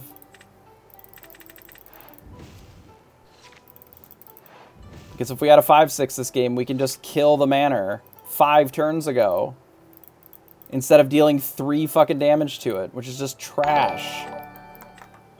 Fucking card sucks ass. Like, unbelievable trash. Medusa makes it feel bad. Zeus makes it feel bad. Being a 3-power fucking guy makes it feel bad. None of those things do anything. Fuck. Why did I put it back in the deck? Like, I don't remember what thing I was reading that they really liked the Beast, but I just don't get that. It is just not a card. There are literally 1,000 other cards that I would rather play than Sad Beast. Holy fuck, he's trash. What a fucking piece of shit that card is. It literally doesn't do anything. I would rather have a vanilla 5-6, because at least it's big, instead of not being big, which is what Beast has a problem with. I don't need this much ink. Yeah, if you simplify the game down to, oh, I played a thing and my opponent didn't do anything, sure. It's great then. You're absolutely right. No, I don't want to make Sad Beast a better card. I'm not going to play a bad card to make a bad card better. I'm not doing that. That's just not a good idea. You're just wasting resources to make something that's already mid slightly less mid. That's just you're shooting yourself in the foot then. That's just not a good idea. I want another uninkable. Or sorry, I want another inkable. Maybe it's just hard-headed if we're gonna run into red blue all fucking day.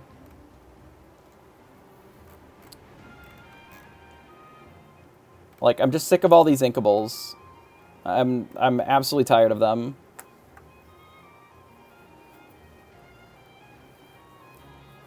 Yeah. The problem is, at 5, there is only Cerberus that I want to play. Because it dies to nothing, and it trades with everything. Right? That's the reason that we're playing Beast instead of Eeyore or Pyros. Like, Pyros has some world where it's okay against locations. It could be that we want to go back up on Rise of the Titans, but I feel like that is unnecessary. I'm just not sure what the solution is. Maybe it is just Robin Hood. Just another thing that can replace itself. That's also a 4/4. It's just a little expensive. Like, there's just not that many 5s that I want. Maybe it is just another hard-headed, so we feel better about getting rid of them. Or maybe it's just more Cerberus. I don't know. I don't think it's Alice, because we've already cut a lot of our characters, unfortunately. She looks worse now than earlier when I was playing the deck. How do I have so few cards? I cut a bunch of beasts. Right, because we trimmed the Gastons. That's what happened. Right. Right. Well, if we don't have the Gastons, that makes it a little more awkward. Can I afford to put some Gastons in?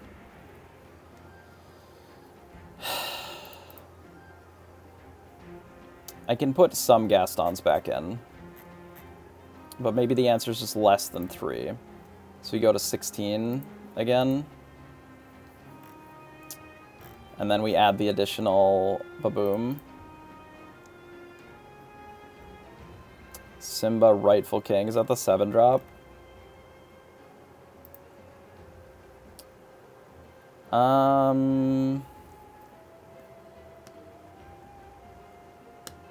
I feel like it's okay.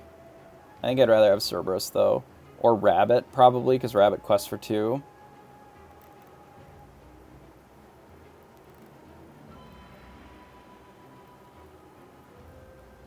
Hook is unplayable garbage in this deck.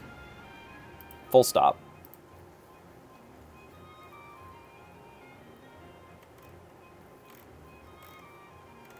I mean, it's usually when you run out of Robins, I would imagine. Alright. Okay, so what happens when you're on the draw, right, against this deck, and you want to not die? And your hand is Hook, and your opponent goes Cinderella, go. What is your choice then? What do you do? Do you play Hook and then... Okay, what about... Right. So what happens if you're playing against Blue-Red? Okay, what happens if you're playing against Blue-Red and you play Hook? What do you do with it?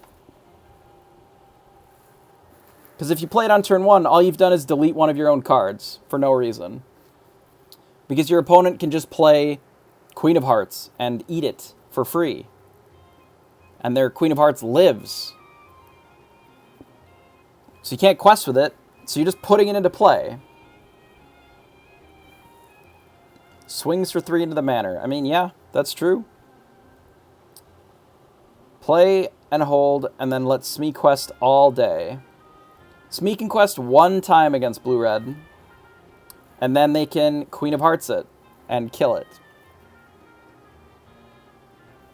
In fact, some of the Blue-Red lists are running Rocket Stitch now, too, to kill specifically things like Smee. Play Hook and don't attack. Why? That's what I mean, is why are we doing that? Why are we playing a card and doing nothing with it? If you're not attacking and you're not blocking, like you're not challenging, you're not gaining lore with it, it could just be a card in your fucking hand. Like it just doesn't make any sense to me. It just doesn't make any sense to me. But I'm bad at this game, so it's fine. Develop your brain, and play Like, Popsicle draws a fucking card. It literally says draw a fucking card on it. What? It isn't, though. It turns their fucking removal on.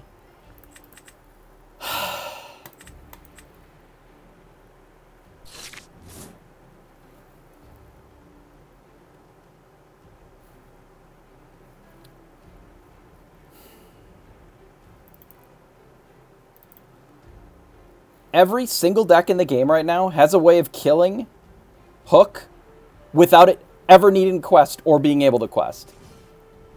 What happens if your opponent plays Rafiki, you play Hook, and they just Pinocchio and kill it? Then what? Then you just discarded a fucking card. Insane. I feel like I'm a crazy person. It's not. They don't quest with it then. Like, I don't give a fuck about winning on the play. It is not hard to win on the play. I only care about making the deck better on the fucking draw, because you have to 2-0 in the best of 2 tournaments to do anything. So I don't give a fuck about making my deck better on the play. I only care about making my deck better when it's from behind on the fucking draw. So I don't want to fill my deck full of stupid shit that doesn't lead me into a position where I'm able to do better on the draw.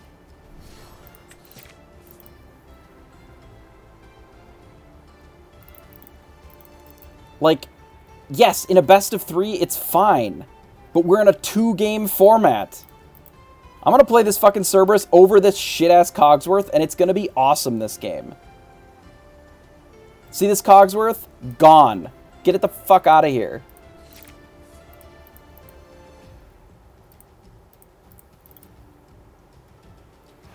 Yeah, but I don't give a fuck about the non-main tournaments. Like, I don't care about this ladder at all. Yeah, Cogsworth is only good versus steel decks. Oh my god. Every deck, every card is only good against certain decks. Sure. I should probably keep Rise of the Titans. I guess I'm going to get rid of a Boom here. Given the way that the draw has worked out. Do this and pass. Sure.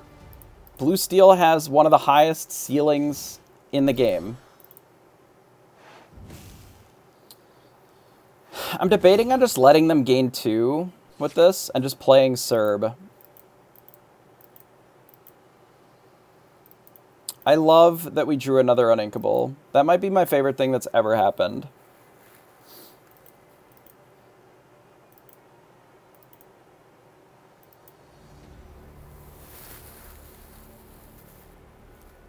It's instead of like a 3rd Rise of the Titans.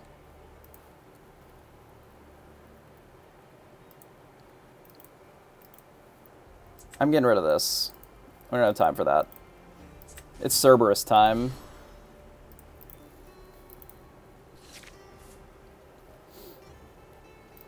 So what I want is my opponent to put some of these idiots in this castle.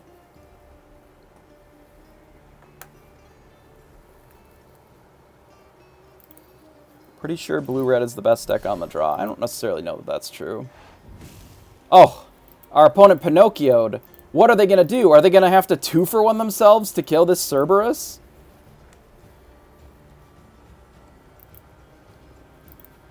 Are they going to quest with this crab, bounce the crab with Fox, and then trade that way?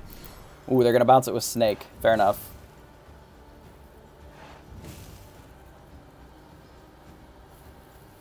They got me.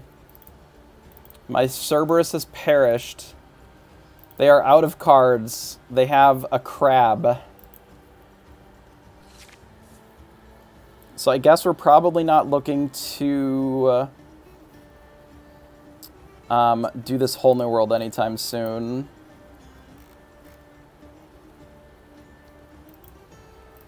I really wish that I had another thing that I could play this turn. But I can only play... Ah, fuck this beast. Beast sucks. Fuck this stupid card. Let's do this. Let's blast that.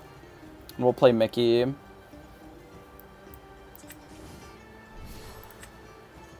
And then we'll pass.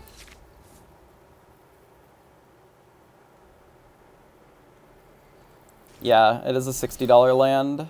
They hit a rabbit. That's sad.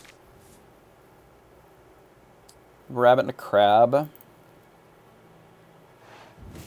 I may have to just play this Lucky Dime and then try to Whole New World into something. That helps, actually. Well, does it help?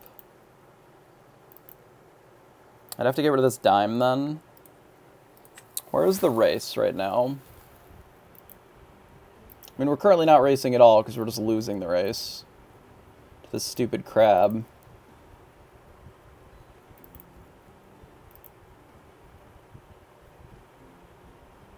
If I put this dime in play, they're going to go to 11, or they could go to 11. And we're still just like 3 turns away from being able to do anything with this dime. We could also just Zeus this snake now. Because I know that they just have crab plus X. What if we play this and then Zeus the snake here?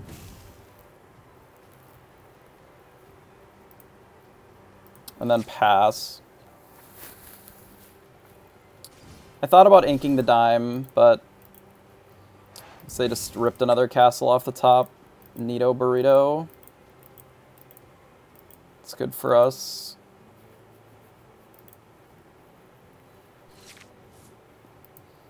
It was not good for us. So we play Flab, I suppose.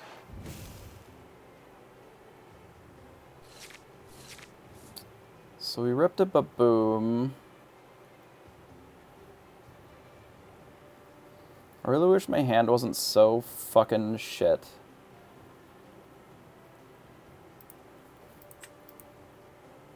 Because it's real bad. Could just blast the Pinocchio here. I'm not going to stop playing Dime. We've played against Blue-Red 7 times today. That is just wrong. The hand is not shit because of the dime.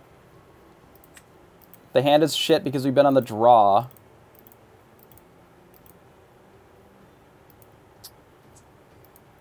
I guess I have to let them draw cards and then just wheel next turn. So maybe I don't even care about this Baboom and we just like get rid of the dime. And the Baboom.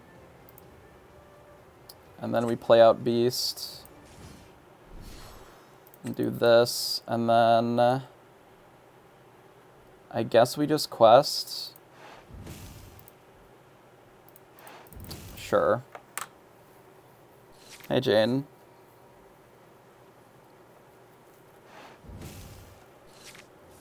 It does not consistently lose to red-blue, but that's fine. We're about 50-50 on it. You lose to red-blue if you're playing fucking Hook, because it's trash, but it's a different conversation, I suppose. No, just the tournament tomorrow. That's a 10K that we'll be playing in. So they B-prep us. So we don't get to sing. We like that. Play into Tremaine. Okay. I guess. Tremaine me, Captain. Sick. So we just lose to the being on the draw. Such is life.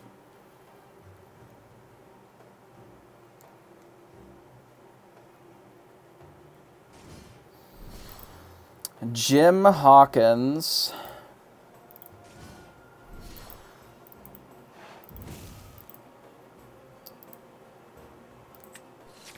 So how do I actually not lose here? So I don't have another Zeus, so I have to hit Let It Go for the gym. So the Smee is just not it. Do I have to sing A Whole New World?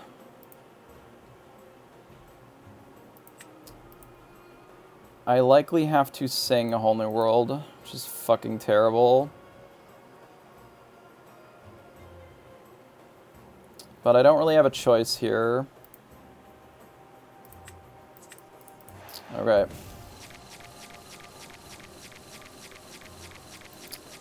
So I guess we're dead then.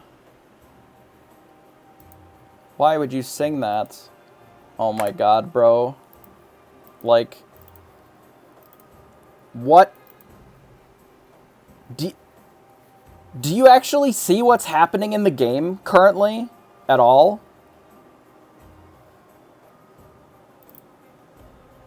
What combination of cards kills this fucking castle here if you just cast it? Yeah, quest for 4. Oh my god. I'm just like wondering why I even stream at all. What is the fucking point? Holy fucking shit, dude. Like, what am I gaining out of this? Jesus. Nothing, I guess. Oh my god. Alright, you're done. Bye.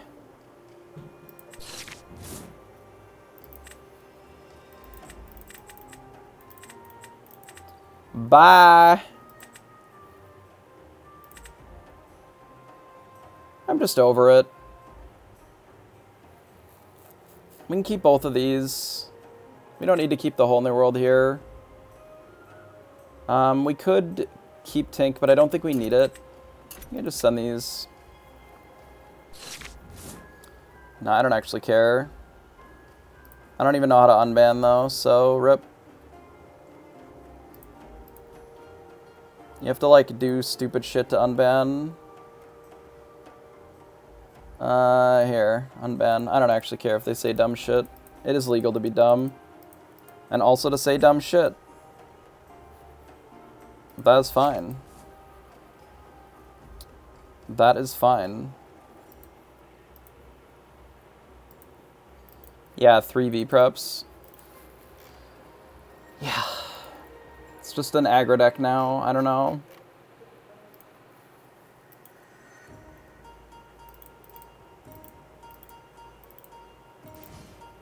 Maybe I just need to stop engaging with chat entirely. Like, maybe it's just not worth it. What if we just don't ever look at chat or talk to it? Does that make a good stream? Probably not, right? Let's watch them shift queen and just blast our hand on the draw. They play Robin. Well, unfortunate that we can't really do much about that. But we can encourage them to play a Benja instead of playing a good card. If we do this and pass. And then if our opponent doesn't shift Robin and they just play Benja, then we get to play Cogsworth. I know. I'm just salty. It's not, I'm not upset. The reality is that I'm not actually that upset. I don't like losing, and we've just been losing all day. And I don't really like that because I don't like losing. We could play this Tinkerbell this turn, but I think I'm fine just playing Cogsworth and passing. It's okay. I just don't like losing, and I was playing... I didn't have enough time to play red-purple when it was good to be able to grind 500 fucking games, right? Like, I can't play this game the same way that other people can that play it a lot. I literally don't have the ability to, like, give my full focus to the game when I'm streaming for 50 games. Like I can't. This card fucking doesn't do anything!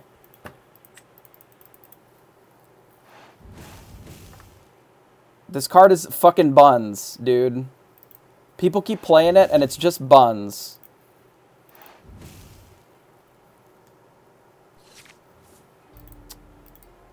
Well, we could grab your sword here. We could Tink Swords with them to get rid of Whole New World. What do we think of that? It's probably not that bad, huh? What are they going to do against Tink Swords here? Kill? They get to kill our Cogsworth. That's probably not worth it then.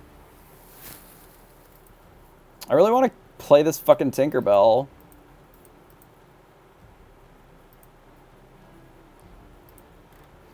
Like, I really want to play Tinkerbell this turn. But then I'd have to get rid of Grab Your Sword. I guess, but I can't also play Grab Your Sword because I don't want to lose my Cogsworth. Yeah, Rapunzel becomes a blowout then, so I was thinking Tinkerbell. Oh, how was it out? They played just in time. Sorry, that was your question. I didn't understand your question. They played just in time. Yeah, let's just get rid of this and play this and pass. I think this is already going to be basically good enough to win this. Yeah, they played just in time on 3 for some reason, and then they put out Beast. I don't think Tink Swords is right, because we just don't lose the game if this Cog stays on tap forever.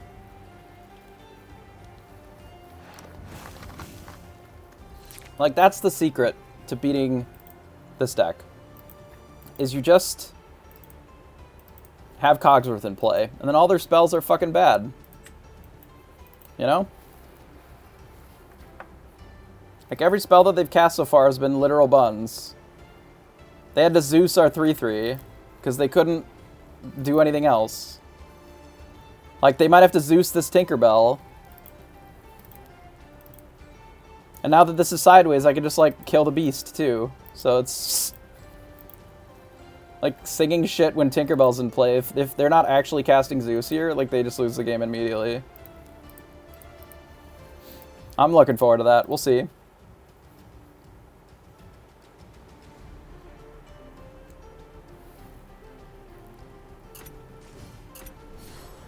Oh, they shifted a Robin, and then they wheeled us, which makes our swords worse. They swords us. Okay. We have been swordsed. Whatever. I guess we leave them with just a Robin. Just kill everything else. Sure. Oh, actually, we don't have to leave them with a Robin. We'll just leave them with 1 card. Nice deck. You may have 1 card. Yeah, I had to think about it for a second, but we just get to leave them with 1 card, and then we can quest with our cogs here. 2 cards now, I guess. Oh, they Listra'd our Tinkerbell. It's dead. What do we do? They paid 3 to kill our Tinkerbell. Okay, go.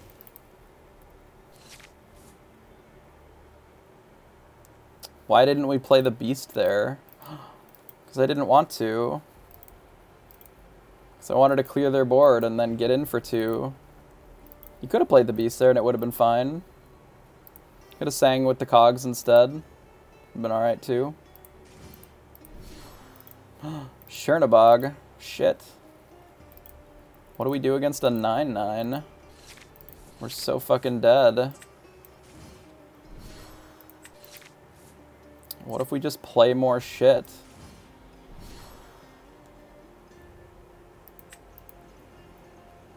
Yeah, it's like the first time it's drawn a card. What if we just do this and pass? How do they remove our cards now? Yeah, the Beast is great here. It could have also been like this, and it would have been almost the same, because we have a Whole New World in hand. You can just use it. Oh, shit. Do they have another one? Oh, shit. He blasted my Beast. Oh, no. am I gonna do? Oh, I got another Cogsworth. Oh, I guess the game's probably gonna be good with that, huh? Let's do this. Then just pass, I think. And then we'll look to Whole New World. I wish I had more ink, but I think we're in a spot where we can probably Whole New World. And then just race. Is this only quest for 3, right? Oh no, I got fucked. Nice draw. Okay, we struggle. We don't struggle, just kidding. Never didn't have it.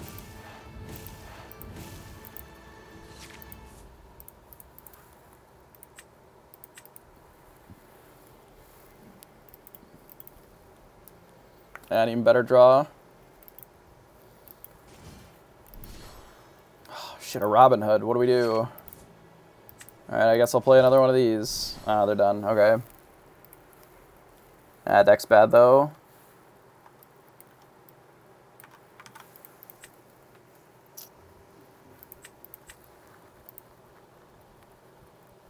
Yeah, just make sure it's better than your opponent's. True. I don't know, maybe we just ignore the green steel and we play 1 jump aheads instead of Mickey's. I'm gonna play in like 5 or 6, I think. Store chimps. We go second. These are good here. We can get rid of these and the Serb and the Smee. See if we can find some ramp and we'll just ink the Tamatoa. This will probably work. Oh, this deck is very good against green steel, as long as you don't... as long as you just put Cogsworth in play, they can't win. Like, just full stop. Their deck is just bad. And if you don't play out Hook, they also can't win, because then none of their spells have text. Like, everything just falls apart then for them.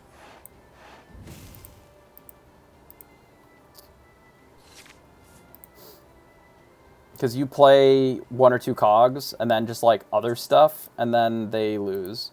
I did try a Robin Hood version. I didn't try his specific Robin Hood version.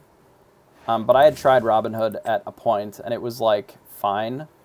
I would expect him to take Popsicle here, I guess. Sure.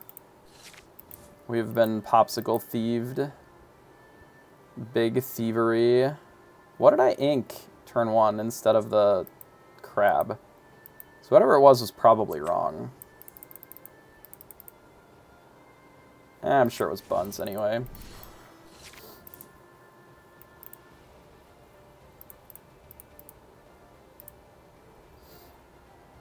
Now we're the aggro. What are you going to do about it? You going to shoot it for 2 and then shoot it for 2 again? Ariel. Shit. Ariel that missed. I see.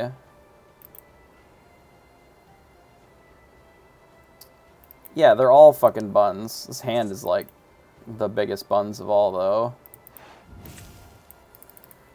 Do I just shoot Ariel for 2? That seems bad. Let's just pass.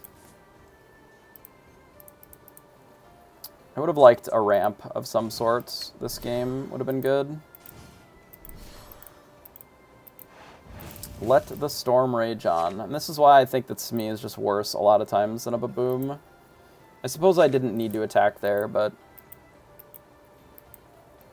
okay. We can make this work.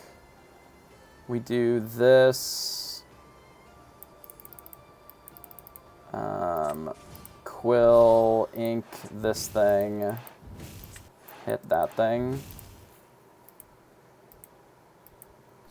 Let go my Smee to ramp, yeah. I've been considering 1 jump ahead over Mickey, just because, like, it comes down sooner. Which is kind of interesting. So my opponent has 3 ink.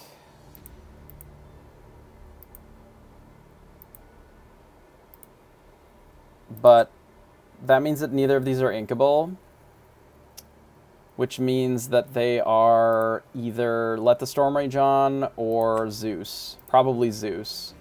Which means that if I play this Tinkerbell, it just dies, and then I don't have my whole new world.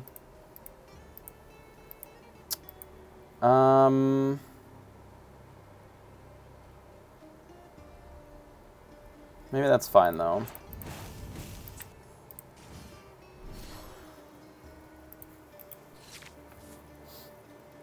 So it also makes Smee just die. I don't know. We'll see. Maybe we're just going to get destroyed by Zeus. Ah, they just stripped it off the top. Perfect. That, I guess, doesn't surprise me. Though, there's Smee is gone now, which is nice. So we just have to play a Smee here.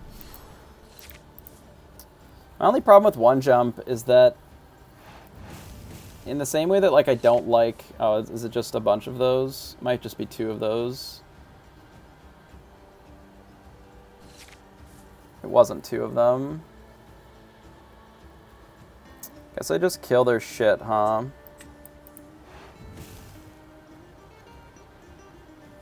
And then pass.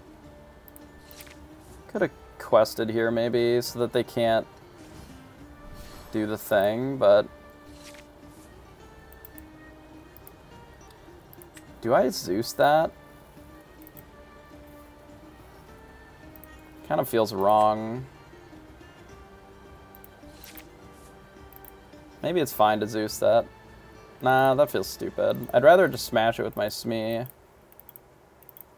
They ink a Robin to play a 4, which could be Zeus.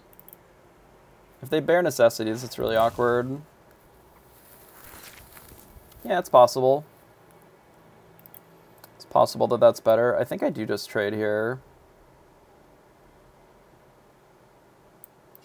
I'll just pass. I could ink the dime, but I think I'd rather put the dime into play, but I would rather keep the Zeus, so we'll see. Because if they just, like, jam a beast or whatever...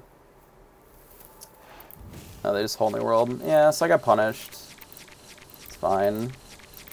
If their play is just to, like, literally a whole new world for their whole turn, I think we'll survive. So I can play Smee plus Tink, or just Smee plus Serb. I think it's fine. We can ink one of these, and I guess we remove a Rise of the Titans.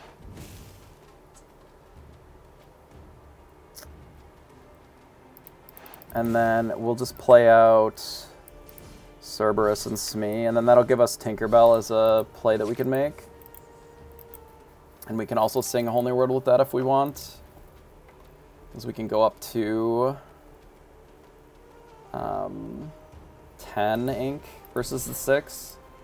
See what they hit off their Ariel. Oh, they hit the Greatest Criminal Mind. That's hilarious. Why Cerberus? Because there's only 2 cards in the game that, like, cleanly deal with Cerberus. They don't cost 1,000, and one of them is the World's Greatest Criminal Mind. I love that for us. That was nice. We don't need 2 of these, I guess.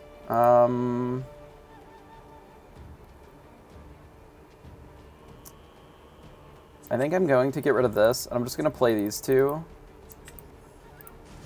And then I'm just not going to draw cards with the Flabbersham. So I just don't think I have to.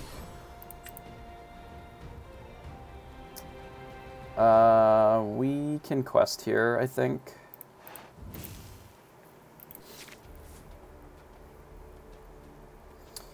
The reason for Cerberus is it's better against the red decks. Trades with Maui. It, they double swordsing? Like, why did we swords here?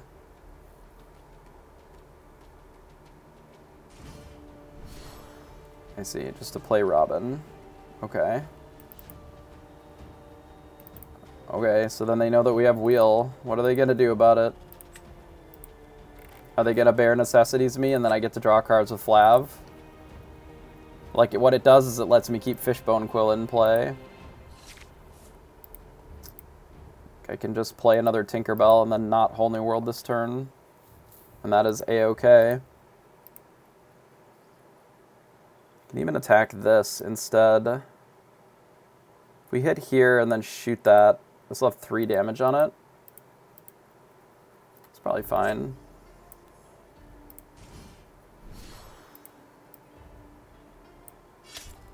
We do this, we just shoot the Robin.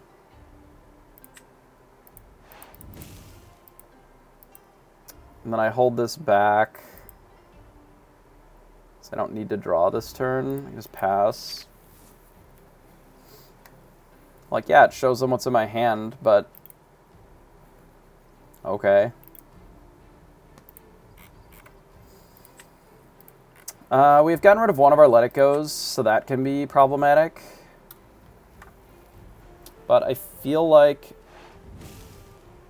Another one? That's so weird. Okay, sure.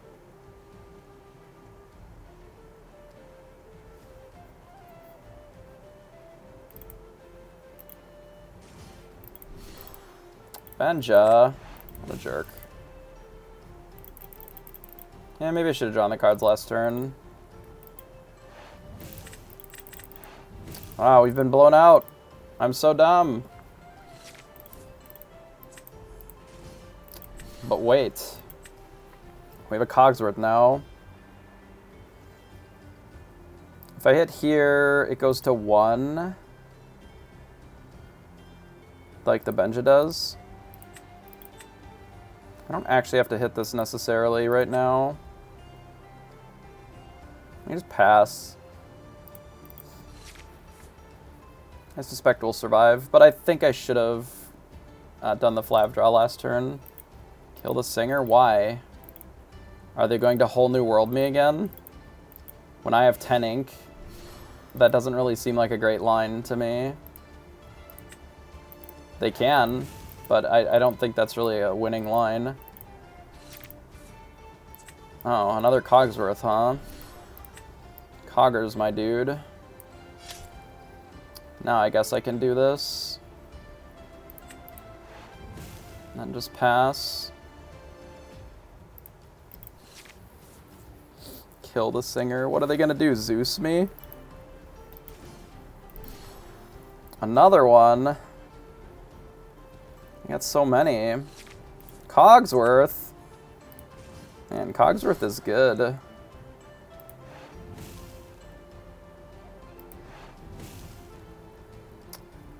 These only take 1. Sure.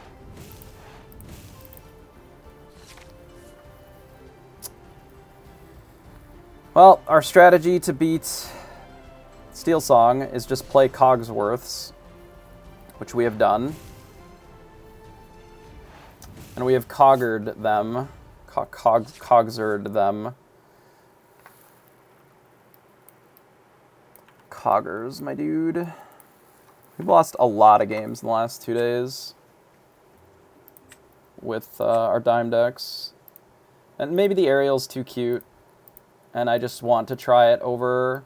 Like, it was literally over specifically, like, the millionth like the 3rd copy of Rise of the Titans to try and deal with locations. And maybe the Rise is just more consistent. It's hard to say. In theory, it's good in this matchup as well. Okay, so we get rid of this and this. We need that later. We definitely don't need this. I don't think that we need Flav either necessarily. Like, I want the Smee and the Quill and the Cogs.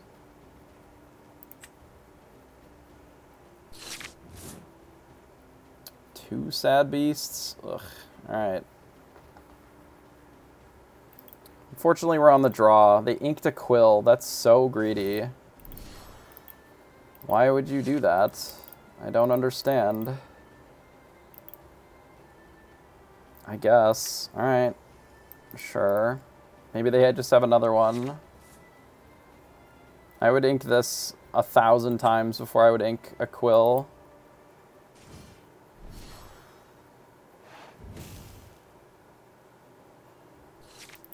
Okay. Sure. Guess we don't need this Tinkerbell then, if we have the Cogsworth and the Beast.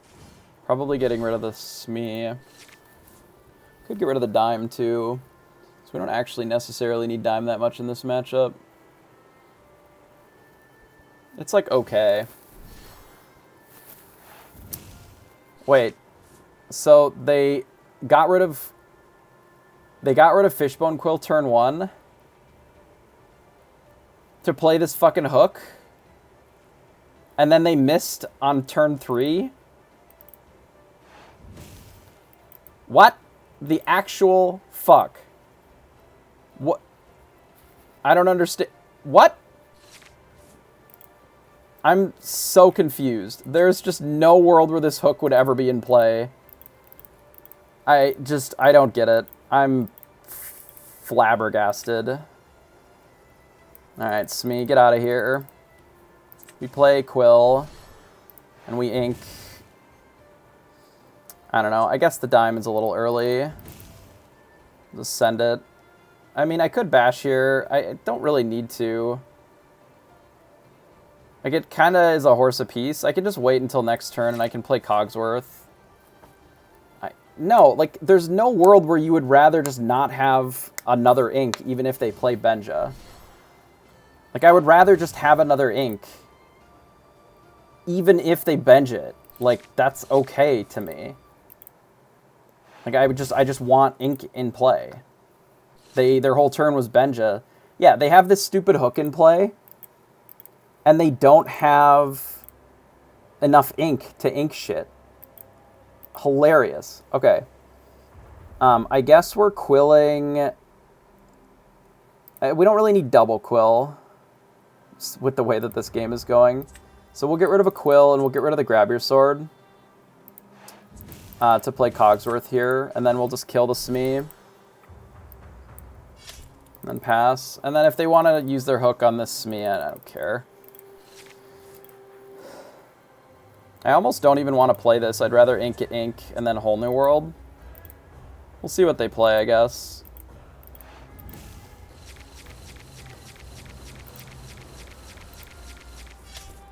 Ah, their entire hand is Whole New World, and they got rid of 2 quills. Maybe I'm stupid. I don't know, dude. I'm the dumb one. Don't worry. Okay, so I don't want to run out Bell just yet. Kind of just want to run out this Serb. We ink this. I do this to ink the Grab Your Sword. I'm just going to play Cerberus. And ink this other Cerberus, maybe. Yeah, that's fine. Do this in Quest.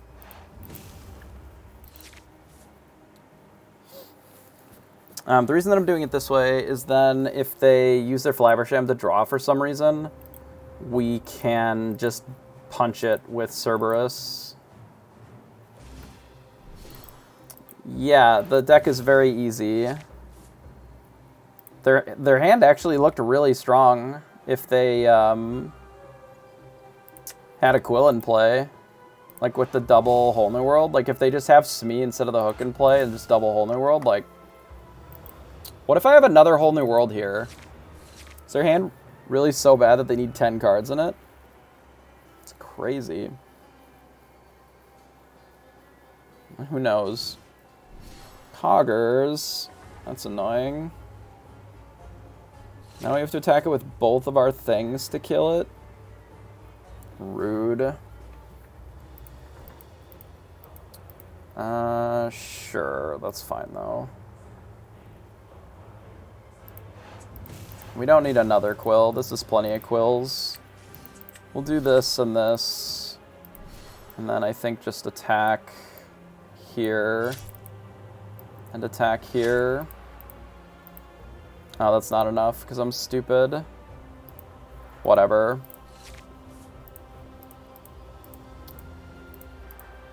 -3 lore. I don't even actually care about Flab either. Just bad.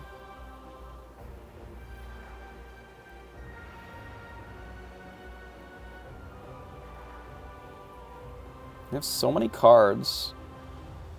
How and why? Yeah, I shouldn't have tapped this Cogs at all here. That was pointless. This was so bad. I think we threw, actually. I think we might have thrown this whole game. Our opponent was playing so unusually that we forgot how to play in the mirror and just, like, made bad choices. And we're going to lose our Cogsworth. Though, I suppose we'll get their Cogsworth out of the deal.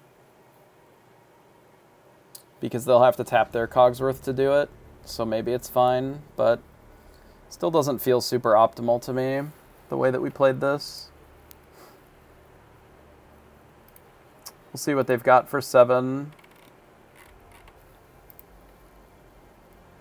Yeah, this should just be untapped. There's no reason for it to be tapped here. Whether we quested with this or not kind of doesn't matter. Let it go. Let it go again. Let it go for a 3rd time? No.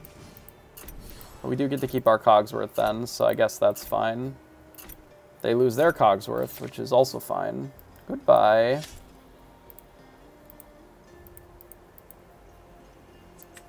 You also lose your Flav. Sad. Goodbye. You know what? I don't care if he plays a thing. Here's a beast.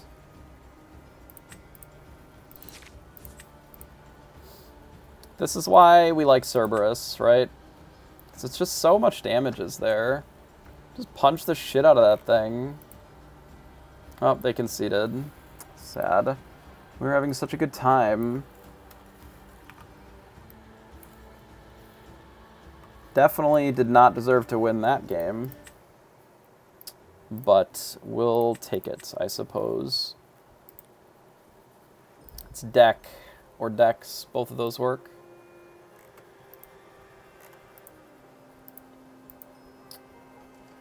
We could make it also do list, I suppose. It's not a bad idea. If I can remember how to do that. Add a command.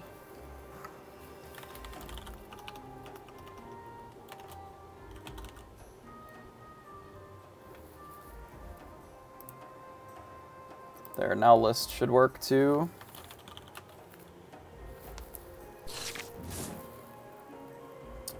Blue, red, huh? Okay.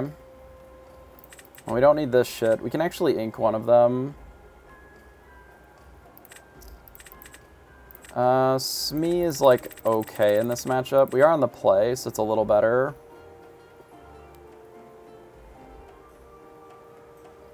I feel like we're supposed to keep Whole New World. This is fine. Ooh, we even got the Cerb, so we'll be able to show off, like, how the Cerberus is actually good. Let's do this and then pass. We are on the play, which does matter a lot. Being on the draw in this matchup is pretty brutal. It does make it a lot harder. It does for a lot of matchups, but this one specifically is, like, extra difficult.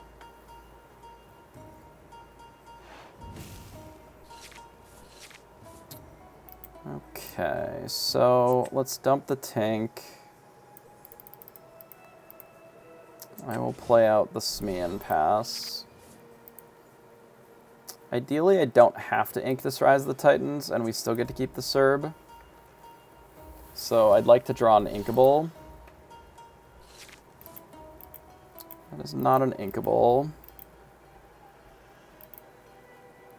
The curve looked a little better if this was inkable. We can still blast this turn if we want, though.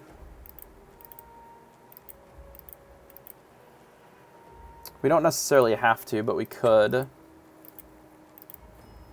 Like, I would really like to keep the Rise, but I guess I don't need it necessarily on the play as much. Just quill this, blast this, quest. Now, if they have another queen to kill the Smee, that's okay. Because then that means that they're not ramping. I don't really like having this tapped on turn 2, because that's their, like, play queen turn, or play rocket stitch. 3 is sort of your ramp turn, so there's an argument for making them not be able to one-jump ahead as well, but okay, so that puts them at 4. So I believe that we just do this, play this, quest here, pass.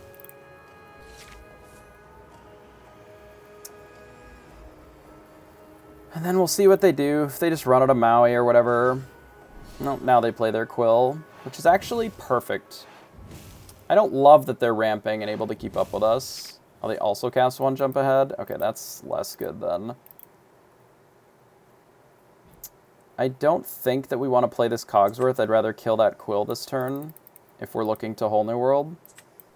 So let's do this. There is a world where we do that because of the Smee here. But what I wanted to do is rip into a Beast instead, so that we can blow up the Quill.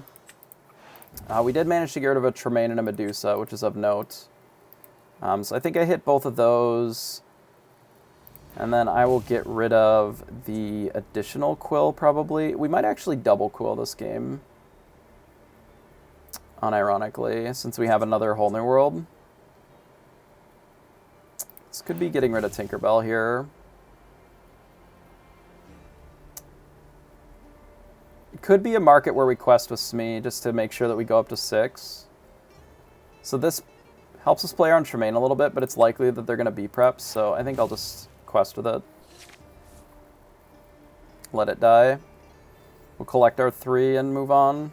Or our 6, rather. Judy hops. Oh no, my Fishbone Quill. What am I going to do? Fishbone Quill is dead. Can't ramp anymore. It's a real shame. Why Alice? Because it is just better than the 3rd Rise of the Titans, in my humble opinion. Because the Rise of the Titans has felt really awkward in huge numbers, basically. So I don't need this many Flavs. But we don't need a Whole New World this turn. We can just jam a Flav, like 1. Like this.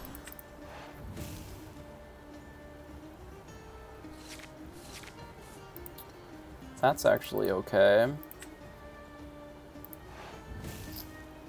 We don't need another Serb. Ink would be better here. We can go to 9. Let them scar us if they want. I don't love that, but the alternative is that we just don't gain any lore this turn. If we just quest with Beast, it feels bad. Could have just gained 1, maybe it was fine. They have a lot of ramp in their deck that they're just going hard on. That's 3 of their 1 jumps. Oh, they're just doing Maleficent Dragon? Yeah, that's fine.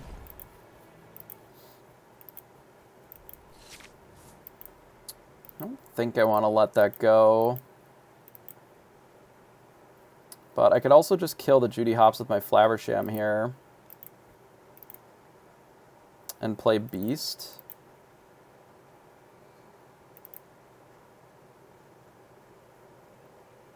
Seems fine.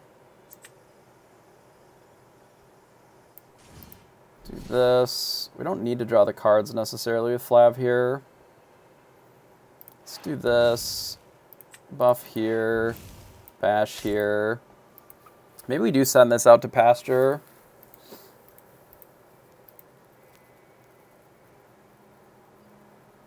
I think we need this other Quill. Like, I don't want to play too much more into B prep, but I have good follow-up for it, so maybe it is just this. Just send that to the Shadow Realm and pass. They already have enough ink, it's kind of what it is. Just another one? Sure, what's our target? Oh, Alice died. Oh no, my Alice. Oh no, what do we do?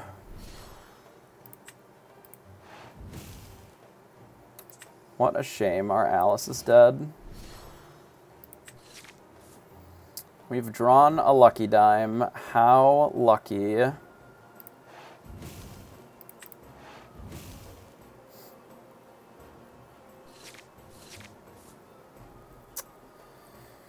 We've drawn an answer to Maleficent Dragon. How lucky.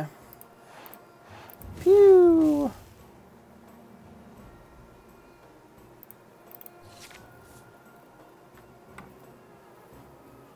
Dime sure was a draw. I think they're just dead on board, right? 3, 4, 5, 6. I don't know. They're gonna hops us again. We've been hopsed. Oh, they hops themselves. They've been hopsed.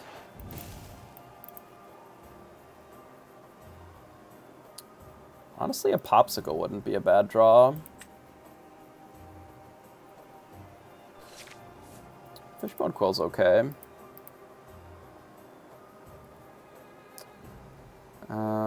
This is 9, 10, 11, 12, 13, so we'll have to, like, ink these two, which is okay.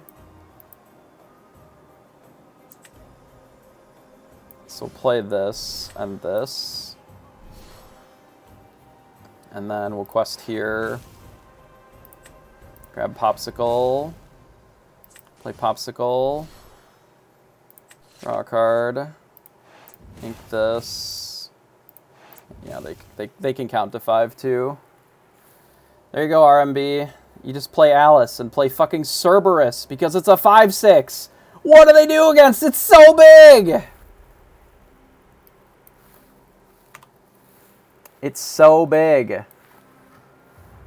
It's huge, in fact. We were able to just win that game because we had a giant monster. We even used our Alice. Yeah, I think so. My problem with McDuck Manor is it's only really good.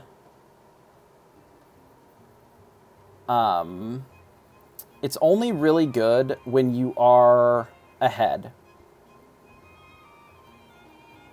Yeah, I mean, the rest of it is just, like, getting to that point, right? For the most part, it doesn't matter a ton. We dodged V-Prep, which is really the most important part. Like, do I think that the matchup is awesome? No, but I don't think it's 80-20. The Alice, it seemed okay, right? Like, it wasn't amazing. I don't want 4 of them. But 1, maybe 2, like, don't seem terrible, right? They're not, like, the worst cards I've ever played in these, you know? It's at least worth dabbling, maybe. This can't be what we're playing. There's no way that we have Sad Beasts in this deck still. No way. No shot there's still Sad Beasts in here. Yeah, I like that it is a relatively imposing threat. Like, there are some games that are a little dirtily, you know, like the mirror type ones where the board gets sort of Cerberus, or not Cerberus, Cogsworth clogged. And then Alice, I've used it to lure for 5 before. You know, you lure 2, 4, 6, and then like a beast or whatever, and then all of a sudden it's here. Something is wrong. Was this the deck that I was playing the whole time? Did I just have Sad Beasts in there? There's no way, right? I thought I cut them all. Did I not save the deck and this is just what we've been playing? Yeah, I guess I just didn't save. Because the actual deck that I had is this, which I believe that I saved. And then if we go to my decks and look at it, there are no Sad Beasts in here. We had more Babooms. We had an extra 2 Gastons and 1 less Fire the Cannons.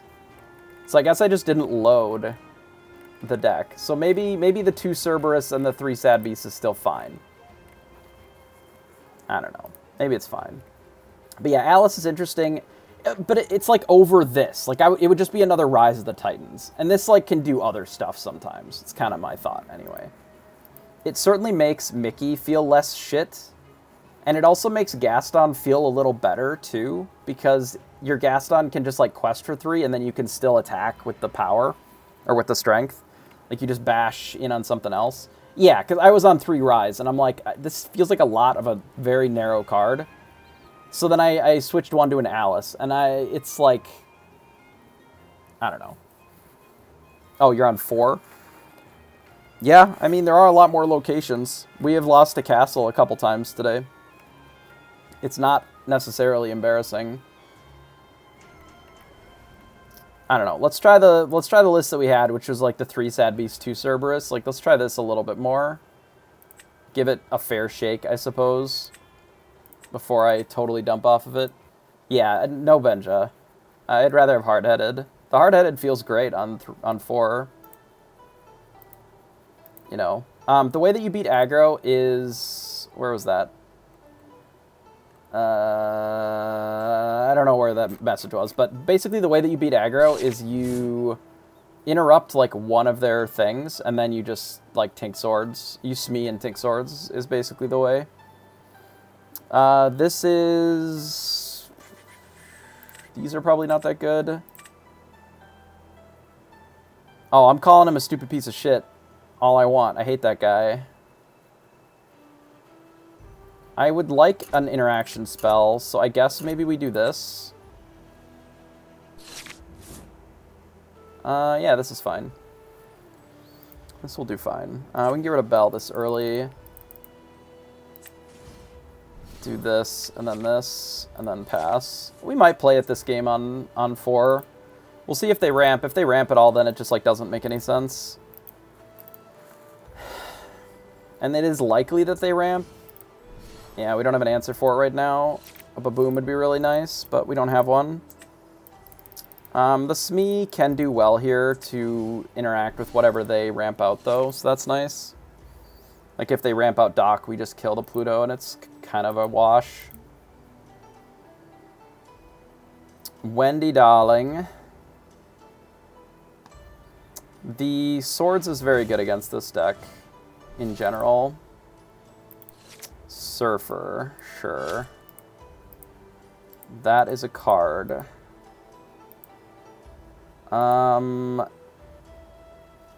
Yeah. I guess, given that this is our draw, if I'm gonna go this into Beast, I don't need Flabbersham at all. I would have obviously rather had Quill here, but what we need is to Whole New World and find, like a Tink or whatever. But we'll run out of Beast, and that's fine. Unironically, like, Prince Eric on 4 would be a little annoying, but not like a total deal breaker. Just be mildly annoying. I don't even know that I necessarily need the Popsicle. Like, that might go as well. Yeah, that's fine.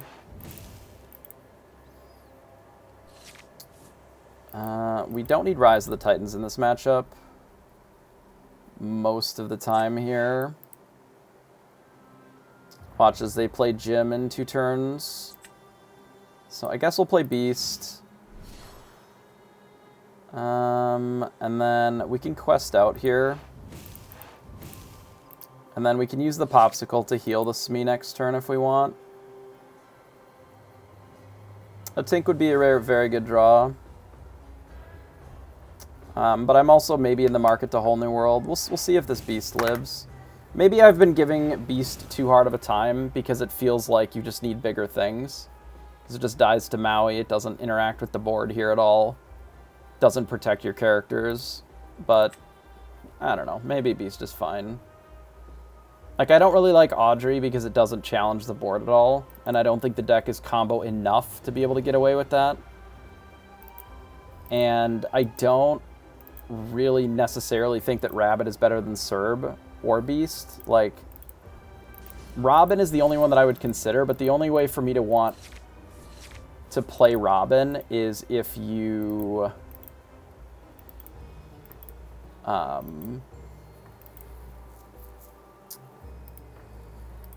the only way I want to play Robin is if you're also running the 2-drop one, or the 1-drop one, and I just, like, not enough room for it.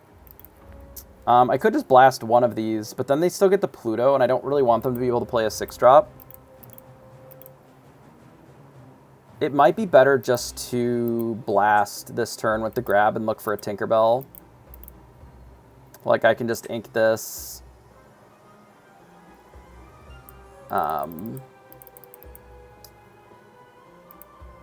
Wait, I can't do both. Yeah, I know that they do. I can't actually do both this turn.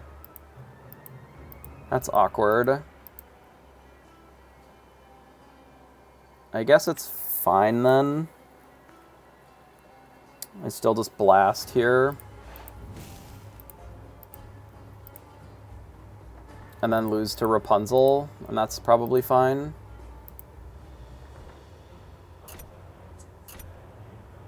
Maybe I just do this and try to race. I think I leave the beast back. Nah, I decided not to do that. We're gonna do this instead. And if they want to Maui me, they Maui me. Maybe that was a mistake. I didn't really want them to go to 10. Took too long to make that decision. Need to do that faster if I'm going to do it either way. Looks like Maui's really a disaster here, and we just didn't need to play into Maui at all.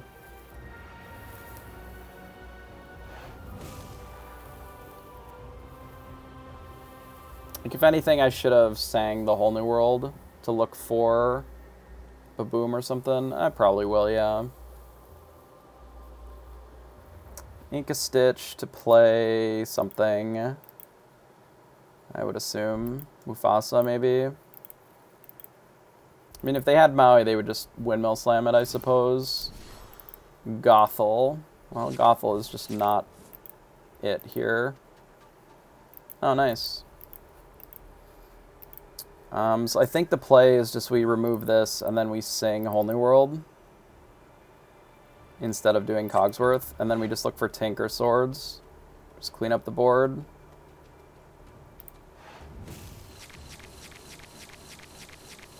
And we found neither. Sick.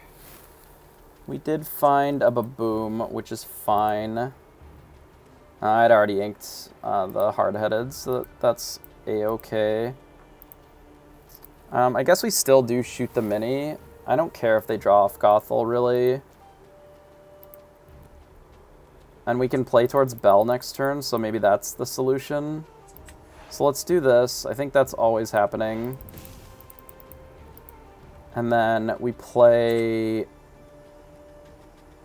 Honestly, maybe just Cogsworth. And then Quest, because then it keeps my Smee, like... able to trade with Gothel, I guess. It doesn't protect us from Maui, though, which is annoying. They had 99 puppies. Wow. What a card. Yeah, they do Rapunzel, which is fine. I don't care. They might kill the Smee for free, put 3 more damage on their Gothel, but I don't think that... I think we can win that race, is the thing. I mean, they could be playing Be Prepared and they just, like, boom us, you know?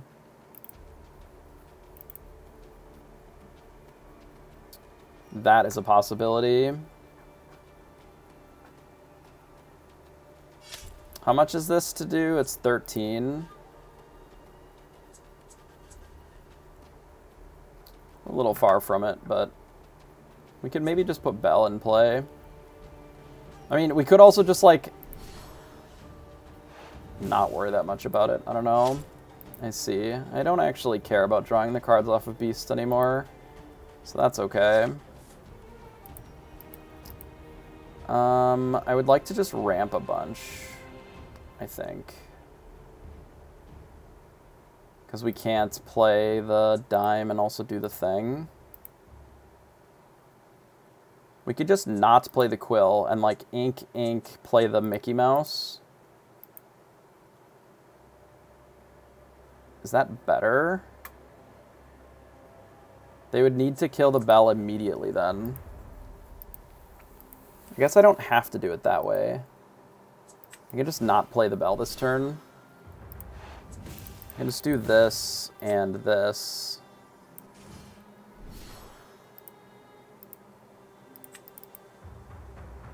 And then do I even have to ink the Flav? Not necessarily, right? Can use it with the quill, potentially. I think I just, like, do this.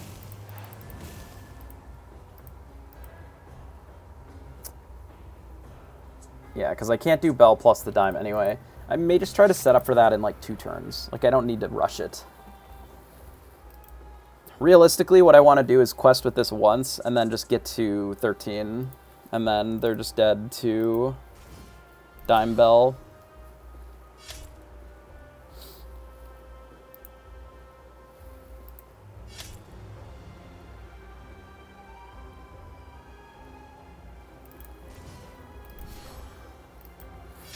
And they might just be dead to Dime. Pluto Evasive. Yeah, it does have a lot of the utility sort of tied up in Perdita. I like this Rocket Stitch, though. I think this card is actually probably underplayed a little bit. For good reason, right? It is underplayed mostly because it's hard to utilize well with the uninkability of it, right? The uninkable part is rough. I think we just win in 2 turns, right? As long as they don't Bare Necessities me right this second.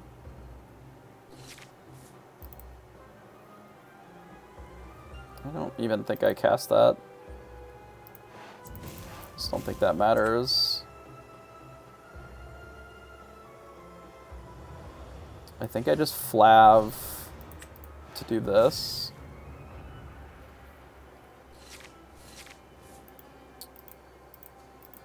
And then I can ink to go to...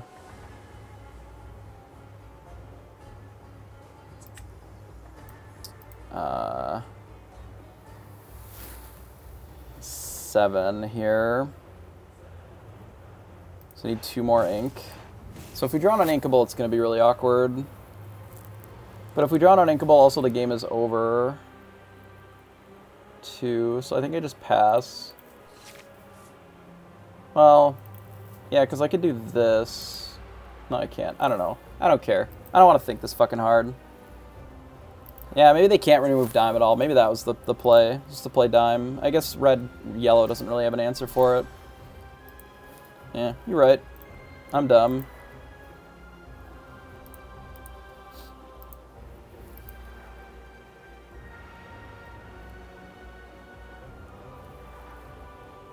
That is true. There is nothing that can put the dime down, so I just play it. Yeah. Yeah, I still win with an inkable. I mean, I still probably win without an inkable if they don't kill my Mickey Mice here.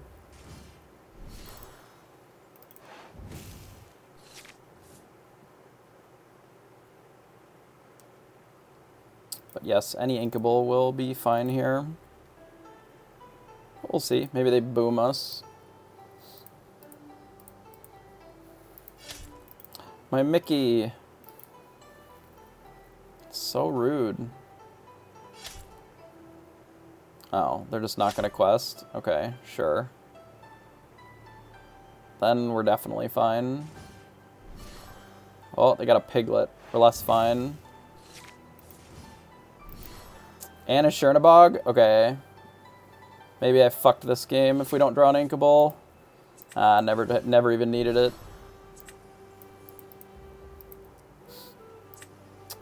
We almost threw the game right in the fucking garbage. But that's okay. Yeah, you guys are right. I could have very easily just played the dime because it's essentially absolute safe against these colors. There's just nothing that they could do to remove it. And I had the ink for it, so there's no reason not to. In my mind, I was playing around my Bell getting killed, but the reality is that they have answers for characters, not items, so I could just play the dime and then pass and then have Bell and they just lose, right? Which is probably what I should have done.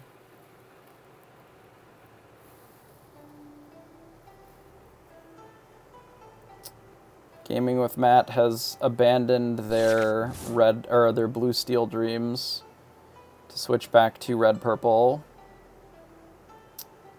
I think we'll keep up a boom, a Fishbone Quill, and maybe a Serb. Maybe send this back. We could have maybe kept an ink too. It's fine. Send this out. Pass.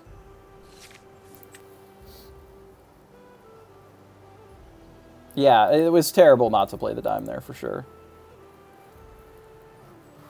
We were playing a little fast and loose tonight.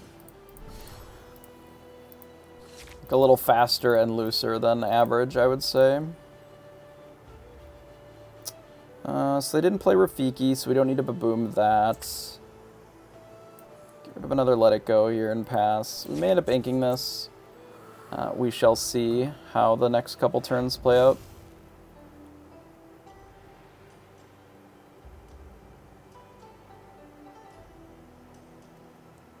This is where I generally like the Fire the Cannons more, but if they just don't have anything, then we're maybe fine. I don't believe that we can double Quill with this level of draw. That is to say, we have none. They don't play that many items, so I think I can get rid of the Beast Hard-Headed here. And keeping this lets us play around the Surfer a little bit. I think that's our play. They play a little bit of items, but...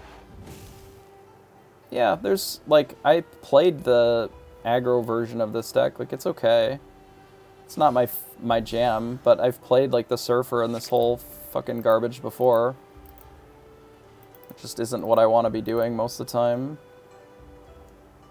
I can get up to 6 this turn. It might be better to rip the Popsicle here.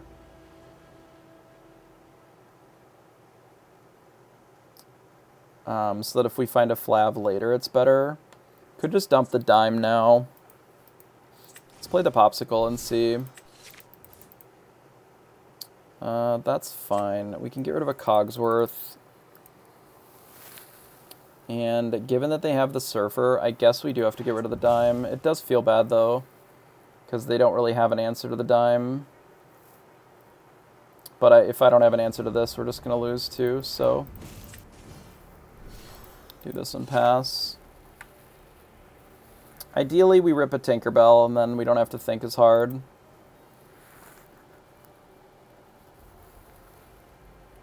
But we do have to be aware that we're down 1 dime, so when we find our next one, we'll have to be a little more cautious with it. But there's a world where we just, like, ink the Grab Your Sword in this spot, and then play dime next turn, and then just rattle off some characters. The fact that we're so far from Belle and our other characters from being good in this spot is one of my reasons for doing this. Assume they're bouncing the mini. Likely replaying it, actually. Sure. Yeah, that'll do. I am doing both of those things.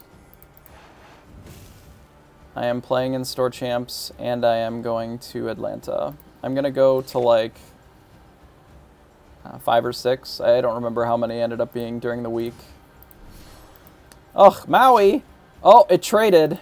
We'll be fine. We'll just play a hard-headed. Don't blow anything up, and I think just pass. Because we're a turn away from B-Prep here. We don't need to play into another Maui unnecessarily. I'm surprised that they... oh, I guess if they just have Tremaine, sure. I would like to draw...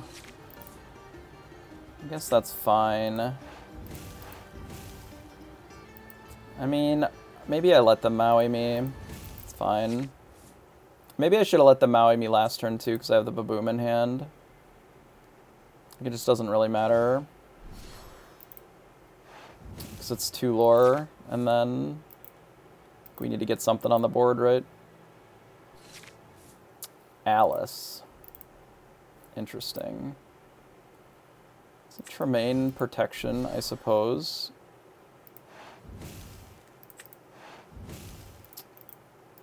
I would very much like to draw some draw card. I did get one. I scooped one up. I have to figure out where I'm going to stay. what I'm going to do for that, but hopefully they quest with this rabbit. Does not surprise me that they didn't, though. So we'll play Bell and pass. Yeah, I looked at flights a little bit. I haven't 100% committed yet. Oh, okay, sure.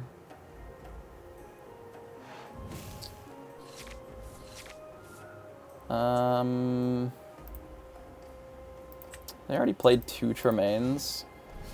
How many can they possibly run in a deck? 3? Nah, no shot. Maybe, though. Most of them are on like 2 and 2. God, they're drawing so many cards. Where's my draw cards? Yeah, it's like 3 at most. I would like to get some card draw. That would be Neato Burrito. Yeah, you can just run 4 of each card if you want. I guess we just play Bell again and pass. I don't know.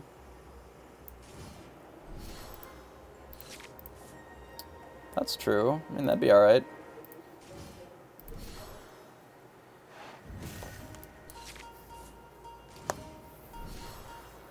Oh no! They're gonna attack with 2 other things into my 1 thing! Oh no! Okay. They inked a goat. Why would you ink a goat here? Why would you ink a goat to draw 2 cards? Hello? I'm debating if I Baboom here. I don't think I do. I'd rather have the ink. I think. If I'm gonna cast this Whole New World. Whole New World's a little rough, but like I don't really have much of a choice because we're so far behind here. I didn't have to cast it, but it did feel like we were pretty far behind. Especially when I can ink 2 things here. I can play a 4, which we don't have access to. So I guess we just run out a couple of popsicles. See what we're working with. And then we can ink 2 things. Play the Smee. Other Coggers, huh? I would like an answer to Castle, so I'm going to try and keep this. I guess I am just, like, getting rid of some of these characters, then. Because I want to be able to, like, blow up the board with the Grab Your Swords, right? We don't need to do it too aggressively.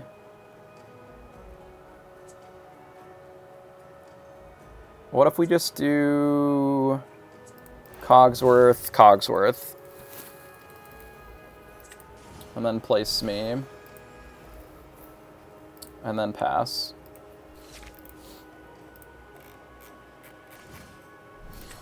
Medusa! Shit. Can't believe it. Can't believe they'd Medusa me here.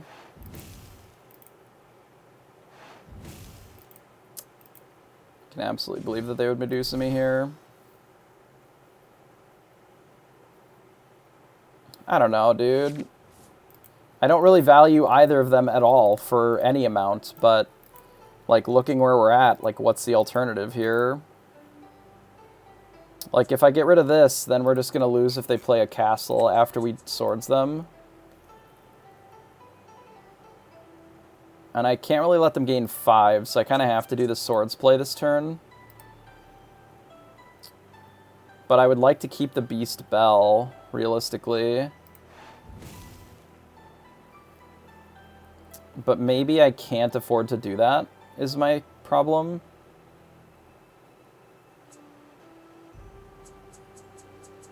I can't let them just kill me with Castle.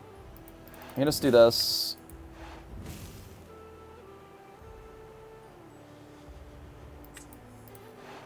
And then quest for 3, or quest for 2. Do we want to quest for 2, actually? I don't have to quest for 2 here.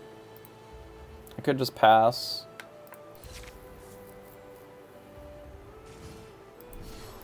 Three Tremaines, huh? Okay.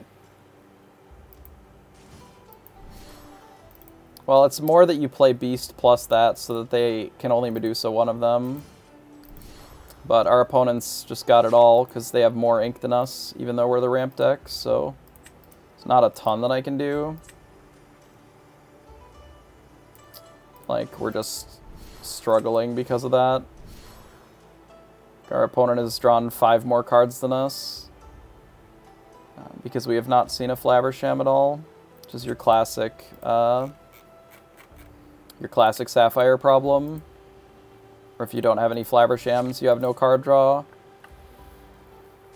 They've just played Rabbit, which draws cards every time, consistently. What do? We have no more swords either, so we're just dead on board. Sick.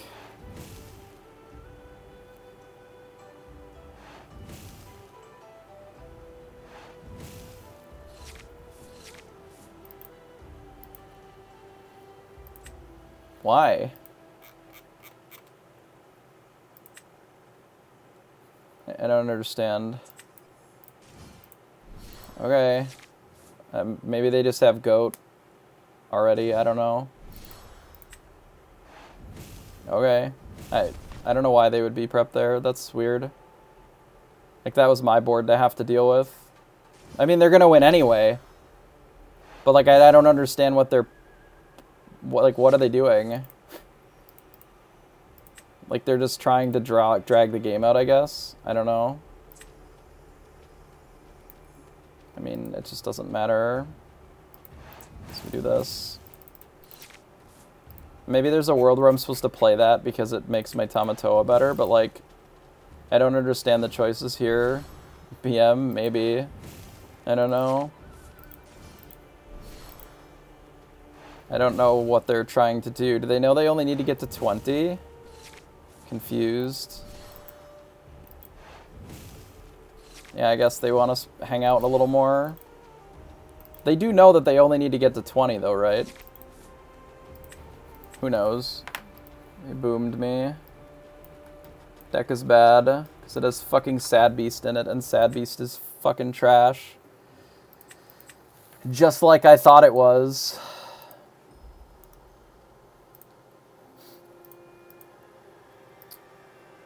Deck with Sad Beast is bad. Get to 40, I guess. I don't know.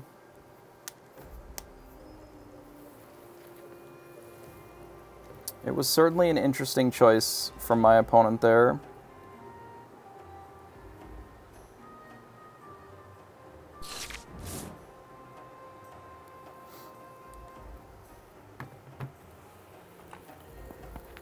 I go second, which is not ideal.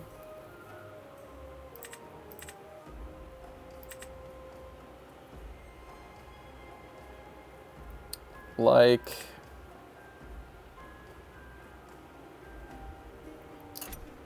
I kind of need to tank swords. So I guess we have to get rid of the whole new world.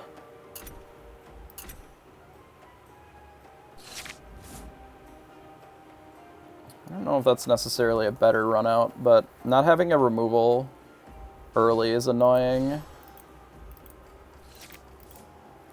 Crab's not it.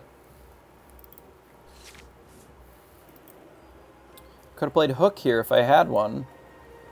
Then my opponent could teeth it. That would have been neat. Then we both discard one card. I know how much everybody likes discarding cards. I don't think Alice is going to be at this game. They're likely going to run out a Surfer here.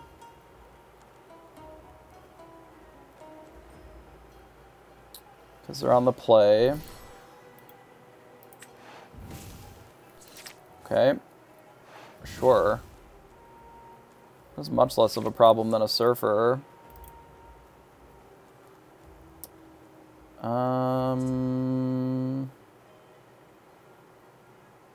Weird. I guess against this list, maybe we do bin the Serb favoring the Beast Hard-Headed. Because they might be on Spellbook. Who knows? We're just not going to have time to play the Cerberus anyway, because we're going to be running out the Tinkerbell, so it's fine. We've now broken the parity on ink, so we can get up to 6 and just jam the Tinkerbell if we want. Yeah, this is not that surprising to me. Can let it exist for a turn and gain 2. Could even shoot one of these if I really, truly wanted.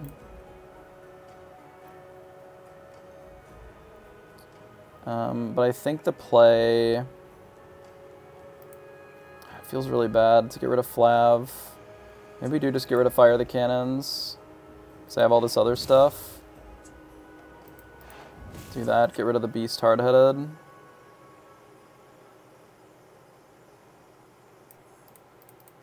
And I just play this.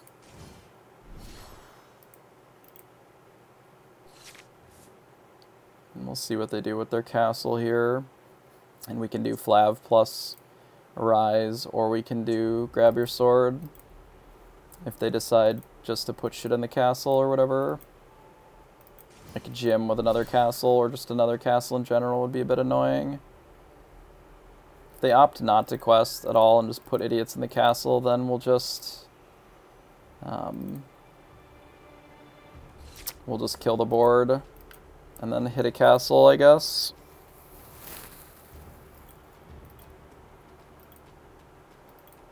Are we just not quilling anymore?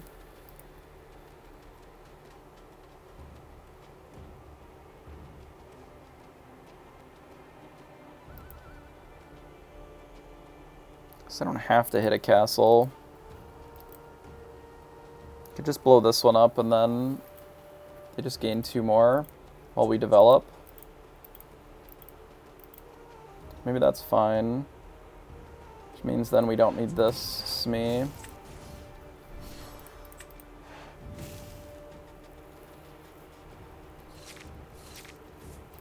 I guess I can just leave them with 1 castle if I sing.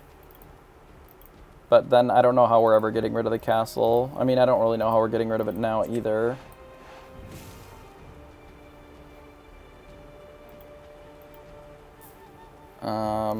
I guess it's just this pass. I suppose if all they have is Maui, that's fine. Then Maui can jump in the castle. Ugh, everything about it I hate. Hate it all. I'm just gonna pass.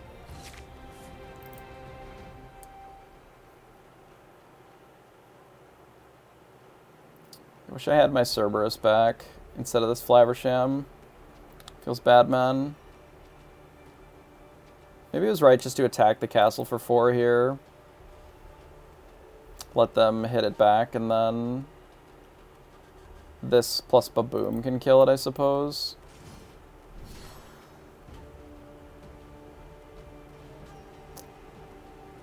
Okay.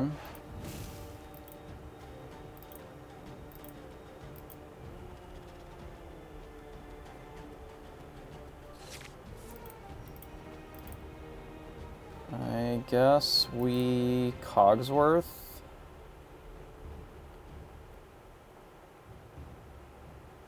Like, my assumption is that they have a Medusa, which is why they had to Tremaine awkwardly, but they could have just Medusa'd directly, so maybe they just don't have one. So let's just play this. And then I can just attack here. Ugh, I don't really know how to kill these fucking locations in this deck. It gets super awkward. Like, I don't know how to favorably kill these locations. If they have another Tremaine, like, it's still not good for us. I don't know. I have no idea how to interact with these locations with these characters. Like, with Beast, it just isn't big enough. But the Tinkerbell also isn't big enough. Cerberus is barely big enough. Maybe it is just more Rise of the Titans and the Alice just isn't good enough. Because while the Alice is an interesting character to have, you sort of can't afford to like have characters in play. Like you just need to blast the location. Prince Eric. And they quest with Tremaine, I assume. And probably the mini as well.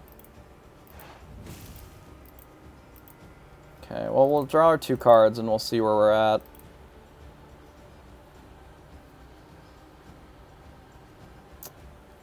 We may have to leave just Tremaine in play. But it depends on what I draw.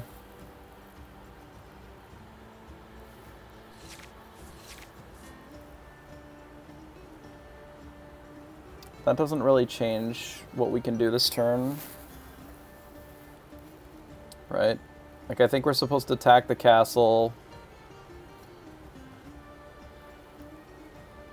We either leave Tremaine in play or we leave the castle in play. Those are my 2 choices. And I think ideally I'd rather leave the castle in play.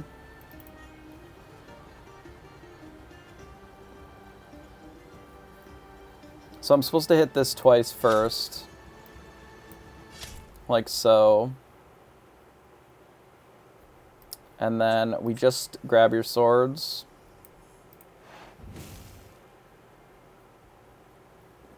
We just let them get to kill something, and then we'll ink one of these. Probably the Coggers. Yeah, it's fine. It's possible that we're supposed to ink Tinkerbell there to double spell next turn. Oh, right off the top, huh? Nice. It's good for us. Baboom would be a good draw here. Fishbone Quill, huh?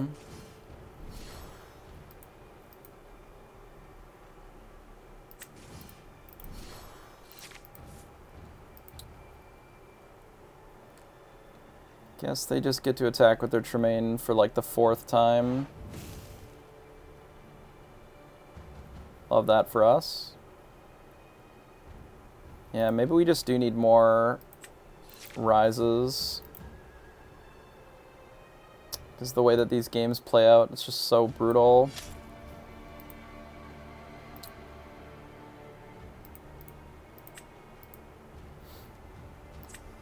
We play this. And then I guess I play this too.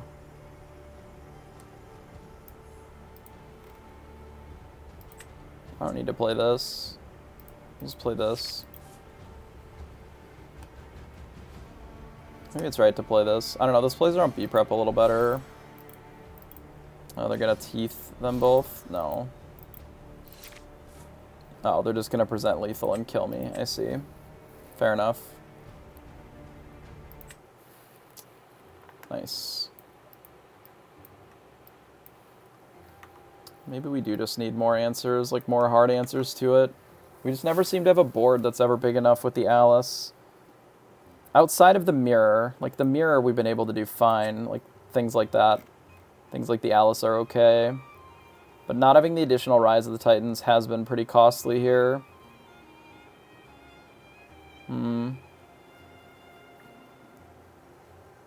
Beast was just in play of Gastons.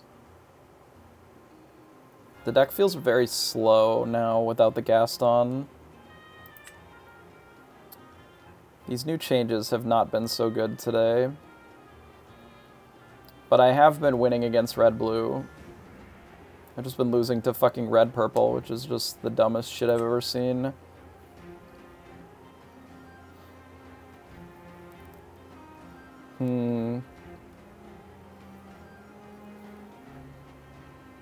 And that's because we have Sad Beast in the deck. Like, this deck shouldn't be losing to red-purple. It should be losing to red-blue, and I'm just not most of the time. Like, we can refresh our stats real quick here.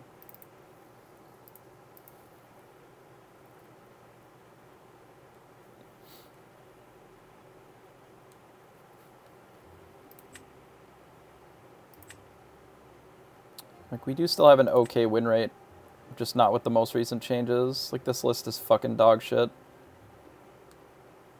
These Sad Beasts are terrible. I've lost against red-purple 4 times. Shocker. Fucking Sad Beast is just so bad. Alright, I'm taking Sad Beast out. Like, I can't be losing... You literally can't be losing to red-purple that frequently. It is the majority of my red-purple losses with this deck. And we lost against green-gray. Like, no. So bad, the Sad Beast is.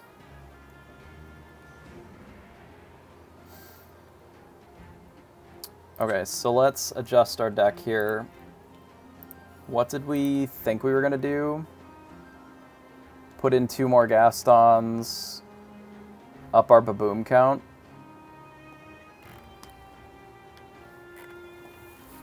Puts us at 16. That also got us the full set of hard-headed.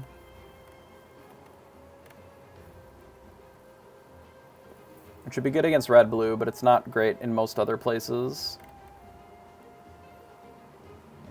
Perhaps we edit this further and we change the Rise of the Titans up and reduce a hard-headed.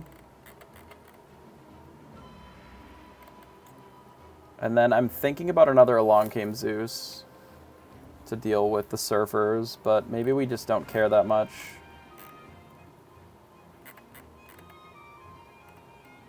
Maybe we just run this deck and see how this feels.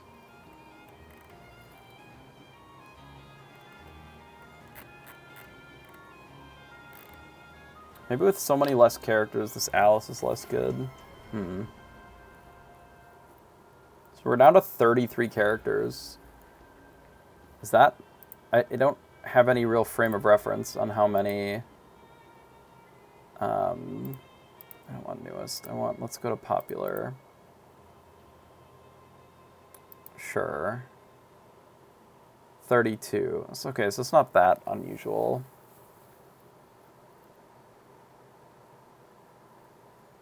As a number. Okay, let's try this then. Export to Pixelborn. Let's actually save it this time.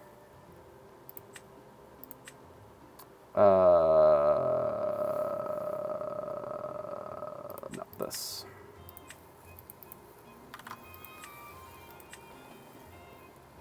Okay, is it actually saved this time? Yeah, we have some Gastons now. Okay. So we actually saved it this time, so let's see what it looks like with these changes without the Sad Beast. So we played 15 games with it, and it was just... It literally made our red-purple matchup terrible. Which I don't really want to do in a tournament. I hate that we've lost 25% of our games this session. It is really unfortunate. We go second.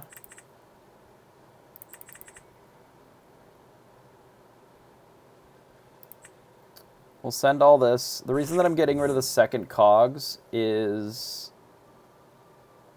Did I leave Alice in?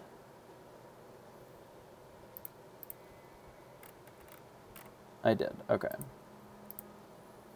The reason that I want the second cogs in the deck is because if we get Whole New World, I want to be able to get one.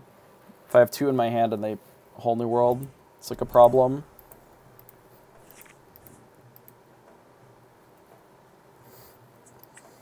I guess we do this. We just hope that they don't shift Queen immediately, since we're on the draw. So why Fire the Cannons is nice. They're just questing. Okay, that's fine then. Maybe they were trying to bait out a Fire the Cannons on the Queen, since they're too far from shifting Robin. If they play a Robin here, and it's only 1, we'll definitely Baboom it. We can get rid of Rise of the Titans here, not play around the Pride lands. We can blast this Robin pretty easily here. Do that, and then if we can get the Fishbone Quill, I mean, if we can get the Cogsworth in play, that'll be even better. If we can at least get the Fishbone Quill into play, then I think we'll be in a good spot.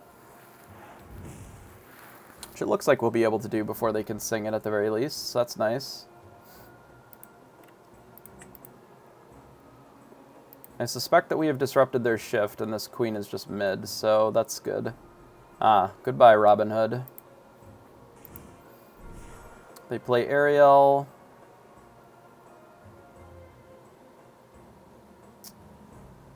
Hopefully they don't already have one. They ripped a Bare Necessities off the top, sure. That's actually fine. I mean, it's awkward, but I guess we gotta get rid of this Tinkerbell.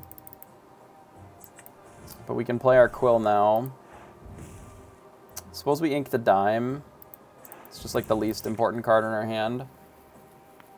We'll see what they do with the Bare Necessities. It can't take Cogsworth, which is the only real card I care about anyway. So we'll see what they actually even want to do with it. There's a world where they like take the Zeus or whatever. Kind of doesn't matter. Now that they played a Robin, they'll probably take the Grab Your Sword, I suppose. Or they just ink it. So meaning that they don't have a lot of ink. Okay, so they do just Whole New World. Yeah, they didn't have any other ink. It's fine. See if they're going to try to shift the Robin immediately. I suspect that they will. Which is really awkward if they hit it, since there's only 3 left, but it is possible. They just play an Ariel. And rip another Whole New World. Okay. I think I'm supposed to kill these two. With Grab Your Sword, maybe? Does that make sense? Then it makes it less likely for them to be able to shift Robin, right? And it removes the Queen shift line, and then these are both Rapunzelable. I can make the decision after a single Popsicle. It's a Gaston. Okay, so we don't need... we don't necessarily need Let It Go right now, so let's get rid of that. We might need this Flav. But I don't suspect that we need Belle for a little while because we don't have any Cogsworths currently. I think we just do this and then pass. And then we'll see if they want to Whole New World right away. No, they decide to Rapunzel. I mean, they could still Whole New World, I suppose, but it does feel a little bad to do that. And then also... like, we have less cards and more ink, so the Whole New World doesn't really make a lot of sense to me. But who knows, maybe.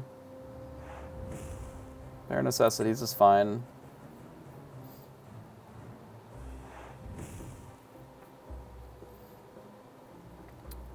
Eke out a Popsicle here.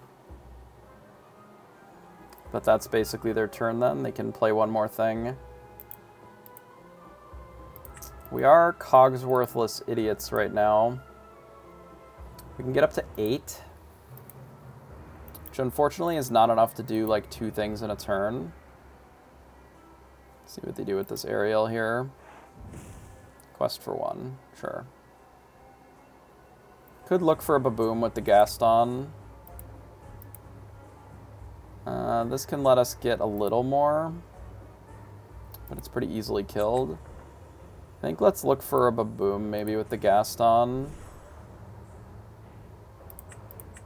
We didn't find one, but we did find a Cogsworth that we can play next turn maybe.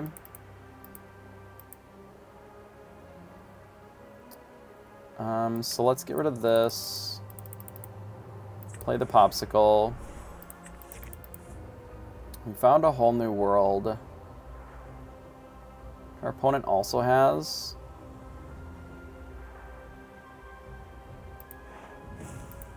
I'm going to do this.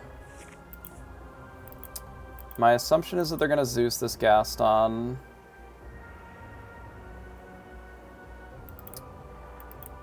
Since they haven't used one yet. Assuming that they have 4. 2 of their Bare Necessities are gone. So the reality is that our Whole New World is pretty safe here, I would think. But we'll see what they do. Unironically, if this Gaston lives and I get to keep my whole hand, I'm just dumping this Flaversham, playing this Cogs, and wheeling, because our opponent's hand has 7 cards in it. And we will find a whole new world. They do have a lot of lore in play currently. But we would like to find more coggers, I think.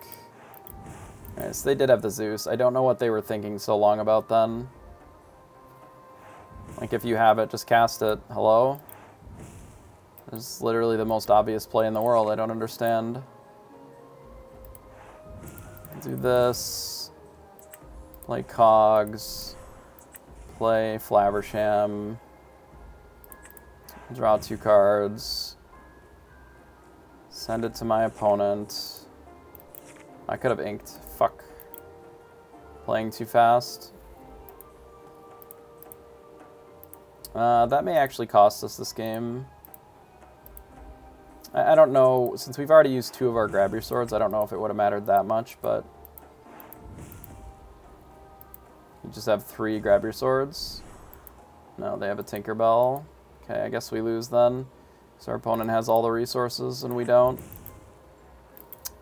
Rip. That's what happens when you're on the draw.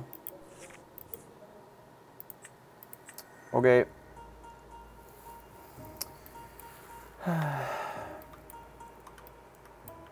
I don't know. Do I bother playing tomorrow?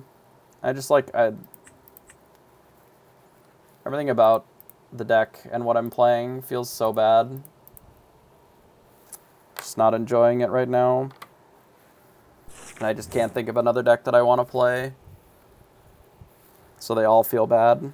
Which means, like... What do, you know? If every deck feels bad to play, then do any of them feel good to play? Is maybe a question.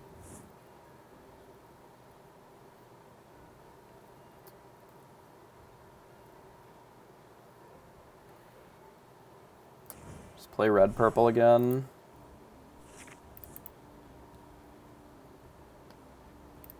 Would I care if they shifted a queen? Maybe. Not really. Not that much that they can do with a shifted queen, really.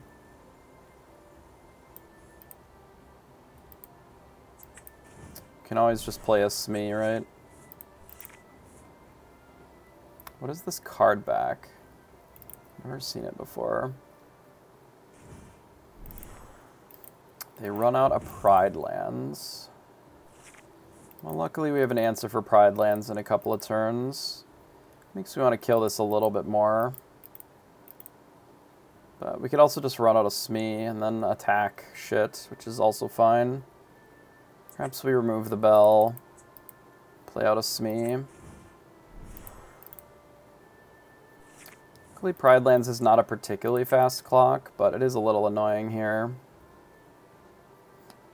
Especially given that we don't have necessarily an easy answer to like a dock or something here.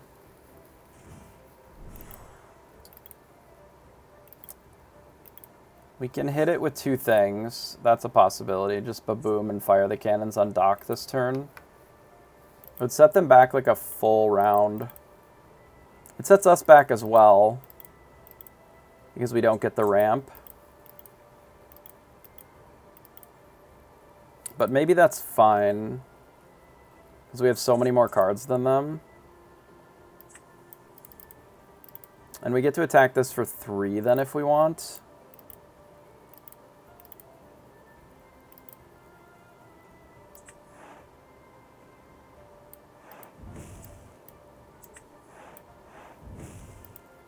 I mean, maybe Smash is the secret sauce. Do I even attack the Pride lands? I don't really know if I care about the Pride lands.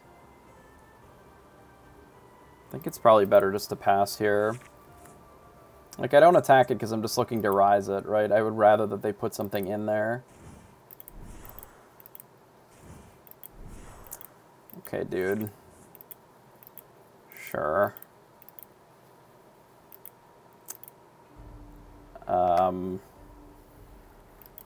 Okay.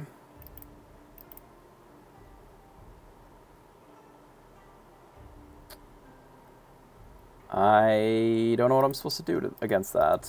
I have an idea. I'm going to play Flaversham.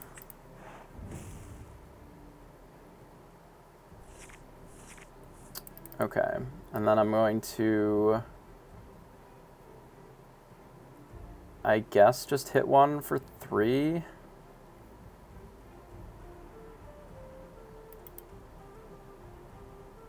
Ugh. Like, what I want to do next turn is Fishbone Quill, Rise of the Titans. One of them. I can just pass. I don't fucking know, dude. Opponent's just got 3 Pride Lands in play, and I have no characters in play. Maybe I was supposed to just ramp and ignore what they were doing. What did I do instead? I killed Doc, so they didn't have 5. I don't know if that necessarily made a lot of sense. Why would they attack with Queen here? Does that make any sense to anybody else? I can just do this and it kills it for free. I guess my Smee dies if I don't popsicle it. So that's the argument against me doing that.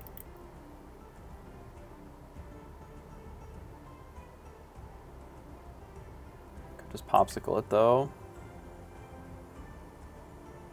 Let's do this.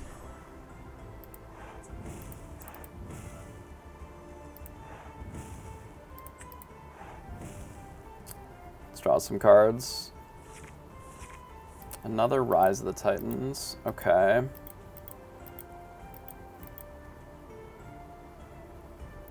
That helps a little bit, actually. So we can just do this. Play this, draw a card. It's a whole new world. Not a real card, but we can do this and then heal this Smee with the popsicle, because we don't need the Flaversham necessarily to draw cards. We'll do this and then pass. And then we're just going to have to deal with the fucking 3 Pride Lands that are in play, I guess. Now that all their characters cost less. They just play Mufasa here. Maui? Okay, I guess. I guess you have a Maui. Yeah, I guess my deck just needs to all be Rise of the Titans. I don't know. I don't know what the solution is here, given that our opponents appear to be playing and just Simbas and shit. What did we ink with the quill? And why wasn't it Mickey Mouse? It's kind of odd.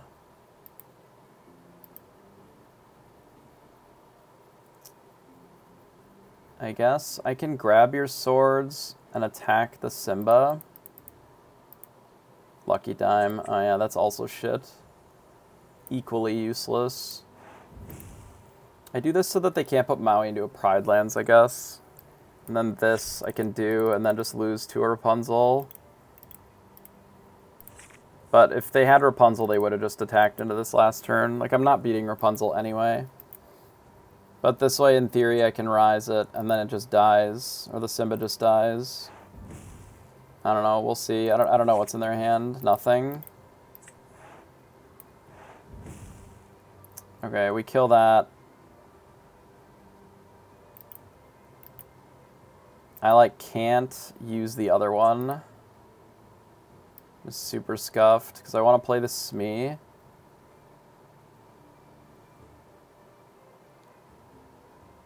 Ugh, fucking Mickey Mouse is so bad. Guess I can't play this, then. Just have to remove one. I don't know. Like, I'm just never removing the other one if I don't do it this way. And I'm not really removing it anyway, because they just, like, play a character and I lose. They ink a Mufasa to get to 5 or something. Okay, so we hit here, And then we can play this. And then play this, I guess. And then any combination of these two or just this can clean it up. Let me just die to Doc. Love that for us. Oh, we have another Rise of the Titans. So we still die. Sick. I have to find Zeus. Off the top. Specifically Zeus. Okay. Is there anything else that I could find instead of using this? Like, I could attack this. So I would have 3 extra ink. Like, I don't need to use Rise of the Titans, necessarily. To kill this, I can just attack it, so I just have to do this and find an answer to Doc here.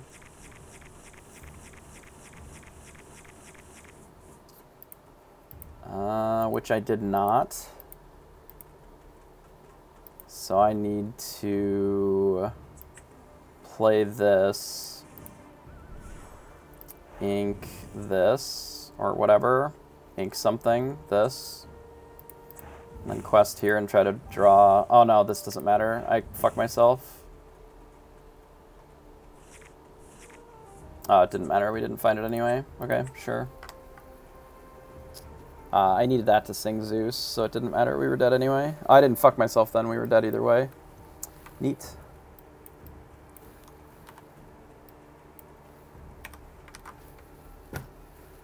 I don't know, dude. I've lost 16 fucking games today, and we've lost 57 total. So maybe the deck is bad, or maybe I'm bad. I don't know. Maybe the DYB version of the deck is better. Maybe the hooks are better. Maybe I'm just not good, period. I don't know. I don't know what the answer is. Maybe the Alice is too cute. Maybe the Cerberuses are too cute. And it should just be beasts. Once the Alice is out, then you just don't need them anymore. Like, maybe we just need more Zeuses to be able to clean this shit up. Which means that we need less Gastons and more sad beasts. Because we need more card draw.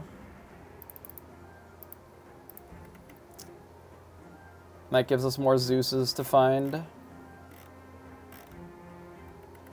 And then maybe the play is that we just cut Gaston entirely and add in another Mickey so that we're getting to 5 more frequently.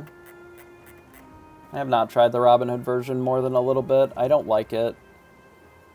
It runs DYB to begin with, and it does not feel very powerful to me as a deck. And maybe I'm just wrong, and that's okay.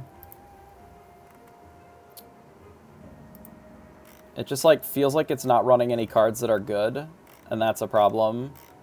Like, it wouldn't have done anything in any of the games that we played today, because what we're losing to, I mean, I guess it has more long game Zeus, but what we were losing to is like flyers,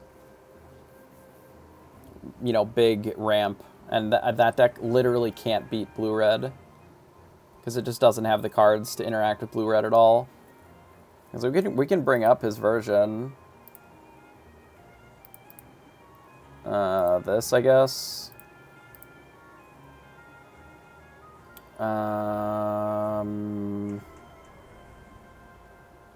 Is it this? No, 19 days ago. Is it this? No. Yeah? No.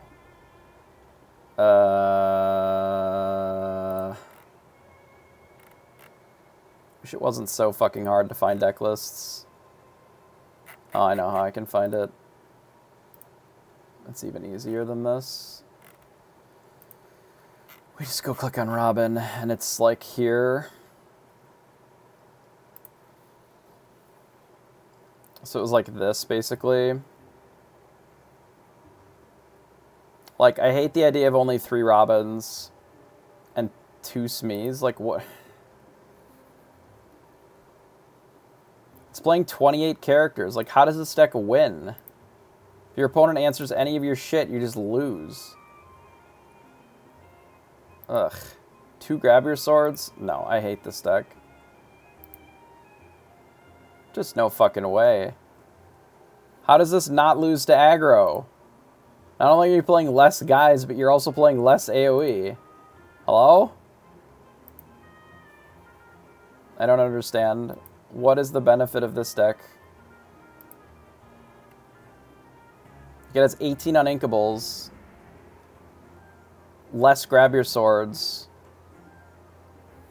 No, thank you. Maybe it's better than mine. I don't like it. I will pass on that. It could be just less Gaston and more Mickey, but I'm going to just try it this way.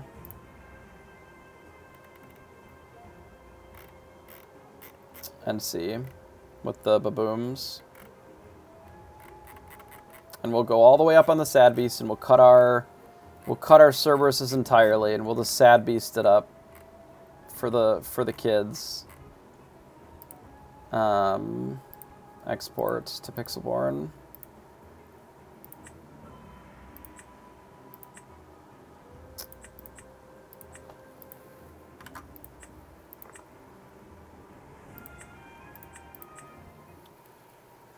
I don't know. All I do is lose. So tomorrow's going to be a short fucking day. Well, no, it won't be, because you have to literally play the entire day. Because if you're at least going 1-1, then you still feel like you're in it all fucking day. Hey, Mental Mystical, appreciate the follow. Which I think is one of the problems. That maybe is the biggest problem that I have with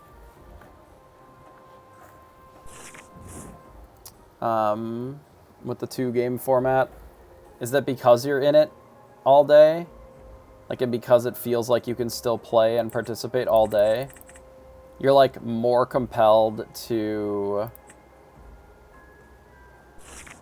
stay in and play the rest of your rounds, even when you're already dead. So it's like not great. We don't have ramps, so that's not playable. I don't know what you can play to actually win this game.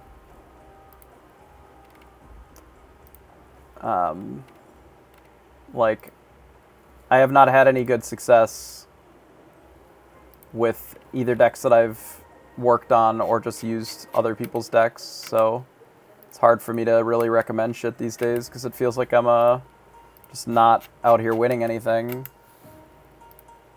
Nobody really cares about the guy that's not doing well with a thing, right?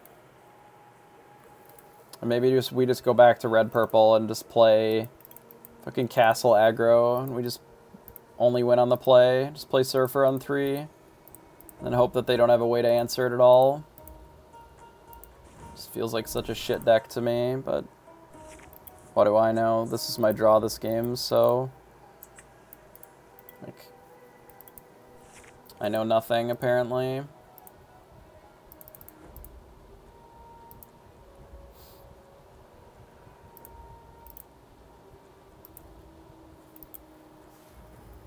We'll see. Maybe they'll steal our Zeus from our hand so that it looks even worse. Just Cogsworths and Tinkerbells, and then they can wheel us so that we have no answers to their shit. That'll be nice. Oh, even better, they shift Queen and just Whole New World now. That'd be cool. Like, I'm not going to switch to a different deck right before the tournament. That's just a way to not do well in the event. Like, just trying something totally different is generally not a good idea. And I think that this deck is dog shit. Like, I absolutely hate this deck. Every version of it, I hate it. Because it lives or dies on just the most random garbage. And I just don't enjoy that play style of game. I barely like Whole New World, period. And I'm only running it because there's just not a better draw spell, and at least we get to ramp to be able to play stuff like that, so it feels better. And I think Green Steel is just a worse version of this deck. Alright, well, we don't have Baroness, or we don't have Zeus anymore. But that also means that our opponent's not doing anything, so maybe we'll be fine. We found a Baboom. We can just kill the queen. We either do that or we play a Flav and draw a couple cards. What does drawing a couple cards really do for us other than put a Flav in play? As opposed to just like shooting this and then playing this forever. I guess it lets us get more ink. Maybe that's what's relevant about it. Like maybe I just don't even keep the Baboom and we just play Flaversham and we just don't worry about the queen because they haven't shifted it anyway. I think that is secretly the real answer. Since they haven't shifted the queen yet, maybe we just ignore that it exists. And then we just jam Coggers into Tinkerbells and hope that's good enough. Because unless they shift from this, they can't Whole New World me away from at least one Cogsworth, so that's good. But there is an argument for removing the queen that turn to make sure that we couldn't be locked out of our Cogsworths. I don't have any answer for this. I wish I still had that Zeus. It's a little sad. I could play Bell Smee, but it's just better to play Cogsworth, I think. Let's do this and pass. I mean, I could quest for one, but it doesn't really get us much. May as well. I guess it means that we just get one lore and they're not really going to attack it, so I don't need it to draw for us. I'm just going to play Cogsworths. Sure. They did that just so that they could flute, I suppose. Sure.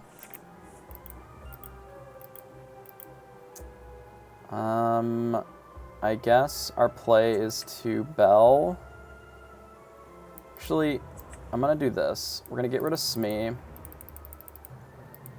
I'm going to attack Ariel for 2. And I'm going to attack the queen for 1. Then I'm going to play Tinkerbell. And then our opponent has 3 ink in play. And then if we get to untap and play a Cogsworth, then the game is over. Because even though they are at 8, I believe that we could just race them. Wish I could get to 9, but I'll be a little short of that. Nice. Okay, Cogsworth.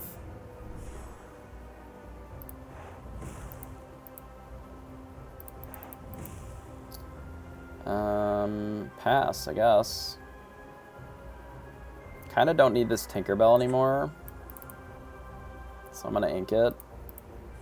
Because I could do this. Like, this is a thing that I could get to. Okay, I want this Bell to be able to just close the game. But we may have enough Cogsworth in play. We just play Gaston as a way of getting more going. Play a Robin. Well, given that, maybe we'll just play another Cogsworth. Fuck it. Fuck you, Bell. Get out of here. We play this. And then we play Coggers. Coggers! And we just quest out.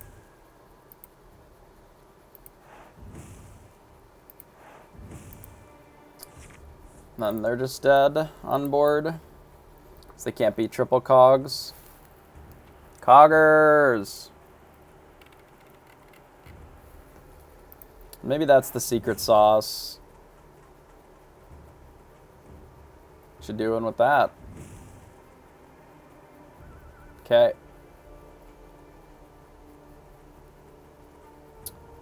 Takes 2.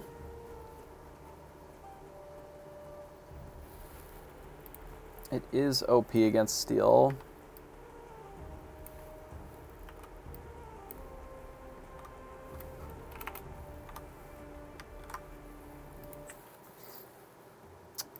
I hate losing this much. It's a lot of games that we've lost today. It's really frustrating. Makes me question the deck entirely. Like if blue steel is even a deck worth playing right now in the metagame.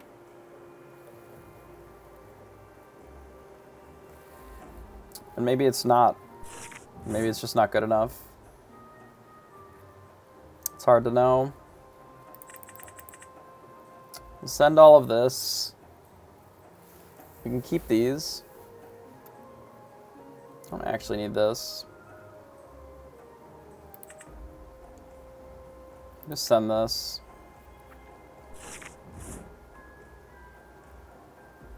That is a lot of Cogsworths. Holy. Alright.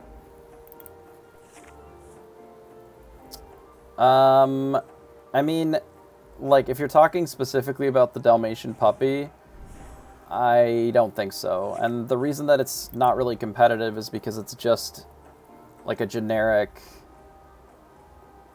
like, it's just a generic 2-3. Like, it's...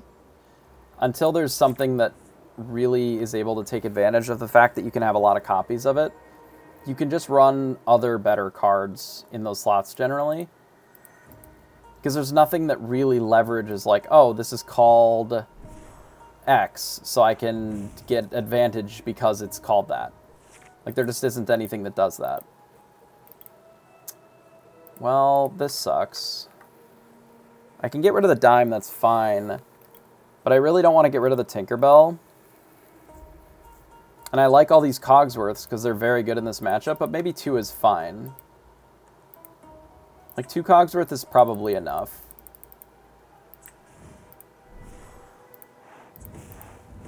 Like, obviously I'd like more, but 2 is probably plenty.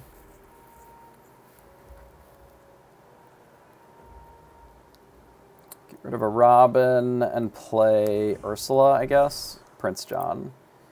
Okay, well, since they played Prince John, I think I'm going to just grab your swords first. As opposed to playing a Cogsworth.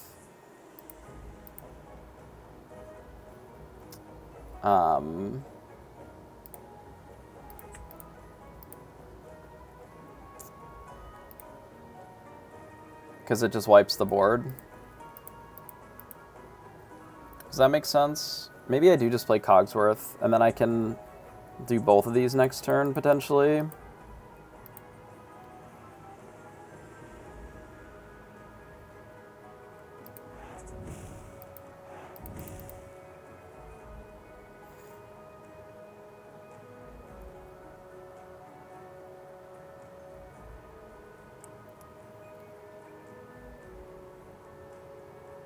Yeah, but if he has discard and then I don't have the grab, like, if he Ursulas me, we just lose.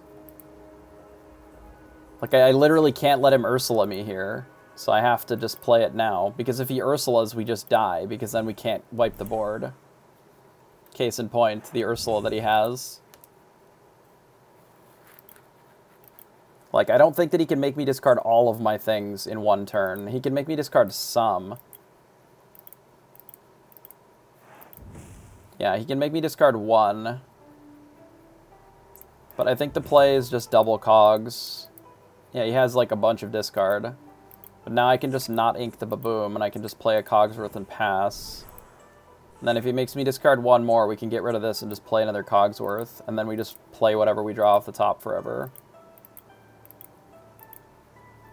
Because he literally can't make me discard another card. He can make me discard 1. Beast. I mean, I can make it so that this is just dead. That would be good. Let's do that. Oh man, that's like the reason that I thought Beast sucked, is because of fucking Zeus, and I just blast it. It's so sad and so true. Beast sucks because Zeus exists. Makes me want more Zeuses in the deck. Holy fuck. Pete. Shit. Okay, this is problematic, actually, because this can get up to 5 I guess we could just kill it then. I don't even think that they're playing any locations. They even play any items? I don't think so, right? Can't possibly. Like, I don't even know what they would play. For items. Like, there's just nothing. There's no locations and no items. I think I'm just gonna hit this, and then if they use Pete to, like, try to trade here, then we can just kill it, and it's fine. Let's just do this. Because they have to buff it twice. Airfoils? Yeah, I think that's a different build. It's like play Robin and a Curse Merfolk, and they just quest with Pete. I think that's a mistake, actually. So I can just, like, hit this twice and kill it. And isn't that just, like, really bad for them? Like, what do they do now? I can just let them gain 3. Just play this and pass.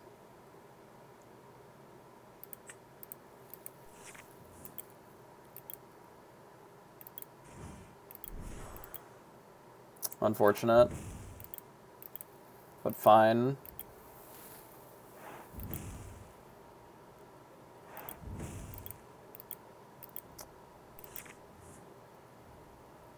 I guess we dump this here. And then just kill the other 2. Kill this here. Kill this here. Discard 0 cards and just start questing. We have them on a 3-turn clock. Just what's already in play. It's a good draw.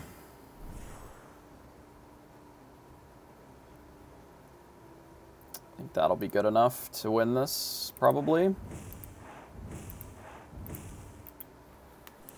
Like, we can just play anything that we draw, except for specifically Dime and Tamatoa.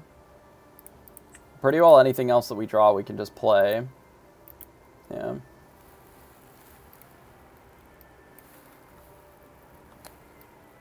Like, I really do feel like this matchup is not that bad. But, like, to make these ones better... Yeah, 3-turn clock, because it's clocks. Like, when you make that matchup a lot better, then you make your other ones worse.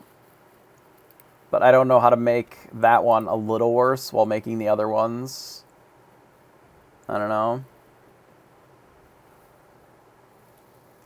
I think we'll see how we do against red-purple here.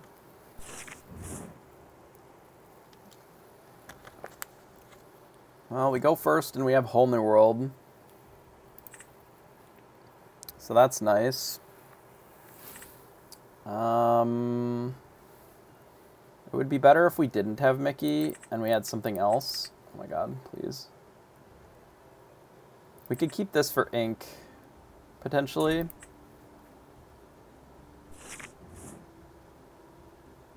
We have a quill, that's nice. Okay. So I am glad that we kept some stuff for ink then. Since we ripped a Grab Your Sword. We could still play Mickey into Beast. Just that we have another body on board.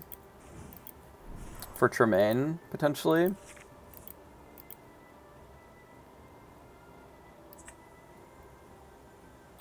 I really want to play 2 Sad Beasts. Ugh. I think I am just going to Quill. Quill leading into Whole New World. We just bully them that way, since we have it.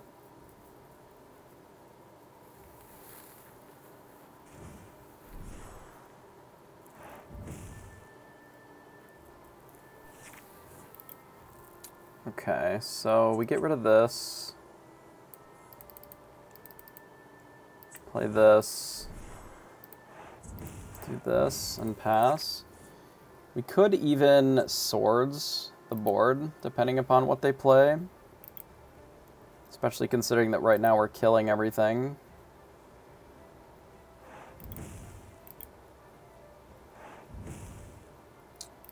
Crab can make Beast pretty awkward. Okay, so they are bouncing and replaying Rafiki. That's fine. They didn't replay the Rafiki. That is surprising to me.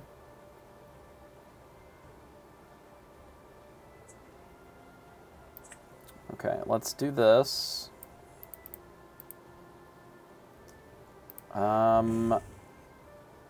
I think it is this, weirdly. Instead of just having another one. Let's do this and then pass. So the only way that they're getting rid of this is literally with Pinocchio and no other card. And it doesn't get rid of the beast. Has to be like Teeth plus Pinocchio here. And they gotta Teeth the Mim, attack the beast, and that's their only way to trade and get rid of this beast. If they've got me with all of that, they've got me. And I just will lose the game. And that is okay with me. So they have the Pinocchio. Do they have any other way of stopping this beast from doing shit? They draw a card.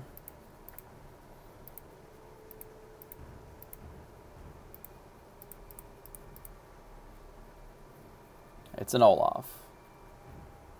They play a Rafiki. Okay, well that's not it.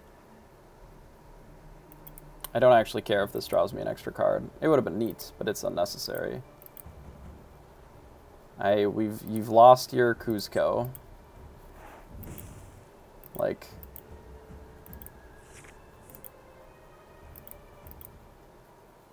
I think I'm supposed to grab your sword here.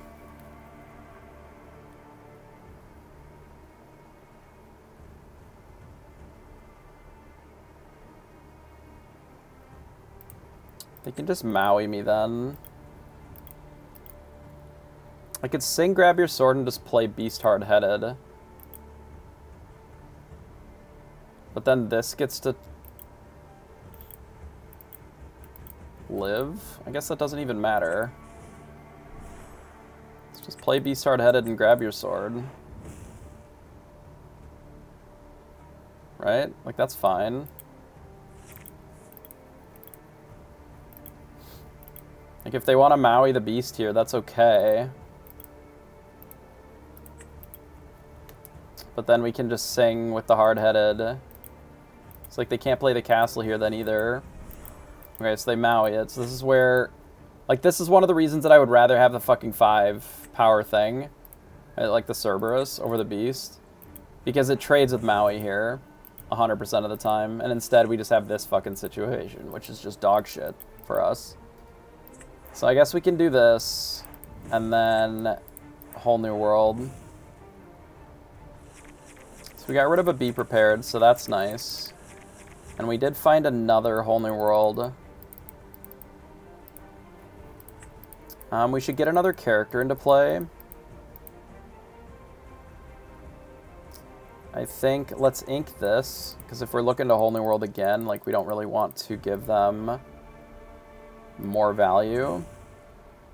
If we get rid of the Baboom, we play a Quill. We ink the Smee. Actually, I'm going to ink the Baboom. No, I'm going to ink the Smee in case they do another Maui. Let's do this and play another Flabbersham and then draw. Like, the double Quill would be nice, but we don't need double, I don't think.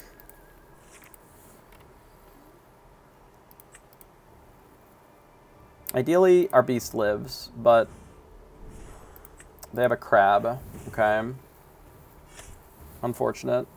I guess I should have removed this.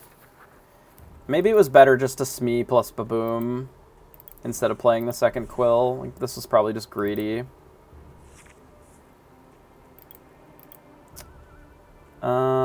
Okay, we'll ink Coggers, play Tink, play Baboom on the Surfer.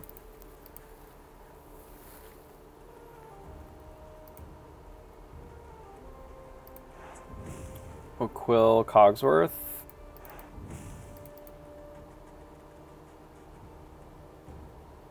And I think just pass.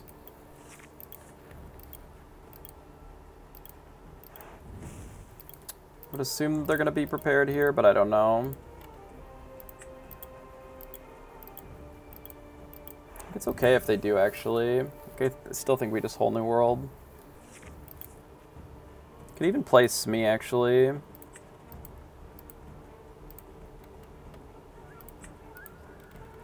It's not embarrassing. It's not amazing, but it's not embarrassing. Could also just ink it. Look to play a 6. Plays into Tremaine more that way. I think let's do this.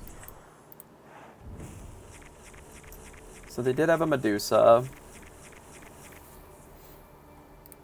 So that means that 3 of their Be Prepareds and 2 of their Medusas are gone. That's interesting. Let's play a Popsicle. I would like to ink this Fire the Cannons, I think, to play a Bell. And then I think I'm just going to pass. Okay, that's 3 Medusas then. Guess their whole world is just full of Medusas. I don't know. That's all they got. Maybe they got 4. Who knows? Ink a Crab and play something, I would imagine. A Cusco. There's a Rise of the Titans. How many castles are in here? 1. I think they inked 1 too. I feel like our play is to double Bell and then Whole New World again, maybe. Like, just do all this shit and then Whole New World. So we just like Bell, Bell, ink this, ink this. Just ink Smee too.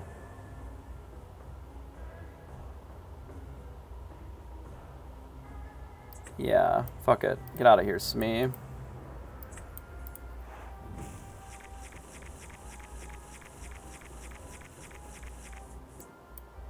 And then we'll play some Popsicles. We can actually play the second Smee. I think. If we ink this Popsicle, I think that's fine. We'll play another Smee, and do I quest? I think I quest. Because if they want to use their Medusa to attack it, that's fine. It makes it weak to the Tinkerbell or the swords. And if they B-prep, then I can just start running out, like, double beast turns. Because then they're out of removal entirely. Now, our worst-case scenario is that they play Snake and bounce the Medusa and just replay it on a Bell. That's probably the best thing that they can do. Where's our dimes?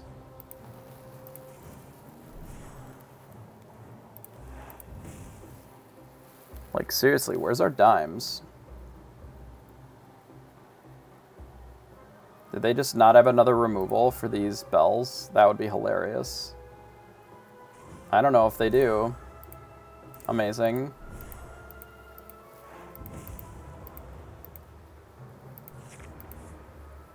So I guess we just go to 10.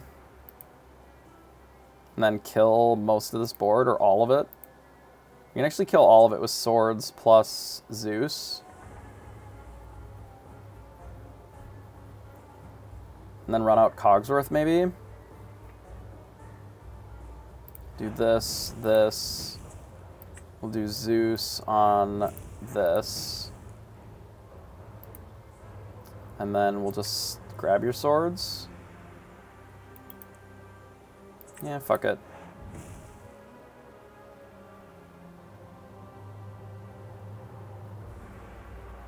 I do think I run out Cogsworth.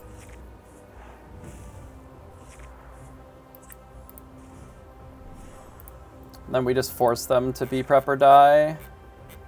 And if they B-prep, that's like their whole turn, and then we just run this whole board out. Guess that's how we beat them, is we just get to 16 ink. Works 60% of the time, every time.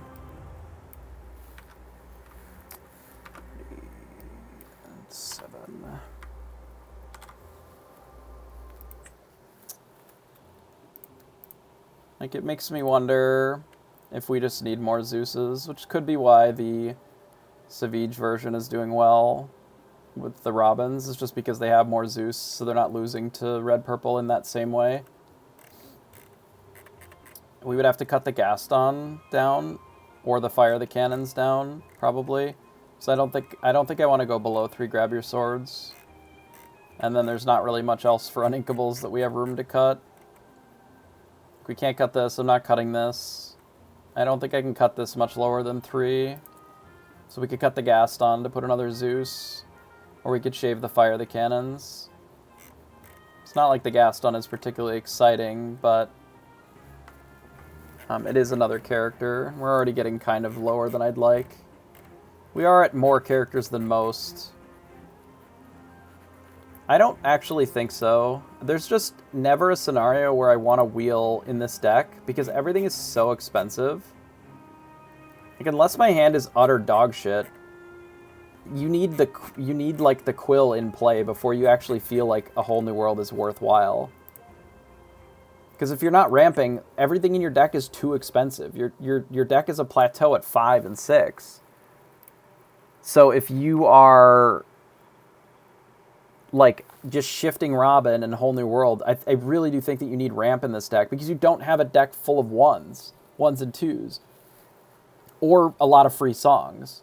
Like, you just have Robin, and then you're only really looking to sing more Whole New Worlds. Like, it's just a worse Steel song, I think, for sure. Okay, so we are going second, which is unfortunate.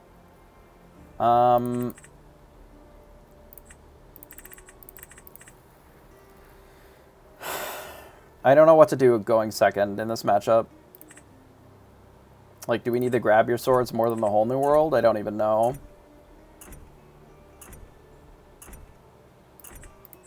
I'll keep Whole New World, but I don't think it's right. Nice, we got 2 of them. So maybe a reason I should have sent it back, especially on the draw. I don't know what I was thinking there. I think I should have sent that back for sure.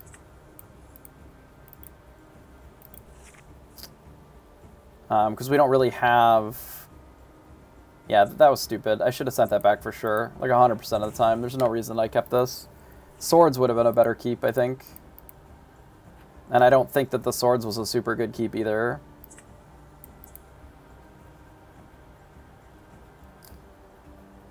I don't think this is it.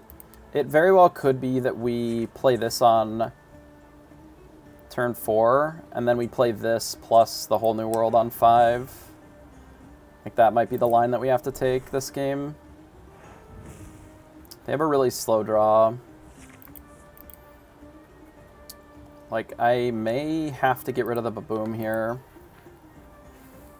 And then we just, like, play Tinkerbells to deal with their board.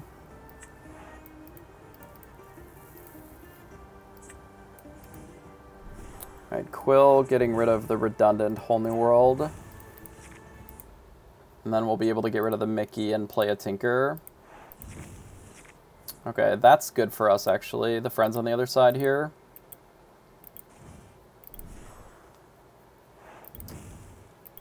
And the rabbit, actually. All of those things are really great for us. So we ink this. Are we ever playing the second Tinkerbell?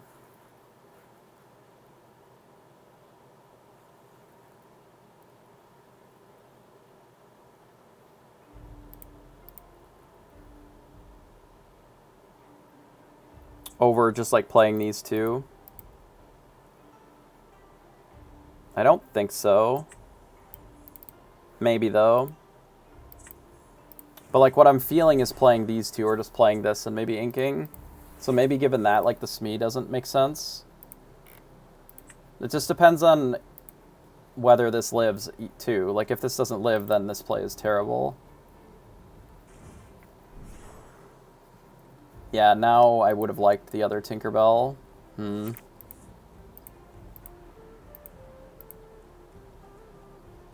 it makes the Smee worse. I still think I'm supposed to Whole New World here, but we play Belle. I guess I'm not going to play the Smee in case I can Zeus the Maui. Because I feel like that would be strong. Honestly, maybe it is just better to play the Smee and let them hit the thing with the Maui. I don't know if I care. I don't know if it actually even matters. Yeah, I'm not actually sure that it matters at all. Okay, we don't need Gaston here. We also don't need the extra Flaversham. But we can get rid of the Gaston and the Flaversham here. Just play another Smee. And pass. Like, the way that we beat this deck is you just, like, turbo up and put a bunch of ink into play and get them that way. If this Bell lives and they don't Medusa it, then we can just dime and gain 5.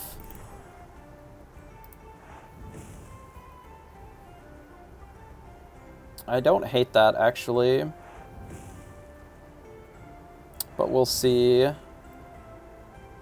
They can gain 4. This is 5. Plus this is 14. We can't get to 14 this turn. But maybe we don't need the Flaversham to draw us cards right now. Let's start with Popsicle, though. I definitely think that I dime. I think we ink Cogs. And I definitely think that I ink the Flav and the Beast. At least the Flav, for sure. And then I think I just do this and pass. I could have got a 10. Maybe 10 was better. No, this forces them to B-prep their own board. Or Medusa. And if they B-prepared this board, that's fine.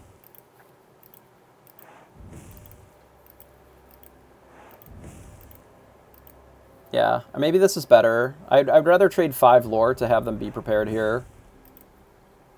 Because when we have so much ink, like, our boards are just going to be better than theirs. So, I think this is okay. I feel like my play here is to play Beast.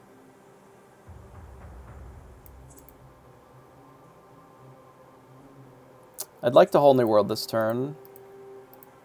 I guess I could just have a handful of cards. 5, 10, 11. That means we missed the Lucky Dime, then. I'm going to start with the Popsicle. Okay, so we can... I should have inked this naturally. That's a mistake. It's okay. We can cast this, and then just Whole New World. The reason I should have inked it naturally is because this can always ink something, but I don't always necessarily draw something that I can ink here. But, like, I do this, and then I just do this and pass. Like, with my intention of just diming them to death. And Medusa's fine.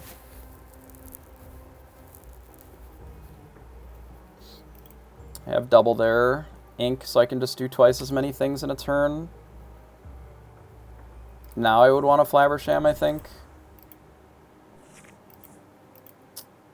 Let's play a Popsicle. Let's play Beast. Plus a Smee. We'll gain 2.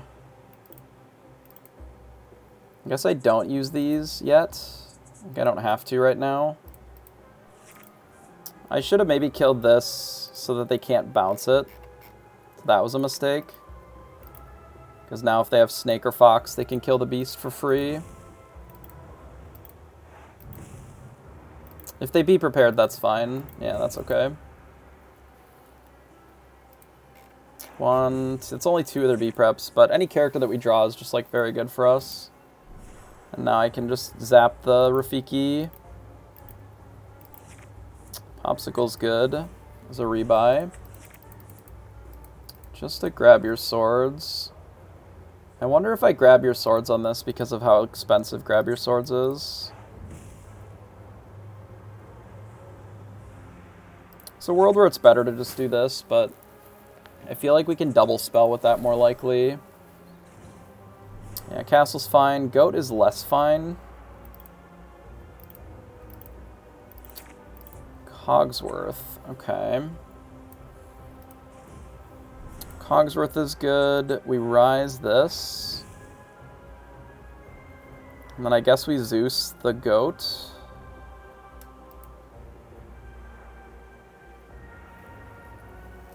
I'd like to dime too. So we need to ink one of these things. I guess it's just fire the cannons. That's probably just, yeah. It's just this, and then we blast the goat and say go. It's a world where I just don't worry about the goat this turn, but kind of feels weird. Draw 2 cards, okay. I assume that they don't have any more Tremaines, so this Cogsworth should be pretty safe. This is a little awkward. That makes it a little less awkward, I guess. I think I'm supposed to grab your sword so we can play for Tink. And then we can sing the whole new world. So let's ink this. We grab your sword. And then whole new world. We didn't find a Tink. But we did find a bell. They have no goats left if we kill this goat. So I guess we just kill them both. So we kill the mini and the goat.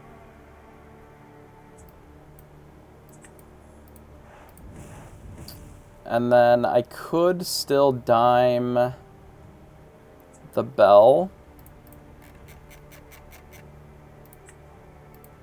if we want, because I can ink the Smee and one of these other ones, right? Or can I only ink one? I can only ink one. Okay, so then we'll just play the Smee, and then we'll dime, and then pass. We only need to be alive for 2 more turns, because I need to gain 2, and then I need to gain 5 with the bell, and then the game is over. And they're out of goats, so that is something of note.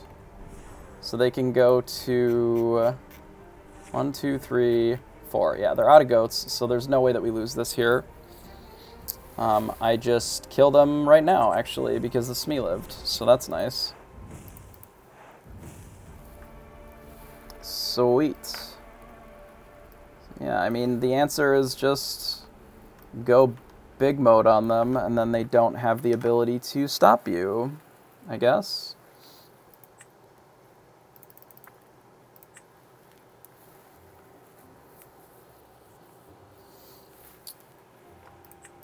I don't know, maybe this deck is fine. Maybe we're fine. I don't know. We keep changing it around very so slightly. But we're not really making a ton of substantial changes. It's just like mostly what kind of removal and whether or not we're playing Sad Beast or not. So maybe the answer is you just run Sad Beast and just like make them have it forever. Well, this hand is terrible. We do go first, but we need ramp before we can worry too much about Whole New World. So I think I have to send it all and see if we can find a turn 3 play. Okay. This is... Oh, no. Okay.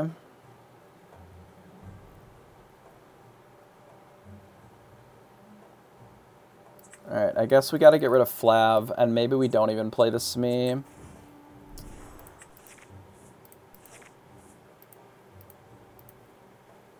We'll see what we draw next turn. If they play Rafiki, I may Baboom it still. Okay, they didn't. We ripped a Popsicle, so I think I'm supposed to get rid of the Baboom and actually play the Smee here. And then if we need to, we'll ink the Popsicle for the Mickey. If they decide to snake this, that's fine. And if they don't, I'm okay attacking it. Like, we just want to draw the game out a little bit. Even though Smee is nice for questing, I don't really want them to be able to just crab on 3 and use the Olaf to punch our shit. That's one castle. Yeah, they snake it. That's fine.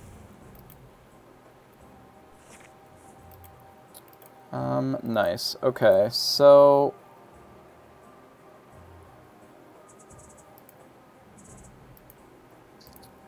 we need to play this Mickey. I think we're inking Pop first.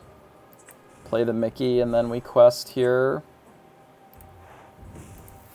So again, if they want to trade with the Smee, I think that's okay. Because we're looking to ideally set up for one of these. I would like a 5-drop. Which I wish this Gaston was a 5-drop of some sort. It's not. It's a 6-drop. But we'll see what we draw next turn.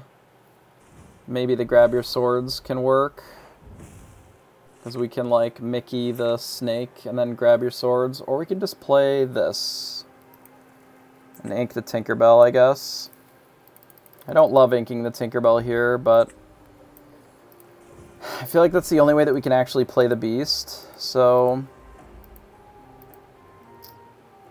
we can quest with both of these, but that feels really not smart. I wonder if I just pass. Because I don't want the Maleficent to be able to trade with the Smee, because that's really awkward. And with the way that my hand is, like, I just don't have to make a choice right now. I can just wait a turn. And if they play more 2 toughness things, then the swords will be better. I really wish we didn't have to get rid of that Tinkerbell. But given the way that our run-out was, I don't think that there was a way for us to keep it here. Unless we just don't play something this turn, which feels really bad. The fact that they just drew 2 cards here is great for us. We don't have a Quill, which is unfortunate.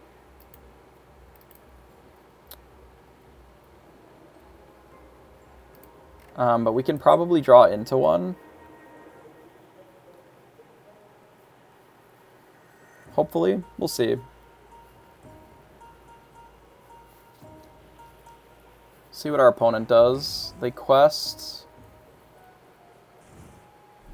And play a mini. We ripped a Cogsworth. That's interesting, actually. Because we can use Cogsworth to, like, clean up the board and leave them with just mini. Like we sing with Beast this turn.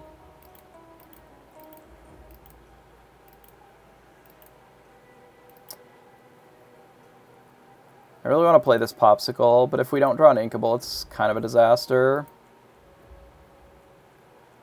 So maybe I just ink it. Makes our Flabs worse later. Okay, that worked.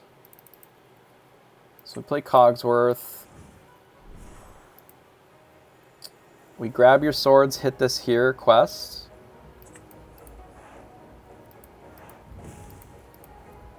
And then we let this exist, and then we'll just deal with it later. Thanks, Nightshade. Do something like this, and then pass. So then, if they decide to just play Beast, or Maui, that's fine. We can Mickey the Maui, and then we can Whole New World still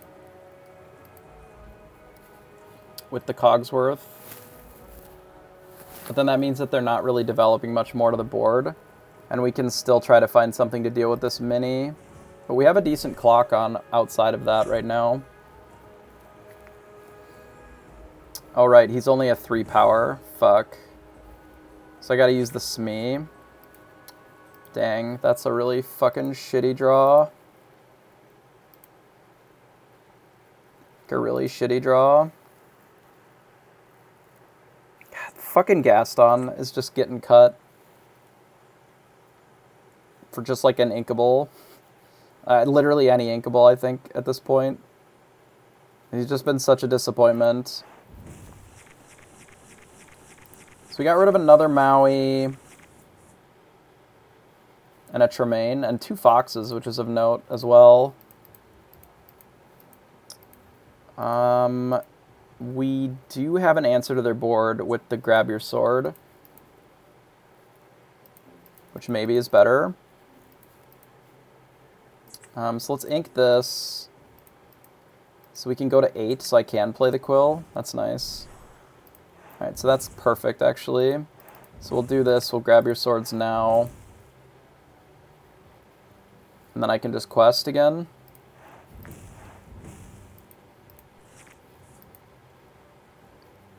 And then ideally, we're looking to get the diamond play.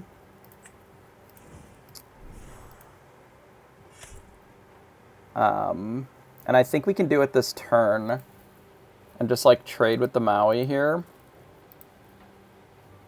Go to 10. That's an unfortunate draw. How many castles? We've gotten rid of at least a castle, so maybe it's okay. We don't have to show them that we're getting rid of this, but we can just do this. Hit the Smee. What if we don't remove the Maui here and we just go to 12? Isn't that just better? Like, straight up. Because then they have 4 turns of us playing characters before the game is just over. Yeah, it's just better. They may Tremaine us here, that's fine. Immediately played a castle.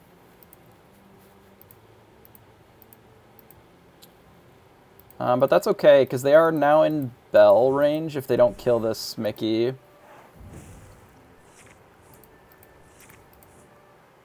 Tamatoa. There are no items, but he is just worth a lot of lore. So I don't have to do that this turn, but I can do that next turn and they just die, right? How much is he worth? I mean, I guess I can get this back, but like, it'd be worth 5 if I don't get any items and I ink a Smee. Yeah, that's probably better, huh? We'll just play the crab and do this, and then it's just a bell, and then we pass, and then we get to Smee them. Feels right to me. I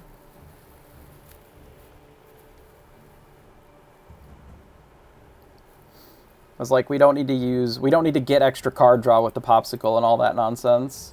Just use it as a lure. Like, I've played this deck when our opponent has a popsicle inside, and it always feels like you're just digging for nothing. Because there's just no cards that you can find that dig you out of the problem that you've put yourself into by playing colors that don't have item destruction. And that was why I got off of red-purple to begin with, is I couldn't beat Dime, and I hated it. Nice.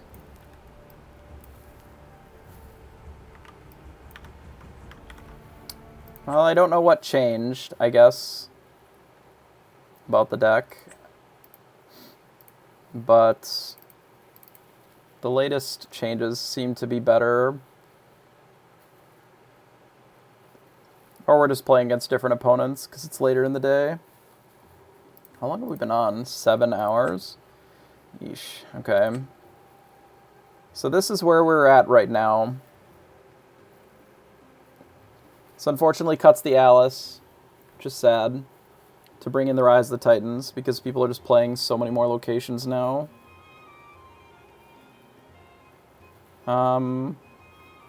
We're back to the full 4 beasts, which I don't know. I don't know how I feel about that. We also have this stupid Gaston, which, like, maybe could just be another Zeus. Could be another Beast Hard-Headed, I suppose, or another Tamatoa. I don't know if I like it as another Tamatoa. It could be another Mickey, but I felt like that was just too many Mickeys. But if we're looking to get into Beast and we don't always have the Quill, like, maybe the 4th Mickey is right. Like, maybe the true answer is that we just run 4 Mickey, 4 Quill, no Gaston. Because it's also harder to get stuck then. Because we can just use this as ramp if we need to.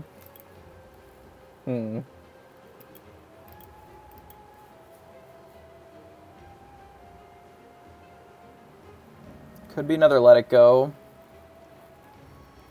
I would rather have a Long Game Zeus than Let It Go because it's...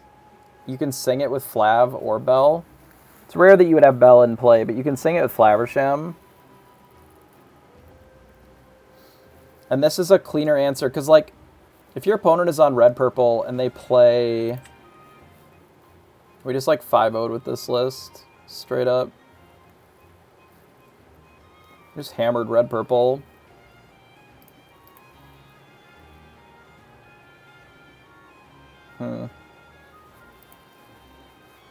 Maybe Sad Beast is good, and I just, like, underestimated it.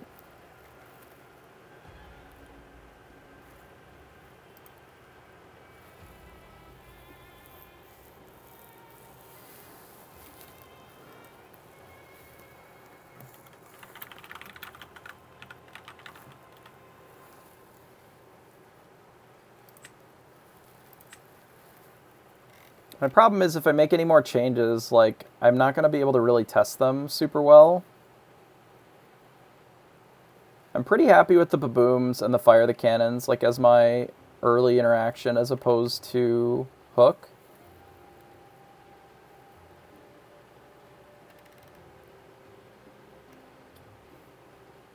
Like, maybe I do just want this Gaston to be another Beast Hard-Headed. Like, even if Beast Hard-Headed is just worse, it makes our red-blue matchup more tenable. Because we just have more of this.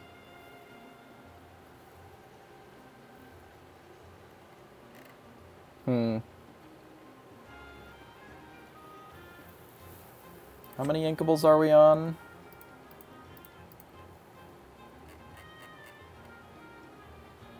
That would put us at 15.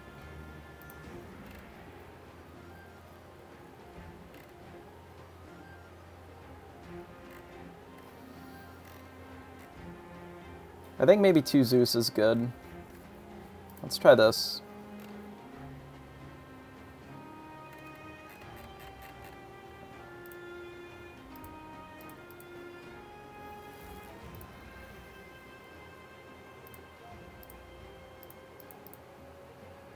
And then I think this is maybe what we're going to play then.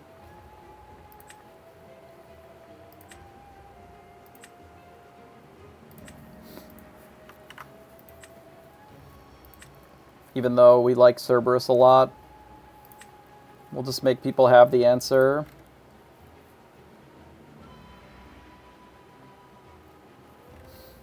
I don't know.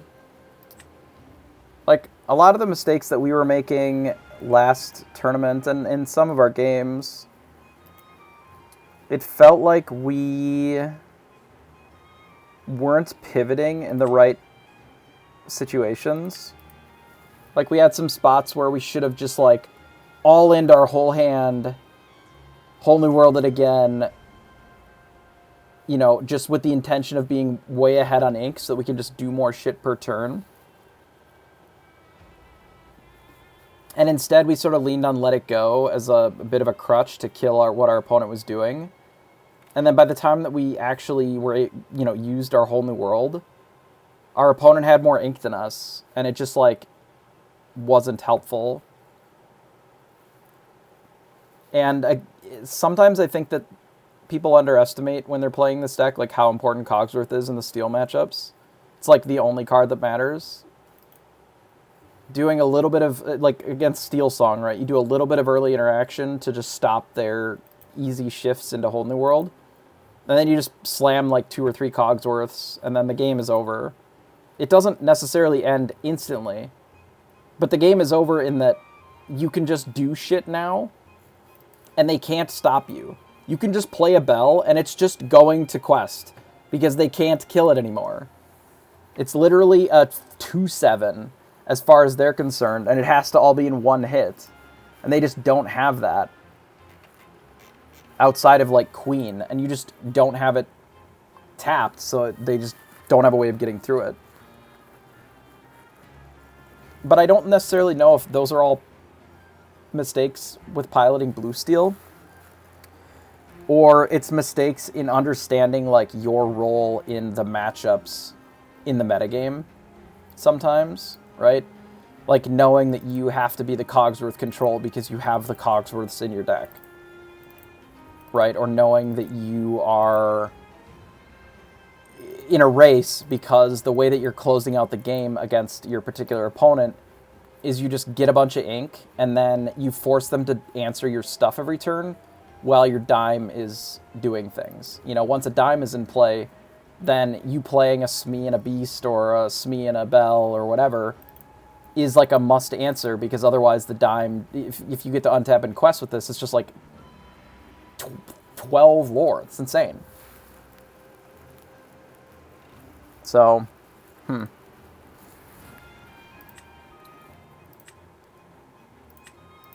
don't know. We'll maybe play one more. I don't know how many more I can play tonight. It's already pretty late. And if I'm going to play tomorrow, it's in like, I don't know, 8 or 9 hours or whatever. I go first. I have a Quill.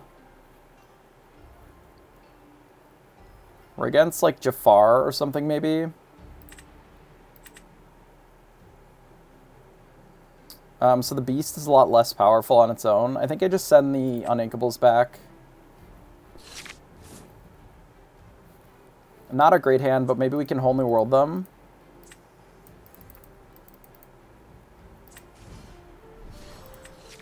Before they're really set up. Ideally, we have a little bit of interaction, and we just don't. They got rid of Hook and played Robin. If they shift Robin, it's a disaster. I guess we're just going to have to Cogs instead of the Beast, which is fine. Come on, fire the cannons. Not a fire the cannon. They could have castles. I think I get rid of Bell here then. I may end up needing this Flav to draw. Yeah, not having a Baboom to answer this, when they shift it next turn, is going to be a fucking disaster. And there's not really much that I can do to stop them. So that's not ideal. Shift and draw a card, huh?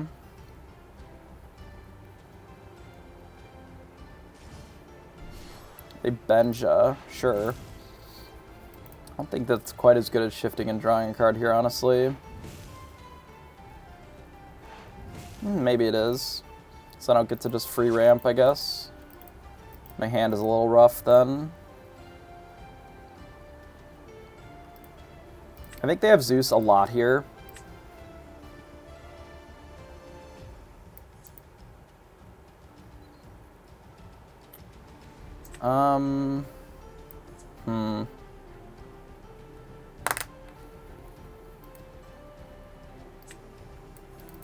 I guess it is just Beast. So play the Cogs.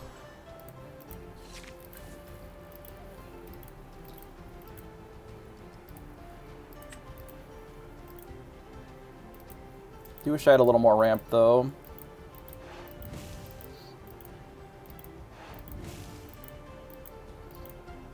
Swords would be a good draw. I think they're going to hold back this Robin.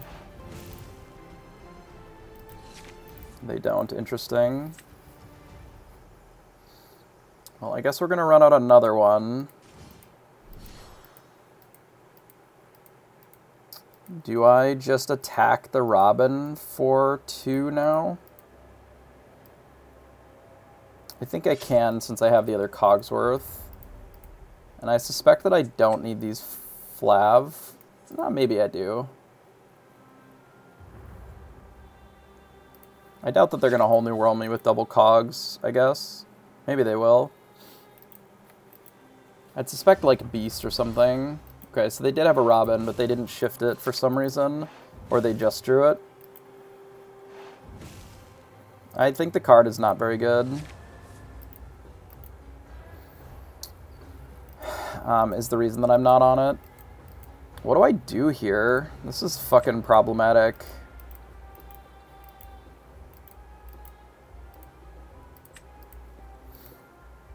They just like have a lot going on and I have almost nothing going on.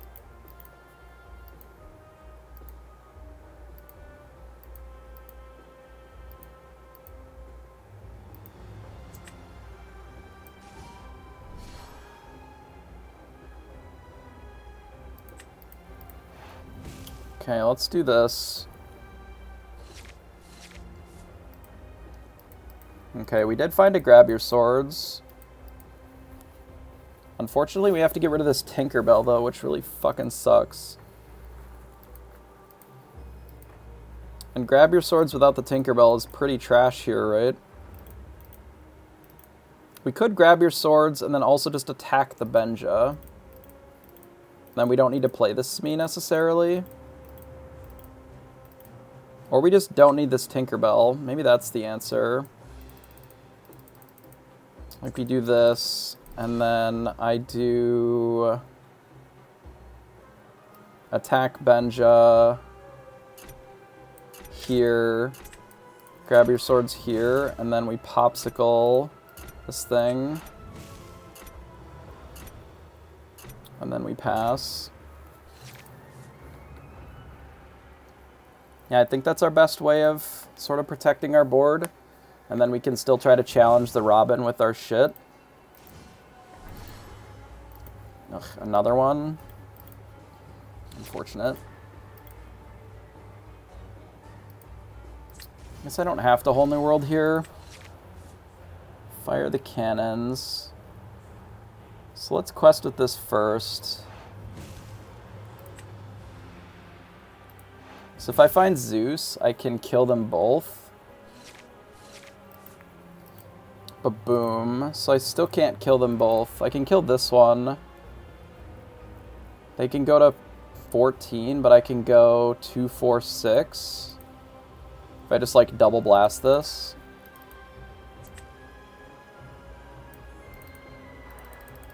Maybe that's fine actually.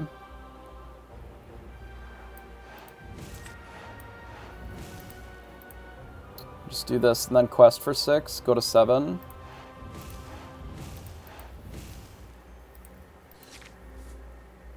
And then I can go to 14 and then I win. I also have Dime too, potentially.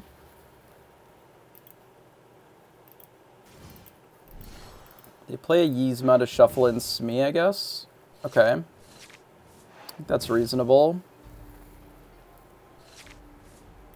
To try and limit the race to something that's more manageable for them. Because this puts me to 12.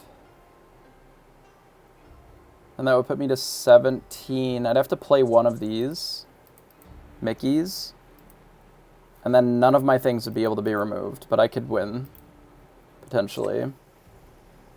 So let's do this. Let's remove a Mickey. We'll quest with Flav on this.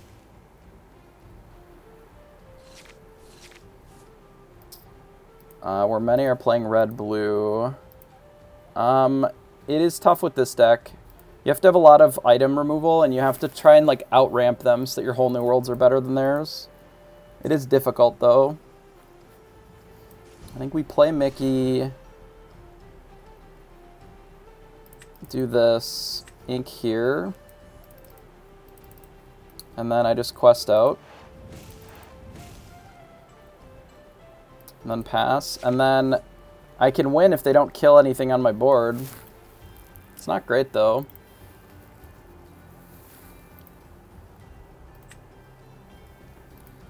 They might have goat. Like, if they goat bounce, they just kill me here, right? They whole new worlded away my dime.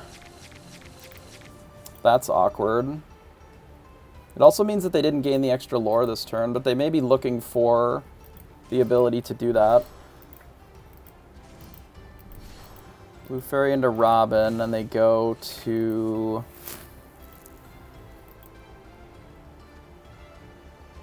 Might be enough to get me here.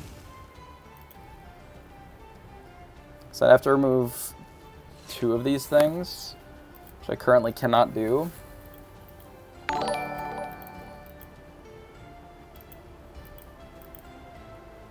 This is ink for sure.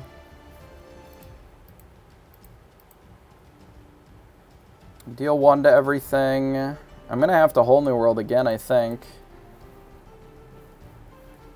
Because I can't actually close this turn.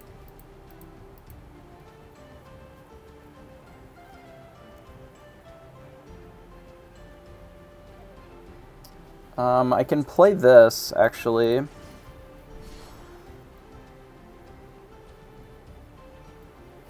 And then I can kill this with just my characters, and then just, like, shoot this and kill with my characters.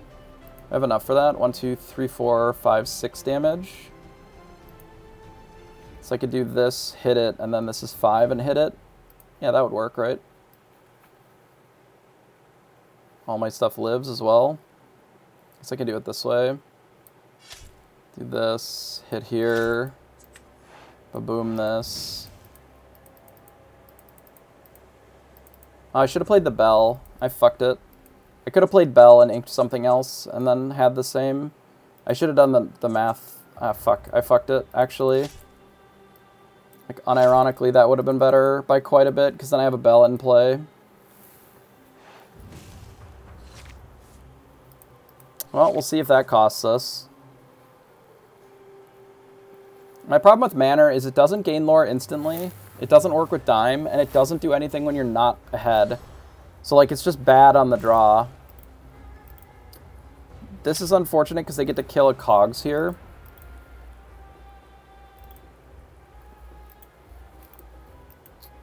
But I can maybe play Bell plus Whole New World to find another Dime. Because Bell can get us to 13, and then we can Whole New World.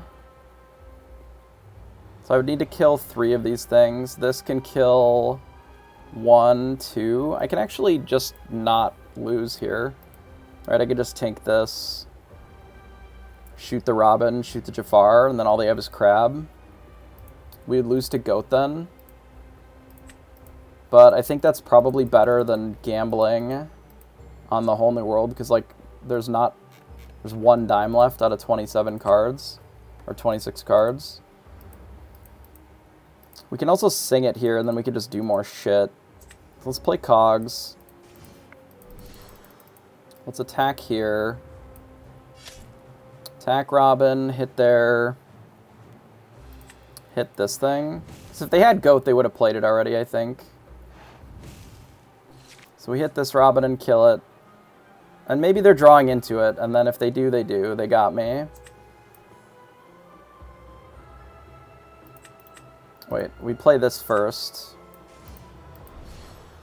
We ink twice. Ink, ink. We blast them with this.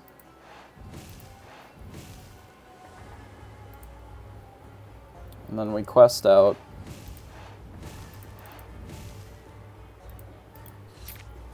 And then maybe we let them beat us here because we didn't play around Goat. But it is unlikely that this deck has Goat in it.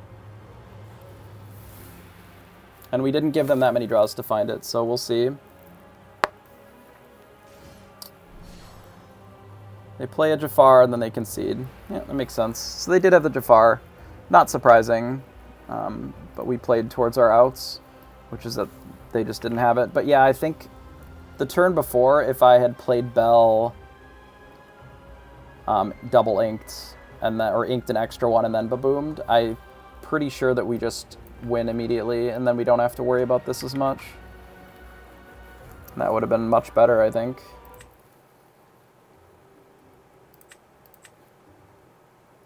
Yeah, I don't really like Manor because I only like cards that are good when you're on the draw. I don't need cards that are good when you're on the play. Every card is good when you're on the play. I need things that fix your shit when you're on the draw and you're dying. Okay, so we got Quill, which we want. We're going first, so the Beast is better. It also means Tinkerbell's a little better.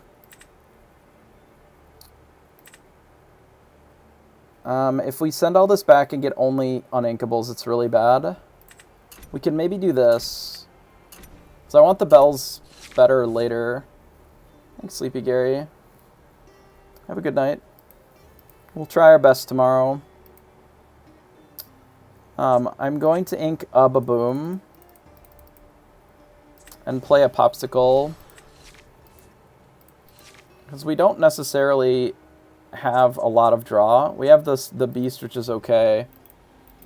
But we may need to use this Flaversham on turn 6 or whatever.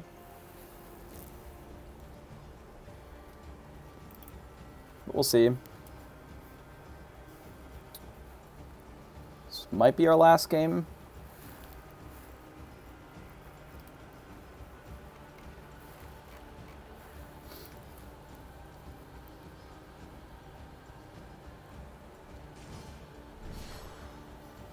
Yeah, I'm going to kill that for sure. Especially since we have an extra Baboom.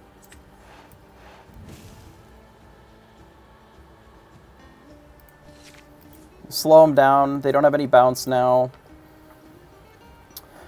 Necessarily. And they inked a Surfer. I guess because they're on the draw.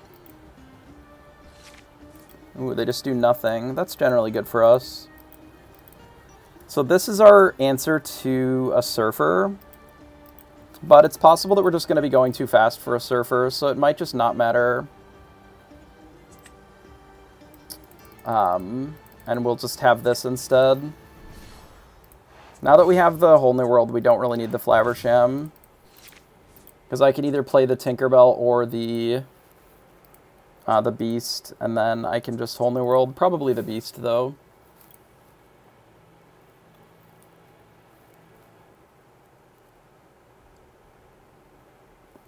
Could even consider playing the Tinkerbell before we Whole New World then. How do you best play her on Be Prep? The best way to play her on Be Prepared is just, like, yeah, have more ink, make it so that they have to be prepared, and then that's like their whole turn. Like, forcing those sort of situations usually is pretty good for you as the Be Prepared player. Or, sorry, as the other side, right?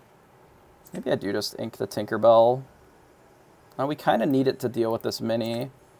I can just not ink an extra thing for a turn. It's fine. They'll be at 4, we'll be at 5, and then we can just ink the 2 cards that come off a Beast, probably. Play Tink, play Whole New World. And then it'll set us up to be able to kill this off of the Maui if we want as well. We'll see. We'll see what they play. Goat would probably be their best drop on this turn. That is not it. Drawing 2 cards here is probably the worst play that they can make. I played a Rafiki. Rafiki's not bad, actually. It is a little awkward for them in that they can't actually kill the Beast with the Rafiki, because if this is tapped, then the mini dies. Which is pretty good for us, I would say. 2 Be Prepareds, and a Medusa, and a Maui. Pretty good for us. I maybe would have played the Castle if I were them, but I can understand why they didn't.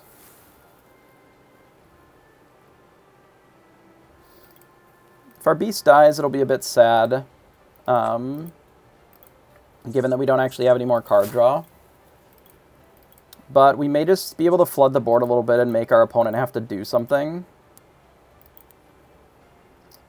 And they're almost out of Be Prepareds, like they don't have that many, so we can go a little wide and force them to use it if they have it. But yeah, ideally the way that you play around Be Prepared is you make them have to use it. Draw more cards. I guess they don't have an answer to Beast right now then, or not a good one.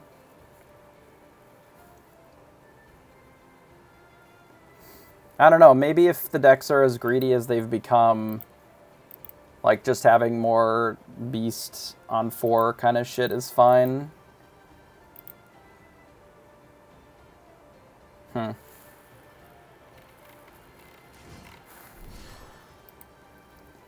Whoa, okay. Please quest with Rafiki. Oh, that's not... Okay, so they're going to bounce it. Alright, that's fine then. I was like, ooh, that's not good for you, bud. 2 whole new worlds, huh? Well, one of these can go. For sure. This can go. I can just play another Tinkerbell. I can do like this and this. And then let them collect their extra juice here, maybe. And then we just get another character down. With more ink as well. I don't think I Whole New World this turn. Am I supposed to just quest straight up? I really don't think that they can kill all of my characters. I think I'm just gonna quest. Like, the Surfer really doesn't do much. And I can just Whole New World again. Like, I'm considering playing Bell and just, like, double inking and Whole New Worlding again.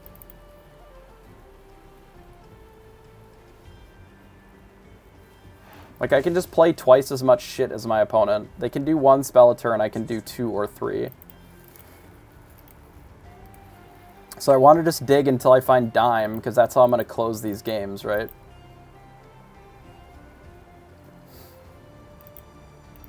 Also, a Swords would be good here, because I need to kill these minis at some point. We'll see what they've got. Medusa would kill the Beast, which is fine.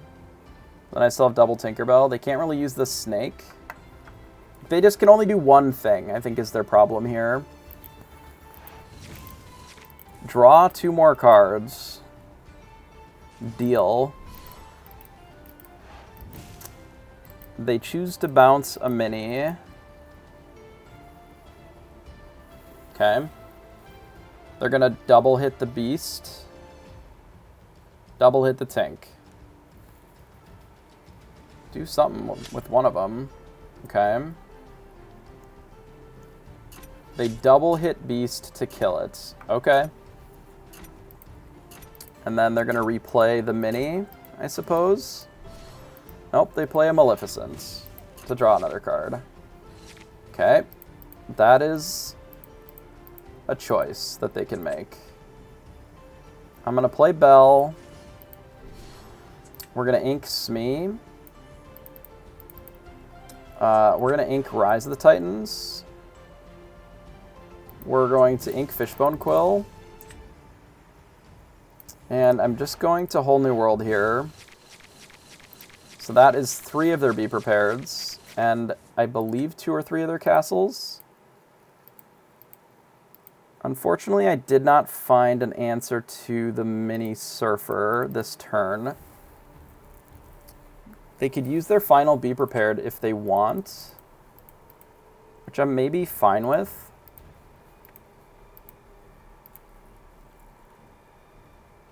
I'm just trying to figure out what I do in this spot. If I just kill the mini and then quest, I think that's probably fine. Because if they do be prepared, then I just dump my whole hand and then... Like, I just do this, and then I play this. Like, I just cast it, and then I pass. And then now we're in a position where, like, they have one be prepared left, and if they use it, I just play my whole hand. Like, not some of my hand, my whole hand. Like, this is not good enough to beat what we're doing here. Like, do one spell to remove a bell is not enough to really stop what we're doing here. Pua! Damn, they're fucking deep in the tank. Okay, so let's do Tink, Mickey. We'll go to 12. And then I'm going to play Beast. And I'm going to play a Mickey. And I don't think I'm going to ramp with it. 5, 10, 14, 15, 16. We'll ramp with it. And then I'll pass. So I'm not massively overcommitting into the be prepared.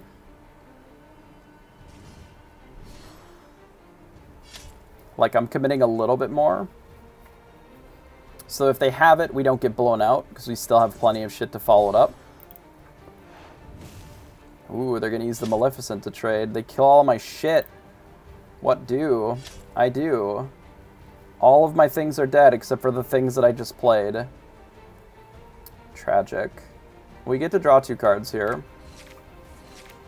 Quill and a Let It Go. So I can go up to 15.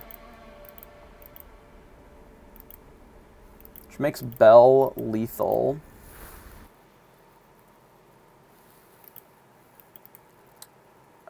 I feel like this is just ink, for sure.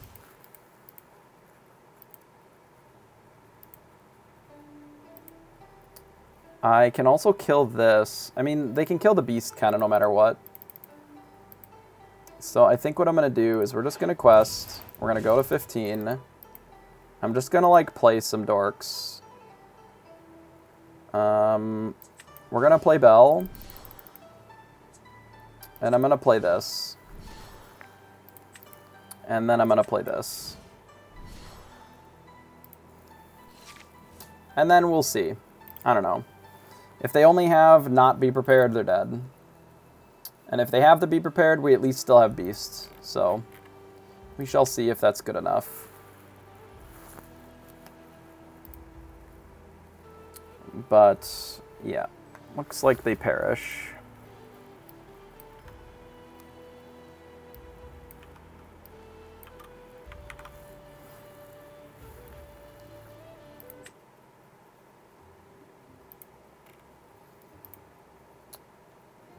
Do we try to get to Plat 1?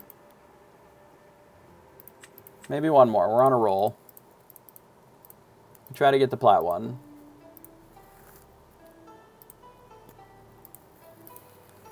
With the mirror, which is not ideal. Are we on the play? No, we go second. We do have a Fishbone Quill. 2 Fishbone Quills. Okay. That can work, actually. We'll send this back. And a Baboom. And then we'll maybe try the double Quill into Beast. And we'll see. Maybe Beast isn't good enough. Nah, we'll try it. This is to deal with a Smee, potentially. The Baboom. We'll see what they start off with. If they play Hook, I don't really care. But if they play a Smee, I'd like to be able to kill it so it doesn't just quest for 10. Oh, they'll play Robin Hood version. Sure, we'll just Baboom it next turn. I think I get rid of a Smee then. Which means they're more Zeus heavy, which makes the Beast a lot worse as well.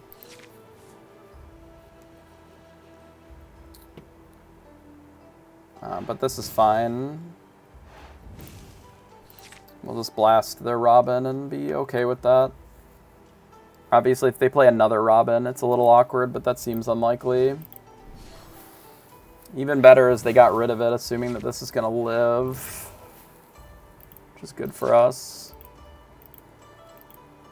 Given how I know that this tends to play out, it may be better to get rid of the Smee rather than playing it, given what our hand is. We'll take out the Robin, and then we've got like double Quill Flaversham instead of the Beast, potentially. Not ramping this turn is really bad for them. Means that we are in a very good position. So I think I can get rid of one Popsicle. We'll play a Quill, we'll ink the Mickey, and then we'll play another Popsicle here. Then we'll pass. And we'll look to maybe Flav and draw some cards. If they Benja this, I don't think I care too much. The problem with Quill for them now is that they're behind on their quilling. Like, we have a full turn of being ahead on doing this. If I rip a hard-headed, we can just play it next turn, which would be probably the ideal. Just popping the Quill. They inked a Flaversham, so I guess they're looking to a whole new world. Which is interesting, I suppose. This is... we can gain an extra 3. 1, 2, 3 with the ink. So I could play the Quill and just ink some of these beasts. It would be like our whole hand to play the Quill. That feels a little excessive. Just like don't think we have to do all of that. Can just do this instead. Grab your sword and another Flaversham.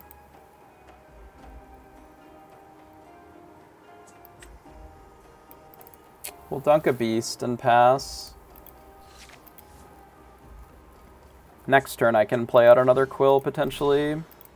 They have Cogsworth, which is unfortunate.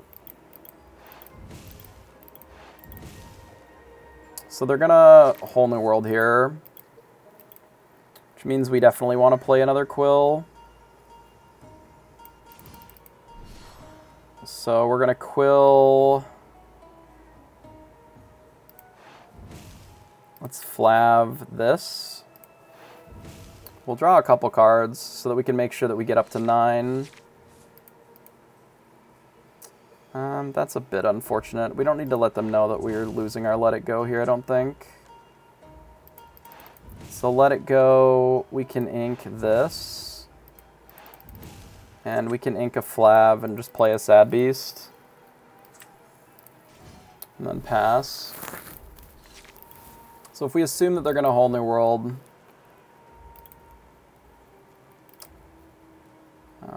I would have played that for sure if you were looking to whole new world.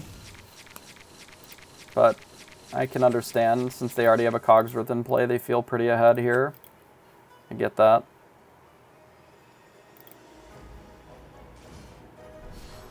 Tink, yeah, makes our beast worse. But it does mean that we just get to kill the Cogsworth then. That's a weird choice, I guess. And they have another one here. I guess I just kill both of these Quills on my turn. With the Hard-Headed and the Rise of the Titans, maybe. Because I can just bash this straight up. Ink a Flav. We can...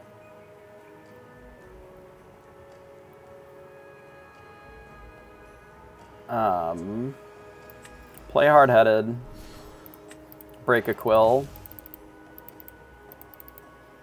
and play Rise, break a Quill. We can ink the swords, I guess. We ink a Tinkerbell. And then we hit here. So that's big dead. And then I guess we should draw some cards, because we could Zeus that as well. If we draw it. Which maybe we should have drawn first, because then we could have hard-headed a second. That would have been better. But it's fine. We'll quill this thing. We'll play a bell. And then I guess we'll ink a Tinkerbell and pass. So now Whole New World looks really bad. So we're still 3 up and they're not getting any bonus anymore. I mean, maybe they just have Flab and they're just getting us. But unless they play another Tinkerbell, they can't kill the Flabbersham and the Beast, which that would probably be the worst for us. So if they go Tinkerbell, hit here, hit here. I think that's our worst case scenario.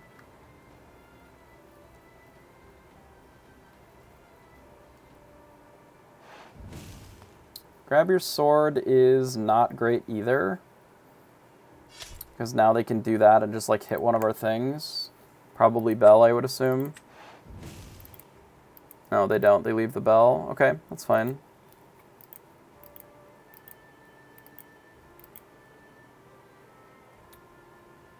Let's see what else they got here. We haven't drawn any Whole New Worlds of our own. Okay, we found a Cogsworth. That's good. So we'll play Cogsworth. We could hit here and grab your swords. I don't know if that's better than 5 lore. Probably is.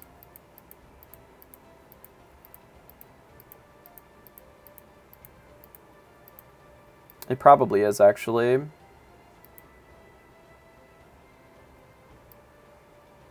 I think it is. Let's do that.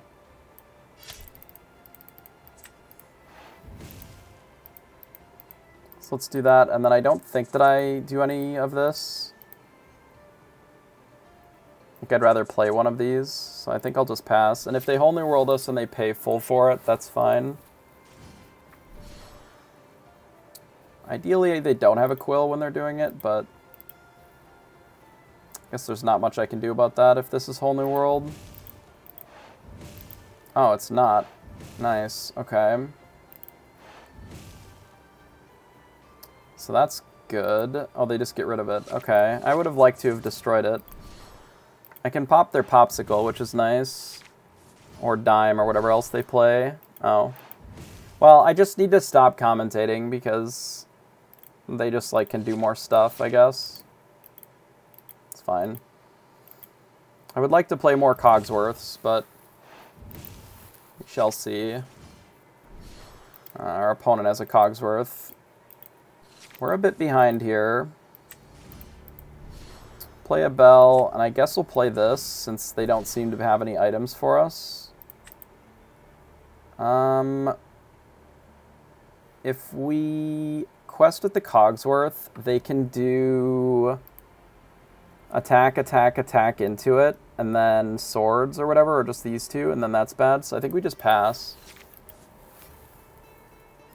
We could really use... That's fine. Okay, they get rid of Bell, I assume. Okay.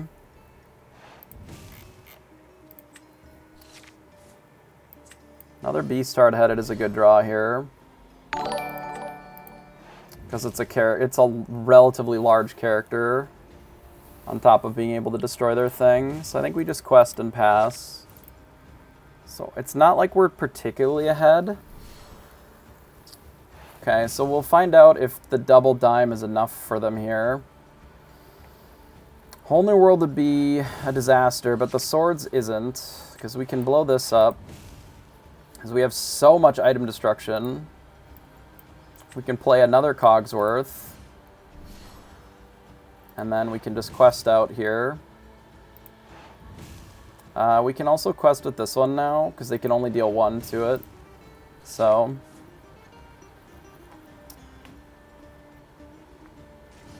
And they played another Cogs. I mean, it is good, but I think our clock is a little bit faster than theirs. Because we have the hard-headeds versus the Flavs. But it's close. I'm debating if I even Whole New World if I draw it here, which we did. I guess if I rip a dime, we just kill them, so I may as well.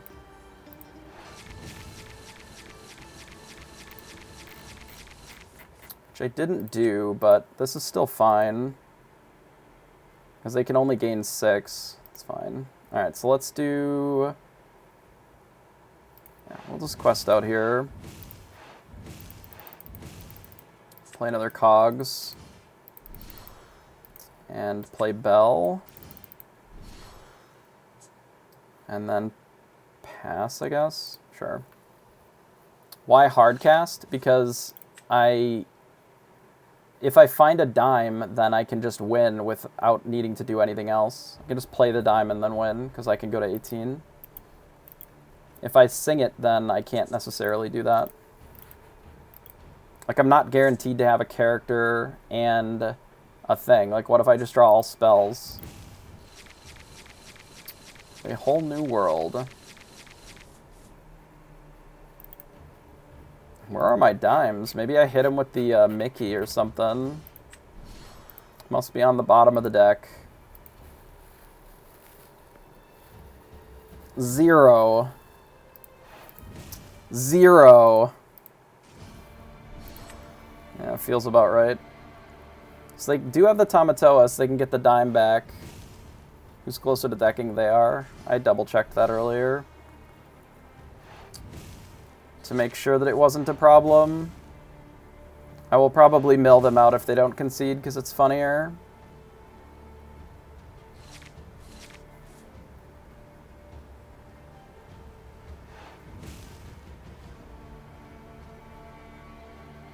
Ah, they conceded. Fair enough.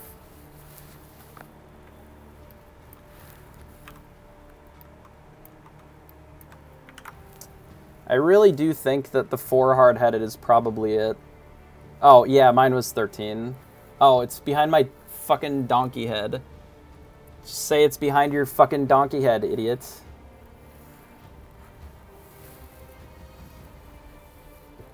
I'm looking at the screen. I'm not looking at, like, the stupid thing all the time. Dude, that happens, like, I've had to adjust how I put my, like, the decks and stuff up because of, like, all the other garbage. You can't always see all the cards, and I was like, I'm so stupid. I can't believe I've done this. Buh. Nah, it's all good. It's all good. You know what? This might be... This is it. This is the list. I'm not changing it anymore. This is what I'm playing tomorrow. The 7 item destruction was very good there, obviously. Like, I just kept blowing up their shit. And then they played a dime, and I blew it up. And they played another thing, and I blew it up. Hard-headed all the time. Fuck it. This is it. I'm sending. No Cerberus. We're back on shitty Sad Beast. Fuck Gaston, because he's uninkable bitch. I don't know, man. There's no rules anymore. Everything has changed. Like, red-purple is what was bullying us, so we had to change to Sad Beast, which is bad against red-purple, but, like, the new versions of red-purple just, like, don't have as many answers to fucking Sad Beast. I don't know, dude. It's weird. I hate it. I hate everything. But we did just rattle off, like, 8 wins in a row or something, so we managed to climb, you know, a bit better. I don't know if I just need to, like, not play games for the first chunk of the stream. Holy fuck, where's the thing I'm looking for? Oh, it's just right here, and I'm dumb. Okay. I have updated Dreamborn every time I've made a change, yeah. I don't really use the deck editor in this because it's like, not very good. I just go in here and I change it, and then I export it. So this is always saved to whatever is current. Competitive, what is this, a mid-range deck? Mid-range combo, maybe? I don't know, dude. It's certainly not budget, if anything. Fucking $500, because we're back on beasts. I hate it. But yeah, like this is just a better way of managing your deck. And honestly, this felt better to me. We have more 5-drops now with the beasts and the stuff, but we have more inkables as well. I wish I had the extra Mickey, but I just don't think it fits. I just don't think there's a spot to put another Mickey. Because the draws where you have one Mickey, it's already feels like way plenty. And any extra Mickeys, you just like, not only do you not want to like double Mickey because it kills your dimes and shit, potentially, but you really only need to get to 5, and then you just start playing these, play cogs. And the games where you're not getting much higher than 5, I don't know. It is possible that this like could be up a number. The Baboom has felt great to me. Anybody that thinks that this card is not good is probably playing the matchup very differently to the way that I play it. And they're not prioritizing like just blasting Robin, like the 1-drop Robin, so that if the goon is gone, then the problem is gone, right? Because again, I don't really give a shit about my opponent playing Robin on 5. If they just pay 5 ink for it, it's like not awesome, but it's fine, right?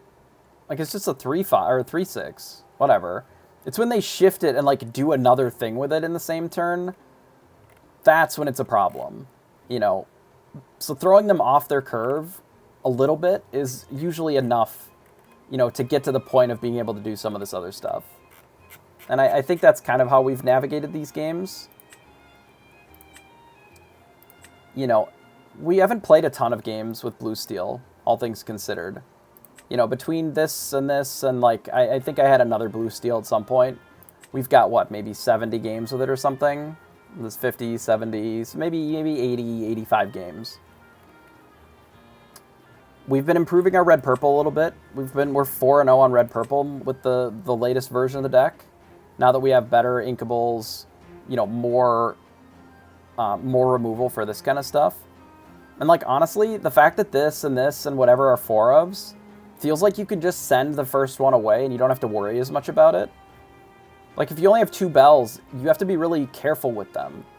Because the way that you finish a lot of the games is you just dime bell and close that way. I was really on the fence about cutting Tamatoa.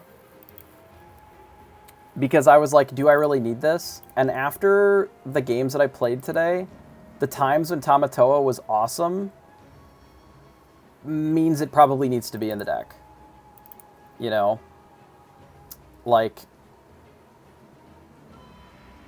So why the Fire the Cannons? So sometimes your opponent runs out Queen on turn 1 and you need to blast it. Sometimes you want to be able to double spell in a turn. You know, Tinkerbell plus a Cannons only costs 7 versus, you know, Tinkerbell plus Baboom, which is 8. Being able to grab your sword plus Fire the Cannons in a turn while also doing another thing. You know, what if you sing a 5... do Fire the Can, you know, you sing Grab Your Sword, Fire the Cannons to kill a Surfer, and then also play, you know, a Cogsworth or whatever, right? Maybe you don't have the ability to ramp super hard. Sometimes the Fire the Cannons is nice to just, like, sort of weave in amongst other things. And it's good against a lot of the Lord of the Ground aggro decks. Like, is a Long Game Zeus a better card? Probably. But it's also 4, or you have to sing it in order for it to be good. Fire the Cannons also can't be taken by Ursula. So that's something of note, because the green steel deck is a real deck, and people are playing it. And you can use this to shoot their, you know, the merfolk and the whatever, so that they're not just, like, hitting or gaining 8 lore with it before you can deal with it. Like, Fire the Cannons, and even to some extent Baboom or Grab Your Swords, these all sort of combo together with Tinkerbell to deal 3, because you don't really have a sweet spot of dealing 3 otherwise, except for this. But sometimes they don't have that many things that you need, that you're super worried about killing, so just one of these is fine. I would run more Fire the Cannons than Babooms, because I think Fire the Cannons is probably a better card, but this is inkable, so I'm giving the nod to this one because of the inkableness of it. Also, there's turns, like turn 3, you can use the quill, and then you have 1 ink left over, you can Fire the Cannons that turn. And that is something that is, like, pretty good. Because it lets you double spell in a turn way ahead of when your opponent could normally double spell a lot of times. Which you can't do with Baboom, right? So those are my thoughts on why Fire the Cannons. I think the card is good-ish, but it is uninkable, so we've tried to shave down on our inkables because we're leveraging Bell a little bit more to combine with the Whole New Worlds. We're trying to make sure that we're not missing our cards that are more important in the matchup. Like, if Hard-Headed is really important, but so is Tinkerbell in the matchup, then we want to make sure that we're not having to ink those. You know, we can ink some of the less important cards, so we just need more inkables to be able to make those choices. So that's where I'm at with it. 24 and 16 today, not a great record. Probably our worst record overall of all of the days that we've played. Still positive, though. And I think we've made some good changes to the deck to sort of improve it. Unfortunately, we've added Sad Beast back in. Makes the deck cost $500 or whatever. A bit annoying. If you don't already have the Beasts, I think you can play without them. Cerberus is fine. I think the cards that are more non-negotiable are like the Tinkerbells, the Whole New Worlds, you know, the Lucky Dimes, Cogsworths. I think Bell, you can probably shave some numbers to make it a little bit cheaper if you want. You could probably cut down to 2 if you absolutely had to, and just run maybe more Tamatoas, because I know he's a little bit cheaper. Or run some of the other, you know, Rabbit and things like that. There's some other mid-rangey stuff that you can probably stick in there that would be fine if you are looking for a more budget-friendly version. So, let's see if anybody else is on today. This late at night with the tournament coming up tomorrow. Sky is on. We can dump you over there. I think that'd be fine. Can watch more Blue Steel if they're even still playing. Yeah, our weirdly our worst matchups have been Green-Gray, which some of that was us learning, and some of it is just like you're on the draw weird. Blue-Purple has just been pushing our shit in. With the Elsas and whatever. I don't know if we just, like, have been on weird draws with it, where we just don't have enough cards and they just out-rabbit us or whatever, but they're kind of bullying us with the blue-purple. And then red-blue, like, normally this would be a bad matchup, and we, like, have a favorable record for it, but we're losing to red-purple, which we have improved quite a bit, I think. This went from 4 and 3 to 8 and 7 or whatever, because in the last 2 changes that we made to the deck, we've gone like 4-0 against red purple. So I think we're learning the matchup a little bit.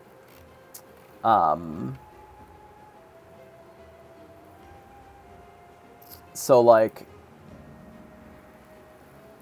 I don't know, it's tough. It's really tough. Yeah, we added an extra Titan and an extra Zeus. You can combine Baboom with Titans to kill a castle, or sorry, Zeus to kill a castle. But basically, the changes that we made that help that matchup, I think, are more Zeus, better inkables, so that we can play our things on curve, right?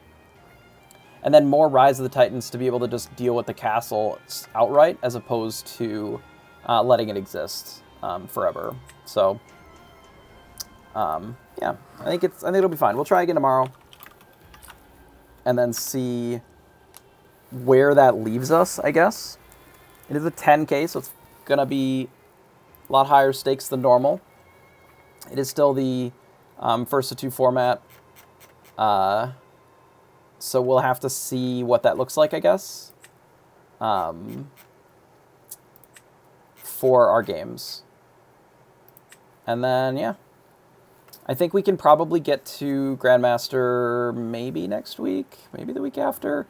I don't know. I might just get to Diamond and sit until the reset. We'll have to see what our schedule looks like next week. Because if they reset again next Friday, yeah, I'll be streaming all day tomorrow. If they reset the thing next Friday, if I get to Diamond 5, I can just sit and then I won't lose any points really. But if I go too much higher and we don't have enough time to finish it all, then that can be a pain in the ass. So that's probably what I'll end up doing. And then after the reset, then we'll hit it again on the following weekend. But I'll probably have to sort of weave in some gameplay between now and when all of the set champs are, because I'm going to be doing a lot of those. So, but we'll figure it out.